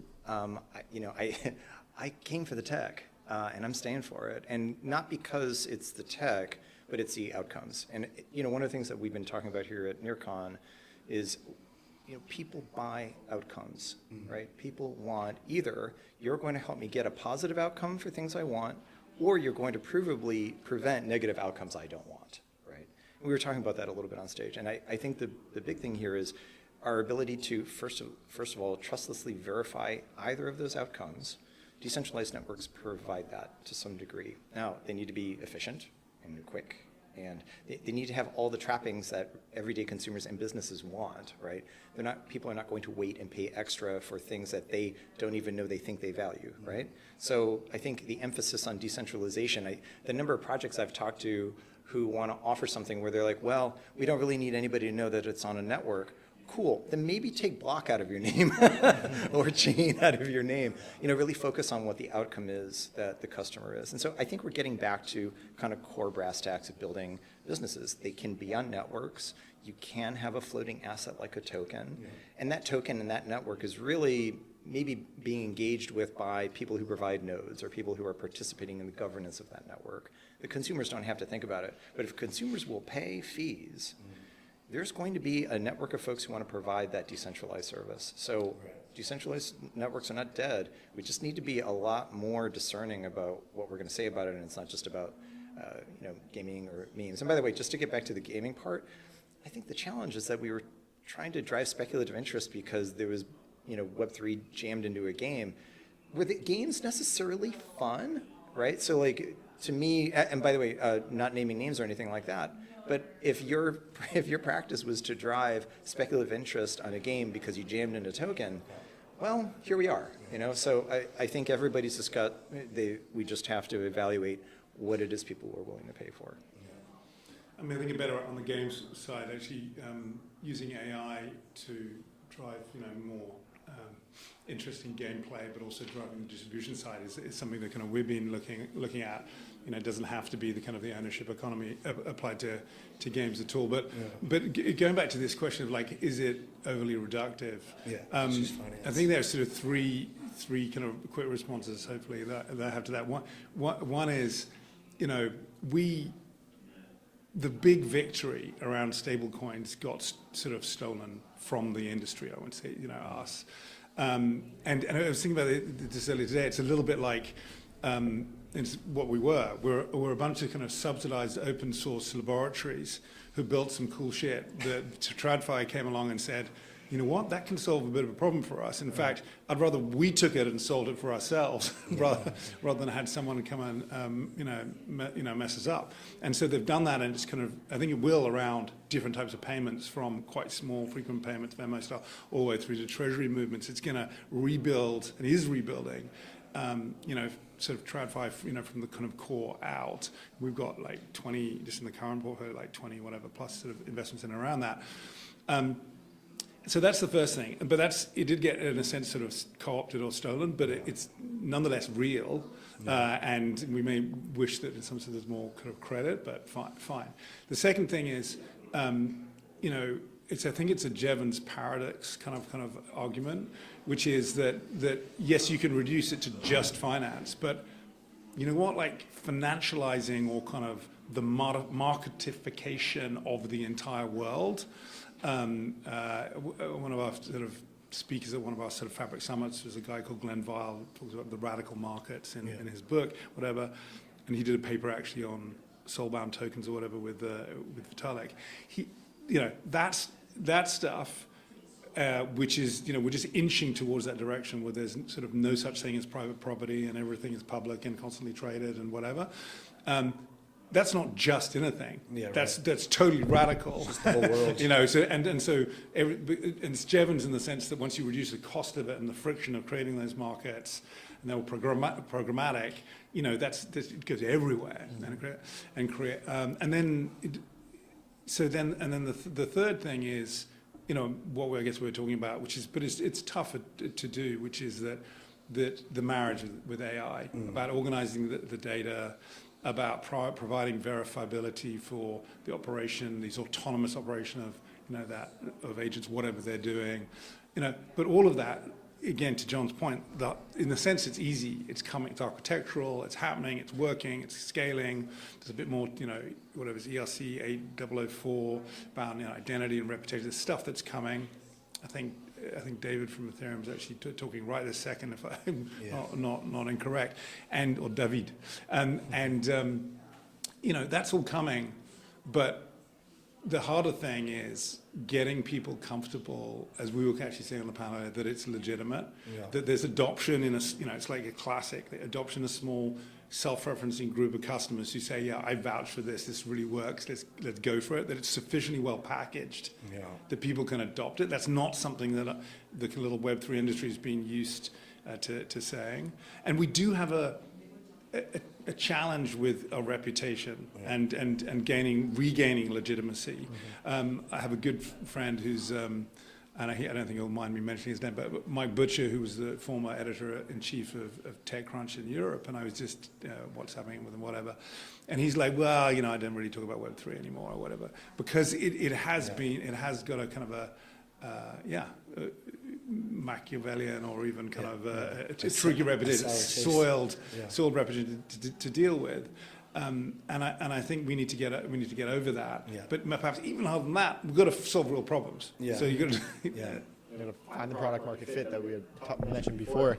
I'm curious, on the tokens themselves, is it just that these tokens are equity and these are companies that are searching for product market fit, looking to generate revenue? Seems like more and more they're going in this direction, but you also mentioned that these are networks, they have network tokens. And so how do these two models fit? There was a recent article, Jake Chervinsky and I think it was Jesse Walden put this out. They said, off-chain revenue stays off-chain, goes into the equity. On-chain revenue stays on-chain, goes into the token. Is this the right way to think about this, or is there network and there's intermingling models here that we should be untangling? Just a real bit of context, the market has shifted so hard on the pendulum towards equity. What is the revenue? What is the PDE? What is this protocol going to generate tomorrow? Like the growth story for Metcalfe's law is completely gone right now. Yeah. It's eradicated. So I think that's kind of some context with regards to where do we go from here as far as these tokens. Sure. Is it equity? I think you can tease one element out of that. It's from our perspective as sort of backers or whatever, Fabric, and I'm guessing John as well, is that you want as much alignment with founders as you can get. So this question of like, is it token or is it equity at that level is like both. Whatever the founders got, we would hope this is what you want to also participate in as a backer. So that's how you can create alignment, and then so that's maybe one aspect of it, but. I mean, I'm not quite sure I get immediately, and I may not be clever enough to work it out, why you should restrict sort of off-chain revenue to being equity and on-chain to be tokens. I think verifiableness of the on-chain, and if it's verifiable, then we can't verify anything off-chain. Was my impression of the article. Right. Okay. Or maybe a regulatory take as well, or whatever technical take. But I mean, for me, it's like if you've got. You're going to design a bunch of mechanisms, either involving just a tokens or just a equity, or both of them. And obviously, then you as backers want to own whatever's appropriate. And I don't see why you shouldn't. If we want to have, if you take for example, should we say, listed entities that have tokens on the balance sheet to provide economic alignment with the rest of the ecosystem from which they have sprung. Does this exist? I think I've heard a few people toyed around with that concept, and I think, but avoiding the sort of three-letter word, I think that's a pretty good. And actually, well, I was declare, I'm on the board of Sovereign, which obviously is out of the NEAR ecosystem. Yeah. But I think if you want to have a business in mind you want to build, which is take to market something fabulous like NEAR Intense. If you want to build a kind of private GPU cloud for AI, and you want to make sure that your bread is buttered through the appreciation in the value of the price per token, and hence you're aligned with the rest of the ecosystem. Yeah. That's a good way of doing it. But you might get a whole bunch of off-chain revenue and use that in order to do that. So I don't quite get that one. But again, maybe I don't know the exact point they're trying to make. Well, then maybe just like holistically, are we over fixating right now in the bear market on like short-term revenue and not like investing in the growth stories? What do you mean we're human? Of course we're over fixating on that. It's just, then like back in the bull, we'll just be excited about growth. Yes, but it's really interesting trying to kind of get your head around that. I mean, fearful, greedy, fearful kind of thing, and how to get that perspective at the moment. And I mean, I think that product market fit and customers and shit that people want to tell their friends about and use, and and reducing the time to kind of joy in using a product. That's the thing. It's almost like the tougher it is to focus on it, the more you need to just make sure you continue to do that, and then that's good for building your product and your project. Richard, when was the last time you did an on-chain transaction? Don't mean to throw you down under the bus here. No, just curious what our local VCs are doing their research these days. In the last week, I would say. Okay. Yeah, fair. I would say in the last week. Anything more than that, it would look a little rough. Yeah. But I'd flip it another way around. I don't think humans really should be messing around. No, I agree. Messing around with too many on-chain transactions. Right, it's dangerous out there. Well, it's not as dangerous. It's like because it's like you stumble and you're going to have some issue. It's like it's non-trivial. For and you sure. want to be shielded from it. You want to be there's nothing wrong with being shielded by a great app. Of course. I mean, there's an on-chain transaction having behind it, or having the machines work for you. Yeah. That's right. I mean, do I have to interact with an RPC to do a transaction, or can I use a front end? Yeah. And the front end is owned by a for-profit company, and maybe they charge a fee, and maybe those fees actually go into their own on-chain transactions. The thing is, making that kind of hard distinction between off-chain revenue and on-chain revenue. Look, the fact is that most networks have some kind of labs entity, and they're exposing a very easy UX for enterprise, for small, medium businesses to interact. Those businesses aren't ready to go do their native transactions, so they're going to pay with stables. And what are we doing as the front end of that? We're going to purchase services by paying the fees. So if we are an abstraction layer to do that, that means that there's adoption. In a lot of ways, like by making that distinction, what we're saying is we really need to double down on this definition of what's on-chain versus off-chain, and what's decentralized and what's blockchain. And I don't mean to speak to those who wrote the idea or the report, but I don't know if we need that distinction for this to be productive. If people are willing to pay in any form, And we, as participants in the network, are competing for those services. Right now we have a glut of block space, but there may come a time where a network, especially an app chain per Vitalik, is so hot and so wanted that we're competing to use that service because it gives us a step function in value. Right. Then why shouldn't that underlying token float higher? Because we're competing for it, just as we pay varying oil prices. Is oil a stable asset? It's not the last I checked. Okay, so, anyway, I'll get off my soapbox now. Yeah, I mean, look, it's definitely not. It's definitely Guy not. who did the seed round in Solana thinks he knows everything about that. I'm not that clever. Yeah. Economics or good fortune. Keep it up. But, or something else. Look, I mean, look, it's right. There's another aspect of it. It's right that if you're trying to understand what's happening in some tech frontier, that you should get hands-on. Like, I mean, we have a thing, fuck the PowerPoint. Let's look at the product. Right. Let's just can we cut to the demo and go through it, and let's tinker with the thing. And there's no better way to kind of learn about it. But the other point is also valid. Like, so if you apply it maybe to the AI world instead, which is like you can turn around to some programmers and say, when's the last time you read some code and did some debugging? Well, increasingly they won't. In fact, there was a debate, kicking around about whether or not there's going to be,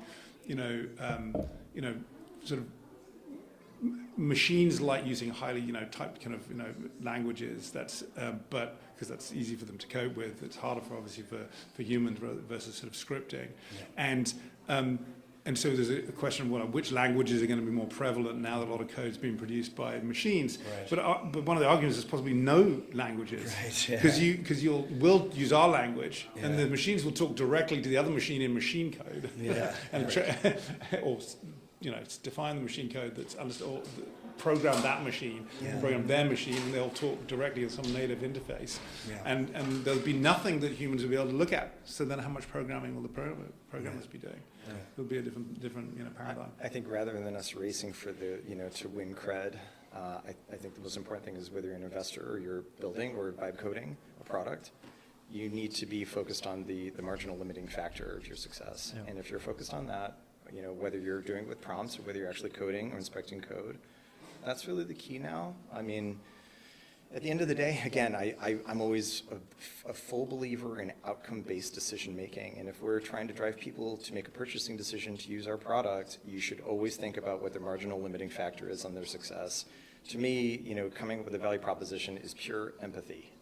You're constantly practicing empathy. This is what I tell all my portcos. And if we are, at this point, if our customers or our users, we need to understand what is a step function of value for them. I think we have spent too much time in our community thinking about cred, and culture is important, but just like cred and bona fides and whatever, and we're not thinking enough about who our customer is. We've been selling to each other for too long. Well, agents are increasingly customers and users. Similarly, things are about to change. Gentlemen, thanks for joining us. Yeah, absolute pleasure, guys. That was fun. Absolutely. Appreciate you guys. Absolutely. Great to meet you guys. Very cool. Cheers, guys. Very cool. Alrighty, guys, we're gonna keep this thing rolling. What do we got? One more hour left. Yeah, 1 hour? Hour and a bit. We got Gentlemen, thanks again. 4 guests left in the last hour. Is that Up right? next, we've got our lovely friend from eBay talking about secure MCP, as well as generally the state of agentic commerce as it pertains to eBay. We can't really talk too much about eBay's plans, but we can talk about the agentic commerce landscape at all. Perfect. Yeah, beautiful. We'll really, keep this one broad and philosophical. Really, your favorite. Really had to make sure that we got that through the PR guys. Of course. At eBay. Of course. No and, problem. Yeah. Oh, will we'll pull the 4th camera out. We will. But guys, I hope you guys are enjoying today's session. That was fun. I got a little rowdy there with our lovely VC friends. Sometimes it does. Our Solana seed investors, and they definitely hit like a 10,000x on that one. Yeah. In size. Yeah. Guys, we're going to talk about the state of agentic e-commerce. Quick story for you. When I first started online business, there was this concept called drop shipping. Kind of thought it was I didn't really know, but I had some buddies who were picking it up, and we did some testing and some different products. And I'll tell you what, if the agents were running the store, doing the commerce for me, and all I had to do was write copy or had my agent write copy to convince another agent to make a buying decision, that would be a lot different of a buying decision than it would with a human. So I'm trying to think about what is the copywriting framework for agentic e-commerce. You know, my friends have all these Amex points. They spend millions a month on ads, and they're selling to, you know, typical older people, men and women alike. Their buying decision is different than the buying decision of agents. That's right. Why don't we talk about the buying decision of agents? We've got Saurabh here, an engineering leader at eBay. Saurabh, welcome to the show. Welcome to the Rollup. I hope you're having a great NEARCON. Yes, yeah, amazing. I just had my presentation some time back, and it was really nice, like interacting with the brilliant minds and exchanging the thoughts. It has been really wonderful. Good, man. I know we wanted to talk about quite a bit similar thing here. Yeah. Exchanging ideas with brilliant Just minds. firing today. Yeah. Firing. Nice. Let's go, Rob. Amazing. Yeah. So we were talking about the buying decision of agents. As more of these agents become the users of all of these websites, we instruct our agent to go and make these decisions on our behalf. They have different preferences. They emulate us as much as possible, but inherently they're different. How should we be reacting to this thing? Yeah, so definitely, like as you said, you know, because now in 2026, now it is going beyond the chatbot. Now we have the agents, and now more like the companies are coming up with the protocols, and industry leaders are coming up with the universal like commerce protocol. And again, like already few industry leaders have also started the buying agent, like which can buy on behalf of the user. And one strong advantage of it that because like the agents are able to think beyond, they are not just like performing the automation, not just like buying a particular item or like that, but agents also have the capability to compare across like the inventory which is there. So that is one of the the strongest point for these agents. But as you mentioned about the like what should be like careful. So while using these agents, we have to also be at the same time like careful about the how much secure it is. Like we as a user, when we are using any agent, right? Mm-hmm. And also like the companies which are like producing the agent and like launching the like automated like the buying agents or even like selling agents. So we have to be careful about to be like secure. There are like different things. For example, the most common attack like the prompt injection, right? Like where any user can or any the middle party can provide the malicious instruction, and then it can ask the LLM to perform or invoke the tool which is not intended. So that we should also be careful about. And also another thing about I believe like there should be like sometime human in the loop, at least for some threshold. If it goes beyond the threshold, there should be like checks and balances in place about approving it rather than completely like automating it. But definitely exciting like this year, because for the e-commerce, like the agentic AI, it goes beyond just like performing the automation. It goes beyond like thinking, then comparing the inventory, and they're comparing it for us, right? Yes. There's a million different options. There's so many things that they can go and And they can do split testing of different SKUs. Yes. Ads. Yeah. You can run but let's just talk about like what is marketing to agents online to make a buying decision, right? Let's say because they're on a Shopify store. They can check eBay. prices, right? I give my agent a task, like go find me the best Babe Ruth baseball card on eBay. Go start negotiations, messages, low ball bids, and what do those sales pages or those offer pages need to look like to get an agent to actually be enticed? Is it it seems more like data driven, like Like look for the lowest price with this amount, with this shipping time. So like it's like very filtered. Talk to us about like how agents make buying decisions on eBay or just in general. Yeah, in general, from the industry perspective, let us say we are going like more evolving towards that, and I think like more research will take place and more, like the protocol. As you mentioned about, there are like some of the buying parameters, right? Like agent looking into that. But I think going beyond that, what we'll have as part of like the agent is that, like agent definitely like comparing about, like the price or how much like this particular item is, and then after that comparing it like with like numerous number of like other selling agents as well. So there can be like the agent at the selling side as well as agent at the buyer side as well, and these agents like communicating to each other, agent to agent communication, and along with like what is the price of particular item. Let's say you want to buy like a headphone, right? So what is the price for that item, like comparing like let us say 10 sellers. Right. So if we try to do it manually, it will take like lots of time for us. We'd have analysis paralysis. Yeah, and then there is like cognitive overload, right? Yeah. But these agents will do it for us.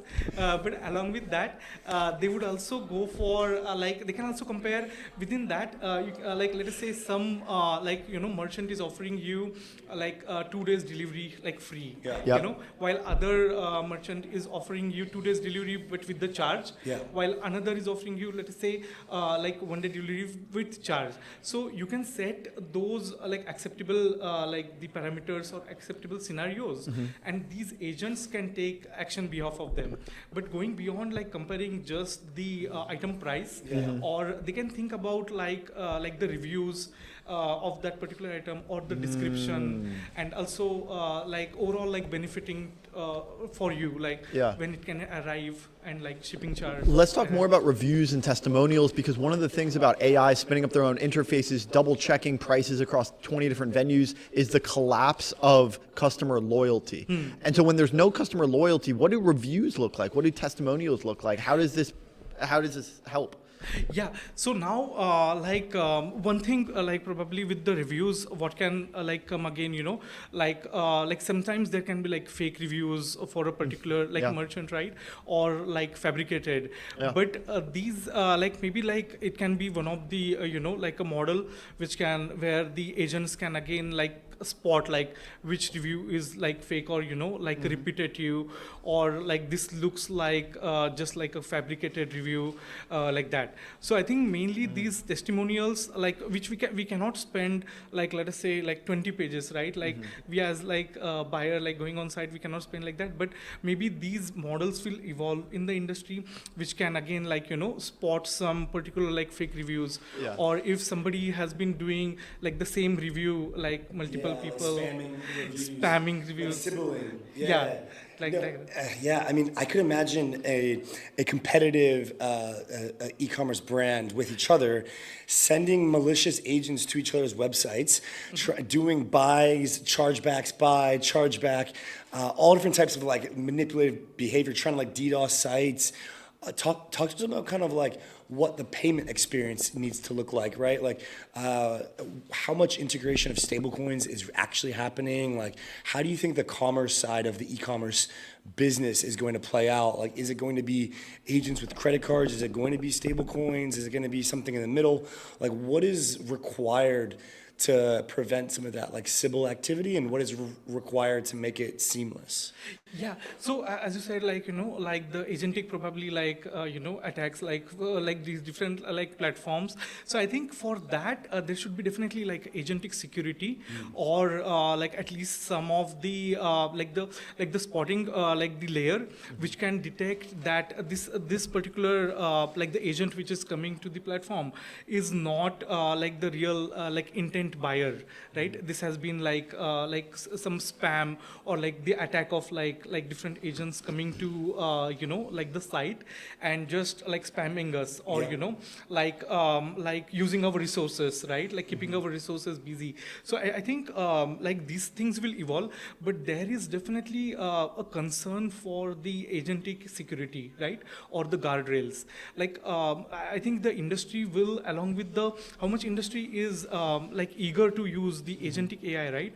But like this has been like one more factor like like in adoption to be like more how to approach, like let us say if I open the agents, but then like to think about these scenarios, like let us say 500 agents being span off, right, to keep the resources busy, and that is where like all this agentic security will come in place. So the more like research is going, and as you talked about the second part of like how the payments would like take in like effect. I believe like what can happen like there is that like maybe like more research is also going on. Like I met like few of the representatives from Berkeley like research, like they were also doing similar like like the payments like the agentic like research. But what can probably evolve is, because we don't want to hand over our real credit card details to the agent, right? Yeah, of course. Yeah. So for that probably a digital twin, like some of the research paper which I read about. Like the digital twin of the like the credit cards, or even like another when I was talking with some of the Berkeley researchers, like probably the credit card information which is there, like it is staying at our like platform, like not going actually to the agent, like agents, like staying securely, then agents taking like identity of that and talking to like the other side of transaction completion, so like not handing over like the real credit card detail. But the last thing I wanted to ask you about was, because this is all mostly from the seller side, right? And talking about the payment experience, the checkout experience, and how that is going to look.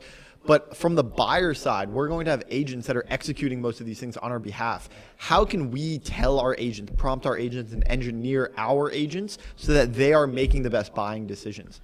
Yeah, so definitely like there can be like many options, for example, from the buying agent, that is, let us say, buy me like headphones below like $300, right? Like you just prompt a command. Now, like this can go to like comparing like different products, like the descriptions against like those products, So that can be one of the feature. Then automatic checkout can be one of the feature. But one interesting thing comes to my mind, and where like it can like really like excel and bring a benefit of agentic to like we as a buyer, right? So sometimes I think based on like so far like experience or expertise, that let us say when you buy a particular item, right, then after that like we are not comparing within that like a window of 30-day returns, right? If there is any other like a price drop or not, right? Like let us say we are not tracking that, but there can be an agent which can be put in like job for that, right? Let us say you bought a like $300 like headphones just before, let us say, Black Friday deal, right? So you had a need, you bought it, right? Now you have that return period of like, let us say 30 days, right? Return period like free returns, but in between that time, let us say like it is also like Black Friday deal, right? And now within that 30 days window, like some another like the similar like headphone like price is dropped, right? So that can like be of your benefit. So some agent for that particular like use case, and we as like when we buy, we cannot keep a track of this, right? Like we cannot be continuously like looking at that, and even when we buy, we go sometimes like to check like price drop. But how about like if some agent is already looking for you for like continuous, like 24/7, like, like this, and agent has a goal of like saving money for you, that is, like within that 30 like days window, like the price is dropped and it matches your description, what you already bought. Then basically it initiates your return, right? And it notifies you, I got a good deal for you. The headphone which you got 2 weeks back. You can like just drop off at the UPS, like here is your nearest UPS. And well, that's when you need a robot. So just get it tagged to the robot. So Rob, man, thank you for joining us, and for sharing some of your work and thoughts. Really appreciate it, man. And it's interesting to hear from a online retailer like eBay, just generally how you guys are thinking about it, but really just how you're thinking about it personally, and what you see coming. So thank you. Thank you. Appreciate it. Thank you. Sir. Thank you. That was awesome. Next time. Cheers. All right, guys. Our second to last guest, we've got Kartik Bhat in the building, talking about X402 AI payments. Kartik is a founding engineer at Sei Labs. Love it. Welcome to the having a show. good chat Thank with you. Jay in Denver last week. I believe that was at the Cigar Lounge. Cigar Lounge. I had a couple of vodka sodas. I think Jay was sober. Okay. He's a pure soul. He's a pure soul. So, man, how's your NEARCON been? NEARCON's been good. I'm excited to be on what I've heard is the crypto TVPN. There we go. So like this is an AI conference now. This is an AI conference. I agree, but I'm excited. I'm excited. This is our first AI conference ever. Yes, it is our AI-focused conference. This is it. So, Kartik, tell us about your background, how you got involved with Sei, what you do. Yeah, so I come from like a pretty AI background actually, like practical sort of. Started at NVIDIA. I did the reverse of what people are doing. So I started in AI, then I went to crypto. Right. Now went from crypto to AI. So not the pivot that we all were wanting. You pivoted to the dark side. Yeah, I pivoted to the dark side. So a lot of questions from my parents. What a guy, huh? A lot of questions. I'm sure your parents have other questions about you out here too. They do. But I'm at an AI conference now, so like there we go. They're perfectly happy. Yeah. As long as you got some stock options from NVIDIA, I'm sure the parents are happy. Yeah, they're happy. But there we go. We'll make it happen. Awesome. Well, tell us a little bit about what you guys got going on at Sei Labs with regards to AI, because we've had several conversations about agentic finance, commerce. Obviously, a lot of this is coming to blockchain-based systems. What are you focused on at Sei? Yeah, so I kind of have a hot take. I feel like X402, in my opinion, is the only practical crypto and AI use case. And I think a lot of people here, I think a lot of people at other conferences are hyping up on-chain agents, decentralization. I think for me, what's exciting is that stablecoins offer something that card networks do not offer, and that's like microtransactions, instant settlement, global access. And that's something that the AI community is excited about, not just like crypto people talking about AI, right? Yeah. And so that's what excites me. So why is X402 not just Coinbase creating a standard for us to all use in their TradFi world? I mean, X402 is the most basic possible protocol, right? This isn't like, you have to use Base or you have to use like some specific Coinbase on-ramp, but it's literally just reusing the status code. Like if you look at like the early Bitcoin forums, like they were even talking about using 402. It just wasn't possible to add a payment layer to the internet because there's no global payment network, right? It's just these card networks that are like that exist in some countries, not others. They have these minimums. Some people integrate with them, some people don't. And so 402 never made sense until stablecoins sort of got broad adoption. Yeah. And I think with the Genius Act now, people are waking up to this as like an incredible rail. Yeah. So tell us a little bit more about 402 itself. Yeah. Like what was the problem back then? Now we're recreating the internet for agents. Yeah. What is 402? Why does it make sense now? Yeah, so in general, the biggest problem was that I could not pay for a service without signing up for an API account and doing that whole KYC, billing in fiat at the end of the month. So let me walk you through how agents pay right now, right? If I'm using OpenClaw, let's say it goes and discovers like 5 different tools.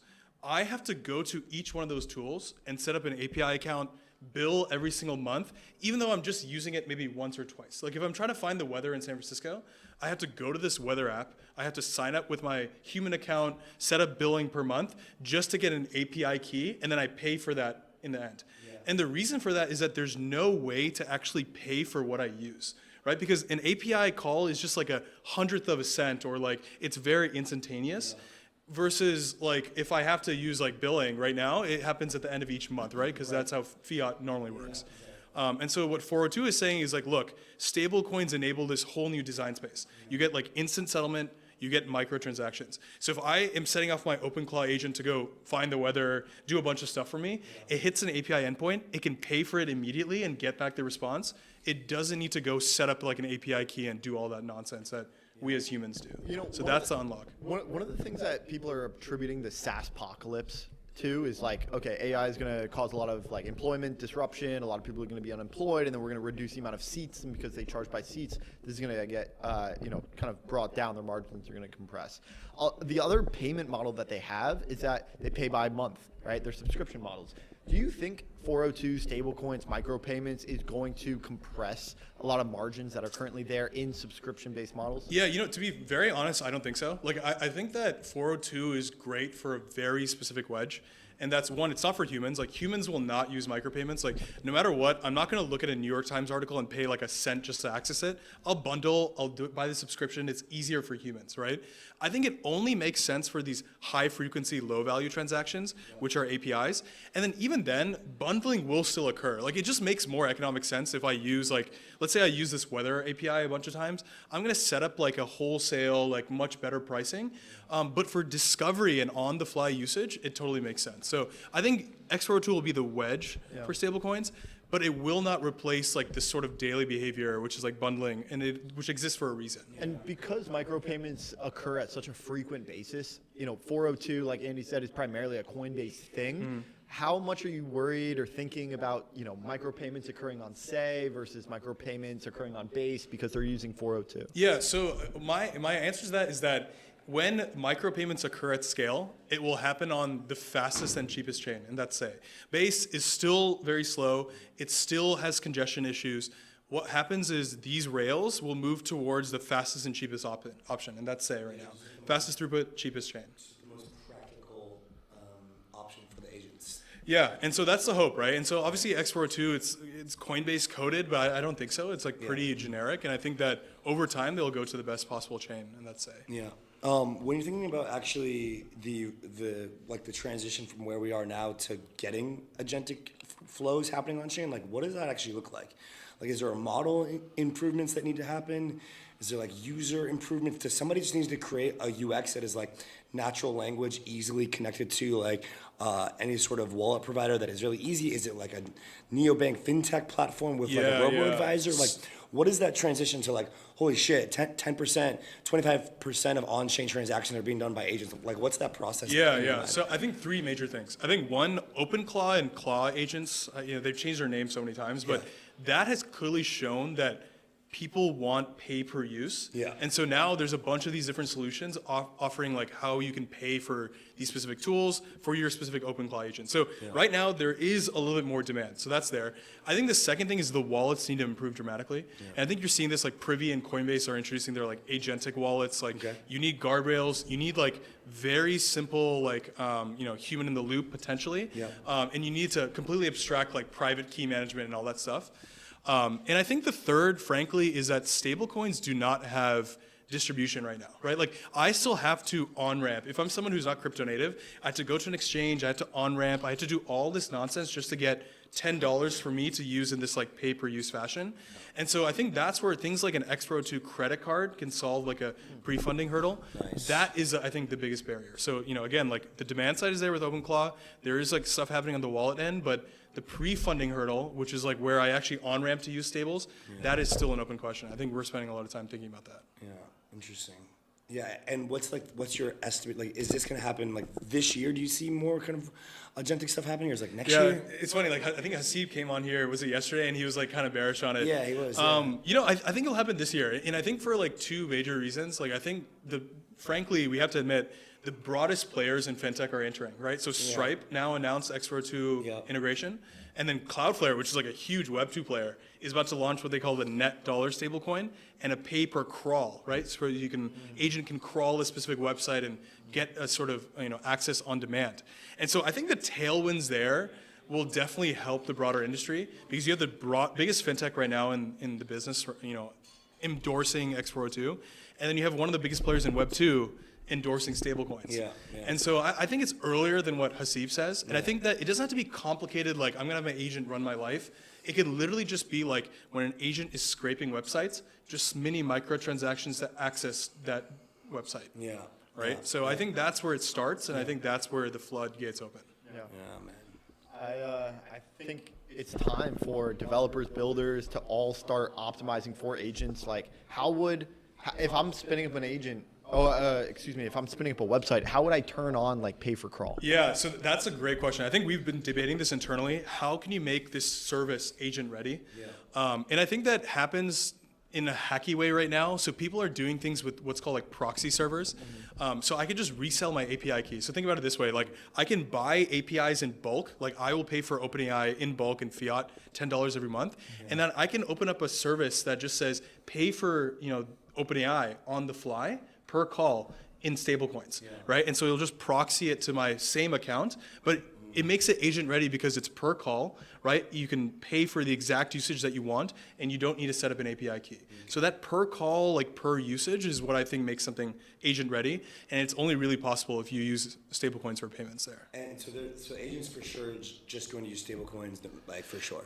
You know, I think for shopping, it's a completely different scenario. So I think people are like, oh, they're going to use stablecoins to help me buy something. Makes no sense. Like Stripe has something called ACP, which is what OpenAI uses when you ask ChatGPT to buy me a jacket, right? If I'm going to buy like a Rollup jacket on ChatGPT, it's using what's called ACP. Card networks make complete sense for that, right? Because it's high value, low frequency transactions.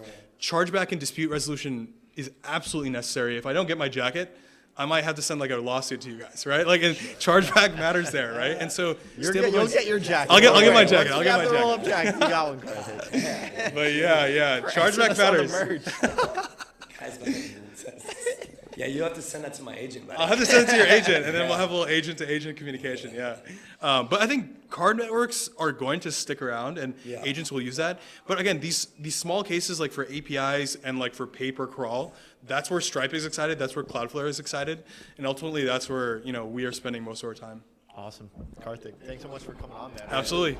Yeah. Absolute pleasure, man. Enjoy the rest of your Thank you. experience here at Absolutely. NEARCON. Thanks for coming on, man. Absolutely, man. Thank you, guys. Brother. See ya. Cheers, buddy. Alrighty. Well, you're gonna have to send that lawsuit to my agent because I'm not reading that damn thing. Let's get some roll-up jackets, dude. I mean, we got the leather jackets they had out here at NEARCON. The leather jackets. Yeah, NEARCON leather jackets. No, they weren't NEARCON branded, but we had Illia yesterday. We had George yesterday. Stephanie and Chris. Everyone was walking around in a leather jacket. Oh yeah, I mean it was like the Jensen Huang swag. The Jensen Huang swag. But they also had like sick NEARCON jackets. They had just normal jackets. They had NEARCON hoodies that were very fire. I think we're gonna roll out some. I think we're gonna roll out some merch in the Nest. Nice looking merch. Some merch in the Nest is coming up. What's the Nest? The Nest is gonna be revealed in like 2 weeks. My guy Alex behind the scenes had a bit of a ball breaking call this morning here with him to. He let me know that the timeline was just extremely delayed. So what we're gonna do is gonna make it even better for you guys.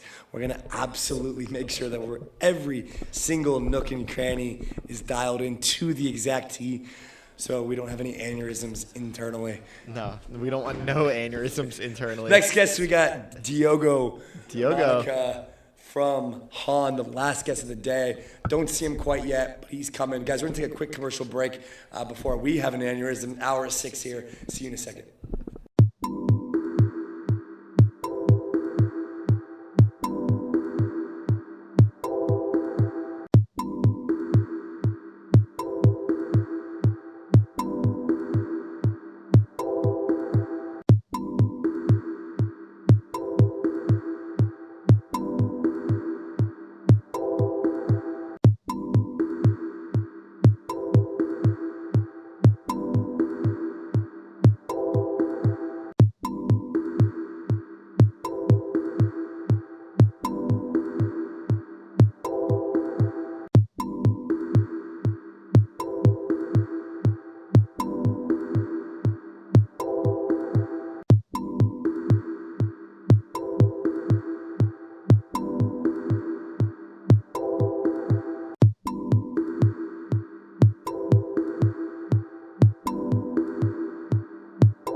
are back live at NEARCON Day 2, the last segment of the day. We've got Eric Voorhees, notably the CEO of Shapeshift, amongst others. First place I made an on-chain transaction. Was it? Yeah. Eric, so story time for you is Robbie and I met at the University of Florida in the blockchain club there, Bitcoin club in 2017. Part of our inauguration and getting started there was bringing on speakers into Zoom and teaching us things about crypto. And with the help of a friend named Antonio and Felipe, we actually called you in. You Zoomed in 2017 and did a live Shapeshift demo for us, talked for about 30 minutes about censorship, resistance, kind of libertarianism, and then you were gone. Yeah, that checks out. And here we are today. That checks out. That was the best crypto year of all. Yes. 2017, yeah. Yeah, man. Well, welcome to NEARCON. A lot has happened Thank since you. then. Yeah, a lot has happened. Industry is a big thing now. Yeah. Eric, one of the things that I think is super, super pressing in the industry now, and it's the cause of a lot of the sentiment disruption, is that we've built a lot of this open source infrastructure at scale, but we haven't quite figured out value capture from it. And there's a lot of these kind of the antithesis of what we've built here being institutional funds, TradFi, if you will, coming on, building on the rails and capturing a lot of the value from it. People have a really, really bad feeling about this kind of environment. Also with the era of pragmatism coming about, where it's much more about users, customers, products, revenue, and business, and less about the core ethos, and less about why we're here. How do we as an industry go into this next era of pragmatism, of institutional adoption, while maintaining the core ethos of what we've built? Great question. I think the core ethos is protected by the protocols, right? The ethos is built into Bitcoin, and that doesn't change regardless of who's using it. So it's the protector is really the code that people have written, and that's been the whole point. I don't take the same view that it's so problematic that all these institutions get involved. I think that was always hopefully inevitable. The point is that the crypto takes over the world, and to do that, it has to merge with the world. And so this should be a sign of success. Now, what would not be a sign of success is if somehow we all ended up just using like custodial companies and there was no way to use anything else. If there was no alternative, if there was no DeFi, if there was no self-hosted wallets, like if that got lost somehow, then we'd be in big trouble and we wouldn't have created anything useful. Yeah. But that's not our situation. What do you think is the main limiting factor for mass adoption, and that could come with institutions being the distribution channel to citizens and users ultimately? Is that primarily the vector that we're exploring, or is there some other limiting factor that could bring the masses? I think the masses just have to happen over time. Like what we've done with crypto is fundamentally change the way that money can work, but people's behaviors take a lot of time. Like people have inertia. They get used to certain behaviors, and that can't be flipped off overnight. There's so much friction and inertia in the way businesses transact with each other and people transact with each other. Like that just really takes a long time. But if you look at sort of crypto adoption by age group, it grows as the group gets younger. So it is a multi-decade phenomenon, but like my grandchildren probably think crypto is pretty normal. Even my children will. Yeah. Eric, when you were kind of early pioneering in Bitcoin and just generally in DeFi, 2015, 2013 era, all the way till 2017. Well, there was no DeFi in 2013. Right. Yeah. Pre-Ethereum, pre-smart contracts. Right. Yeah. But you had part of the vision, right? You saw some of this, or at least you saw Bitcoin, I guess, was the first DeFi project. Yeah. Right? It was like it did DeFi for money. Yeah. What was the inspiration for Shapeshift, which ultimately kind of spurted off decentralized exchanges, DeFi from there? So I started Shapeshift back in 2014 after Mt. Gox collapsed, which was like the 95% of all the exchange market back then. Big centralized custodian, and it almost destroyed the whole industry. So I was like, well, how do you build a exchange that doesn't hold any customer money and doesn't require them to reveal who they are? You just protect people by the design of the exchange. So yeah, Shapeshift was the first non-custodial exchange, and yeah, we built it 2 years before Ethereum came out. Then Ethereum came out, and the whole explosion of different assets really caught fire. So it was good timing. Yeah. Has this played out the way that you thought? Has the last 10 years, so 2016 to 2026, did you envision kind of, obviously you couldn't have predicted it perfectly, but was this like par for the course? Was it way off? Was it close? At least for me, I did not predict or understand what a smart contract was before that happened. Yeah. So it wasn't like I was like, yeah, someday there will be these smart contracts and everyone will be using DeFi primitives. Like that was a little alien. And even when Ethereum came out, it took me a while to understand the value of what that was. But crypto is, like slowly taking over the world, and Bitcoin has become, top 10 asset on planet Earth. That is absolutely what I was hoping to see.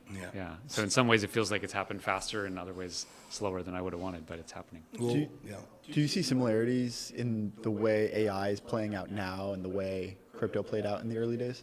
No, not. I think they're totally different.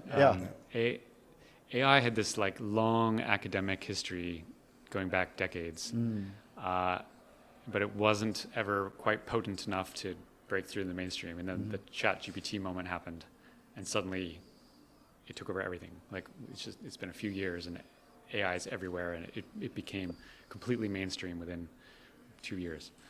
Crypto still is not completely mainstream, and crypto also cryptocurrencies at least did not have like 80 years of academic history. It was a much more recent phenomenon, and has been slower growing during that time. Whereas AI was like, being worked on forever and ever and ever. I mean, imagine being like someone in AI and living through 50 years of disappointments and it never achieving the things that you wanted. Yeah, man. But now it finally certainly has. Yeah. Let's talk about the work that you're doing at Venice, Eric. We're at NEARCON, kind of this convergence point between these two industries.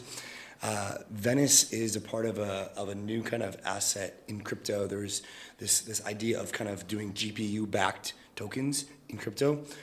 You've got one called DM. You've got USD AI.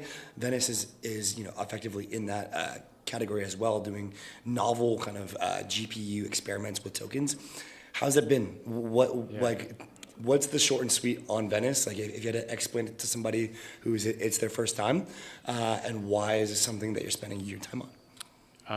So it's my full-time thing now. It has been for 2 years, and basically I wanted to build a private, uncensored version of ChatGPT. Yeah. So I loved ChatGPT, but I was like, this is super dystopian unless someone builds something with actual like crypto ethos in it.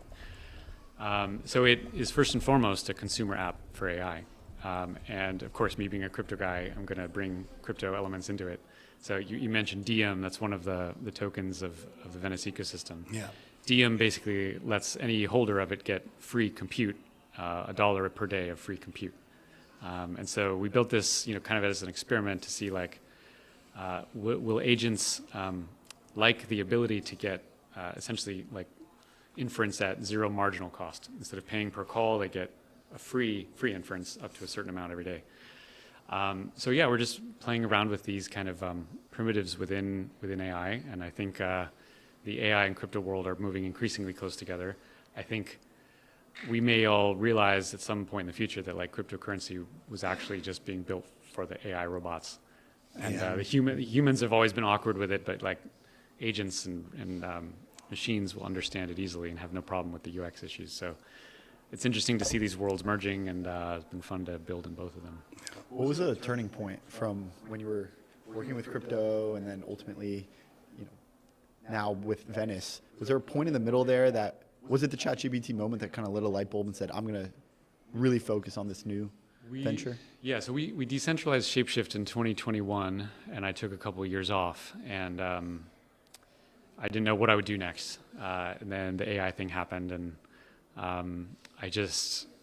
to me, it was one of those clear cases where like someone who cares about the principles that I care about needs to build an alternative to what these will become. Yeah. No one in the AI world cares much about free speech. No one in the AI world cares much about privacy. I'm generalizing, but like those are relatively foreign concepts to a largely previously academic community that was very much in favor of always controlling people and just making sure the right person was controlling them. That's a totally different mentality than what we have in crypto. So I felt like I had to do something and built Venice for that. Yeah. So in the ecosystem, I mentioned Diem. You're talking about the private kind of uncensorable interface. Like, if this works, like, are we building an entire economic structure with the principles of kind of that you share with the early stages of crypto? Censorship resistance, decentralization, immutability, et cetera, building that in the AI lens with a fully self-sustaining kind of economic model inside. Like, what is the ecosystem vision that you have for Venice? Like what can we kind of tie this to or map this to in our minds? The simple way to think of it is just like Venice is a consumer app trying to do a very specific thing, which is like provide inference that is private and that is not censored. Yeah. And everything that we do is built to support that mission. Yeah. So we're not trying to do everything or we're not really trying to create an ecosystem. We're just trying to build a really important product and infuse within it the ethos that I find so important. When you see some of the foundational labs censoring at their model level, does that give you more volition around what you're building to essentially provide that uncensorability to whether it's Claude or ChatGPT? People that were being censored can now use Venice as a vector to explore those models? Yeah, so those are private companies and they can set whatever rules they want on their models, right? That's fine. What's not fine is if that's the only alternative. Yeah. And what's not fine especially is if governments come in and basically demand that kind of censorship must happen. And the risk with those companies like OpenAI and Anthropic is that they will and have lobbied governments for regulation to enshrine the way that they do things as the correct way. So I find that problematic. And Venice is a consumer app as an alternative, but the amazing thing that's happening is that like Chinese labs are actually the greatest bastion of open source models here. Yeah. It's super ironic, very weird and strange. Yeah. But as long as open source models are competitive and widespread, which they're getting increasingly powerful, then we're good. And it's all fine. What do you make of the geopolitical evolution there being the Chinese open source models and the closed source private AI companies in the U.S.? I don't know. Yeah. I don't know. And it's always hard to figure out like to what degree things are centrally coordinated. Like, is the Chinese government like dictating everything that's going on? It's easy to think that way because people tend to think of nation states as like personified entities that act with pure focused attention. But it's all in my opinion, like a messy phenomenon that no one is really sure how it's going to unfold, and there's lots of incentives going on all at the same time. Yeah, Eric, last thing that I have, you had a very famous interview with SBF before he blew up. You were right, notably, and recently SBF's gotten his phone back. And has been on Twitter. Great. Today, Trump said that he's not going to pardon. Correct. Trump is confirmed that even though that SBF is quite literally on his knees on Twitter for Trump, Trump will still not pardon him. Just wanted to give you a chance to comment on that. I mean, it does not seem that he is worthy of a pardon. No. No. He's trying to say that he was always liquid, that he was always solvent, and that due to external forces, his insolvency was forced upon him, and that he's been this great investor in AI. I just don't think anyone believes that story. He has been a great investor in AI, that's for sure. He made a $500 million investment in Anthropic. Yeah. Of course, did it with other people's money. Amazingly, that investment turned out to be the thing that is making most of the Anthropic creditors whole, or mostly whole, or FTX creditors whole. But that was luck, I don't think SBF deserves anything but his sentence, and he doesn't really deserve the attention anymore. I'm so sick of all the scammers in crypto that are just like cause such damage to the industry. There's been so many of them. Yeah. And it's been a bummer because the rest of us have to deal with the consequences of that. Yeah, especially, I mean, in AI, we've seen it as of late more and more where there's just this complete separation and just desire to not be affiliated with crypto at all. Yeah, and it's understandable. Like from the outside perspective, you can be forgiven if you think crypto's a scam, because if you read articles once in a while and you have a couple friends that got ripped off, like what else are you supposed to think? Yeah. And I can't sit down with everyone and have a 30-minute conversation about the philosophical principles that undermine, sovereignty in the realm of money. So it's an uphill battle. Yeah, Eric. Last thing I have for you, we're at NEARCON. You had a chat with Illia on stage, and I'm curious any takeaways that you had from that chat and how you see Venice and NEAR working together in the future. I was glad to be here and to have a chance to talk about privacy in AI. I mean, Illia is one of the very few people that has deep credibility in both worlds. Right. Like almost no one can actually claim that. Mm-hmm. I certainly have no credibility in AI. Like I'm a tourist. I'm learning about it in the last couple of years, but he has both, and so this is it's very cool to see this event coming together as a fusion of these two worlds, and I hope it gets bigger and more. I want more of that integration to happen. So he's one of the few figureheads that could actually do that, I think. Yeah.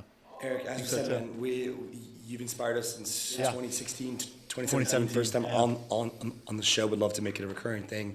Thanks for coming on, Eric. Yeah, thanks. Hope you have a great rest of your conference. Cheers, man. All right, guys, with that wraps up our NEARCON coverage, guys. It's been 2 days, 25 guests, 14 hours. Amazing guests, amazing conversations. Yeah. Ended it off with a bang. Last but not least, Eric Voorhees. Guys, thank you for rocking with us. We have a huge upgrade. We're coming to New York City in a big, big way. I have a lot of claims to make, but I'm going to not say them today. But guys, we'll see you in New York. All right. Thanks, guys.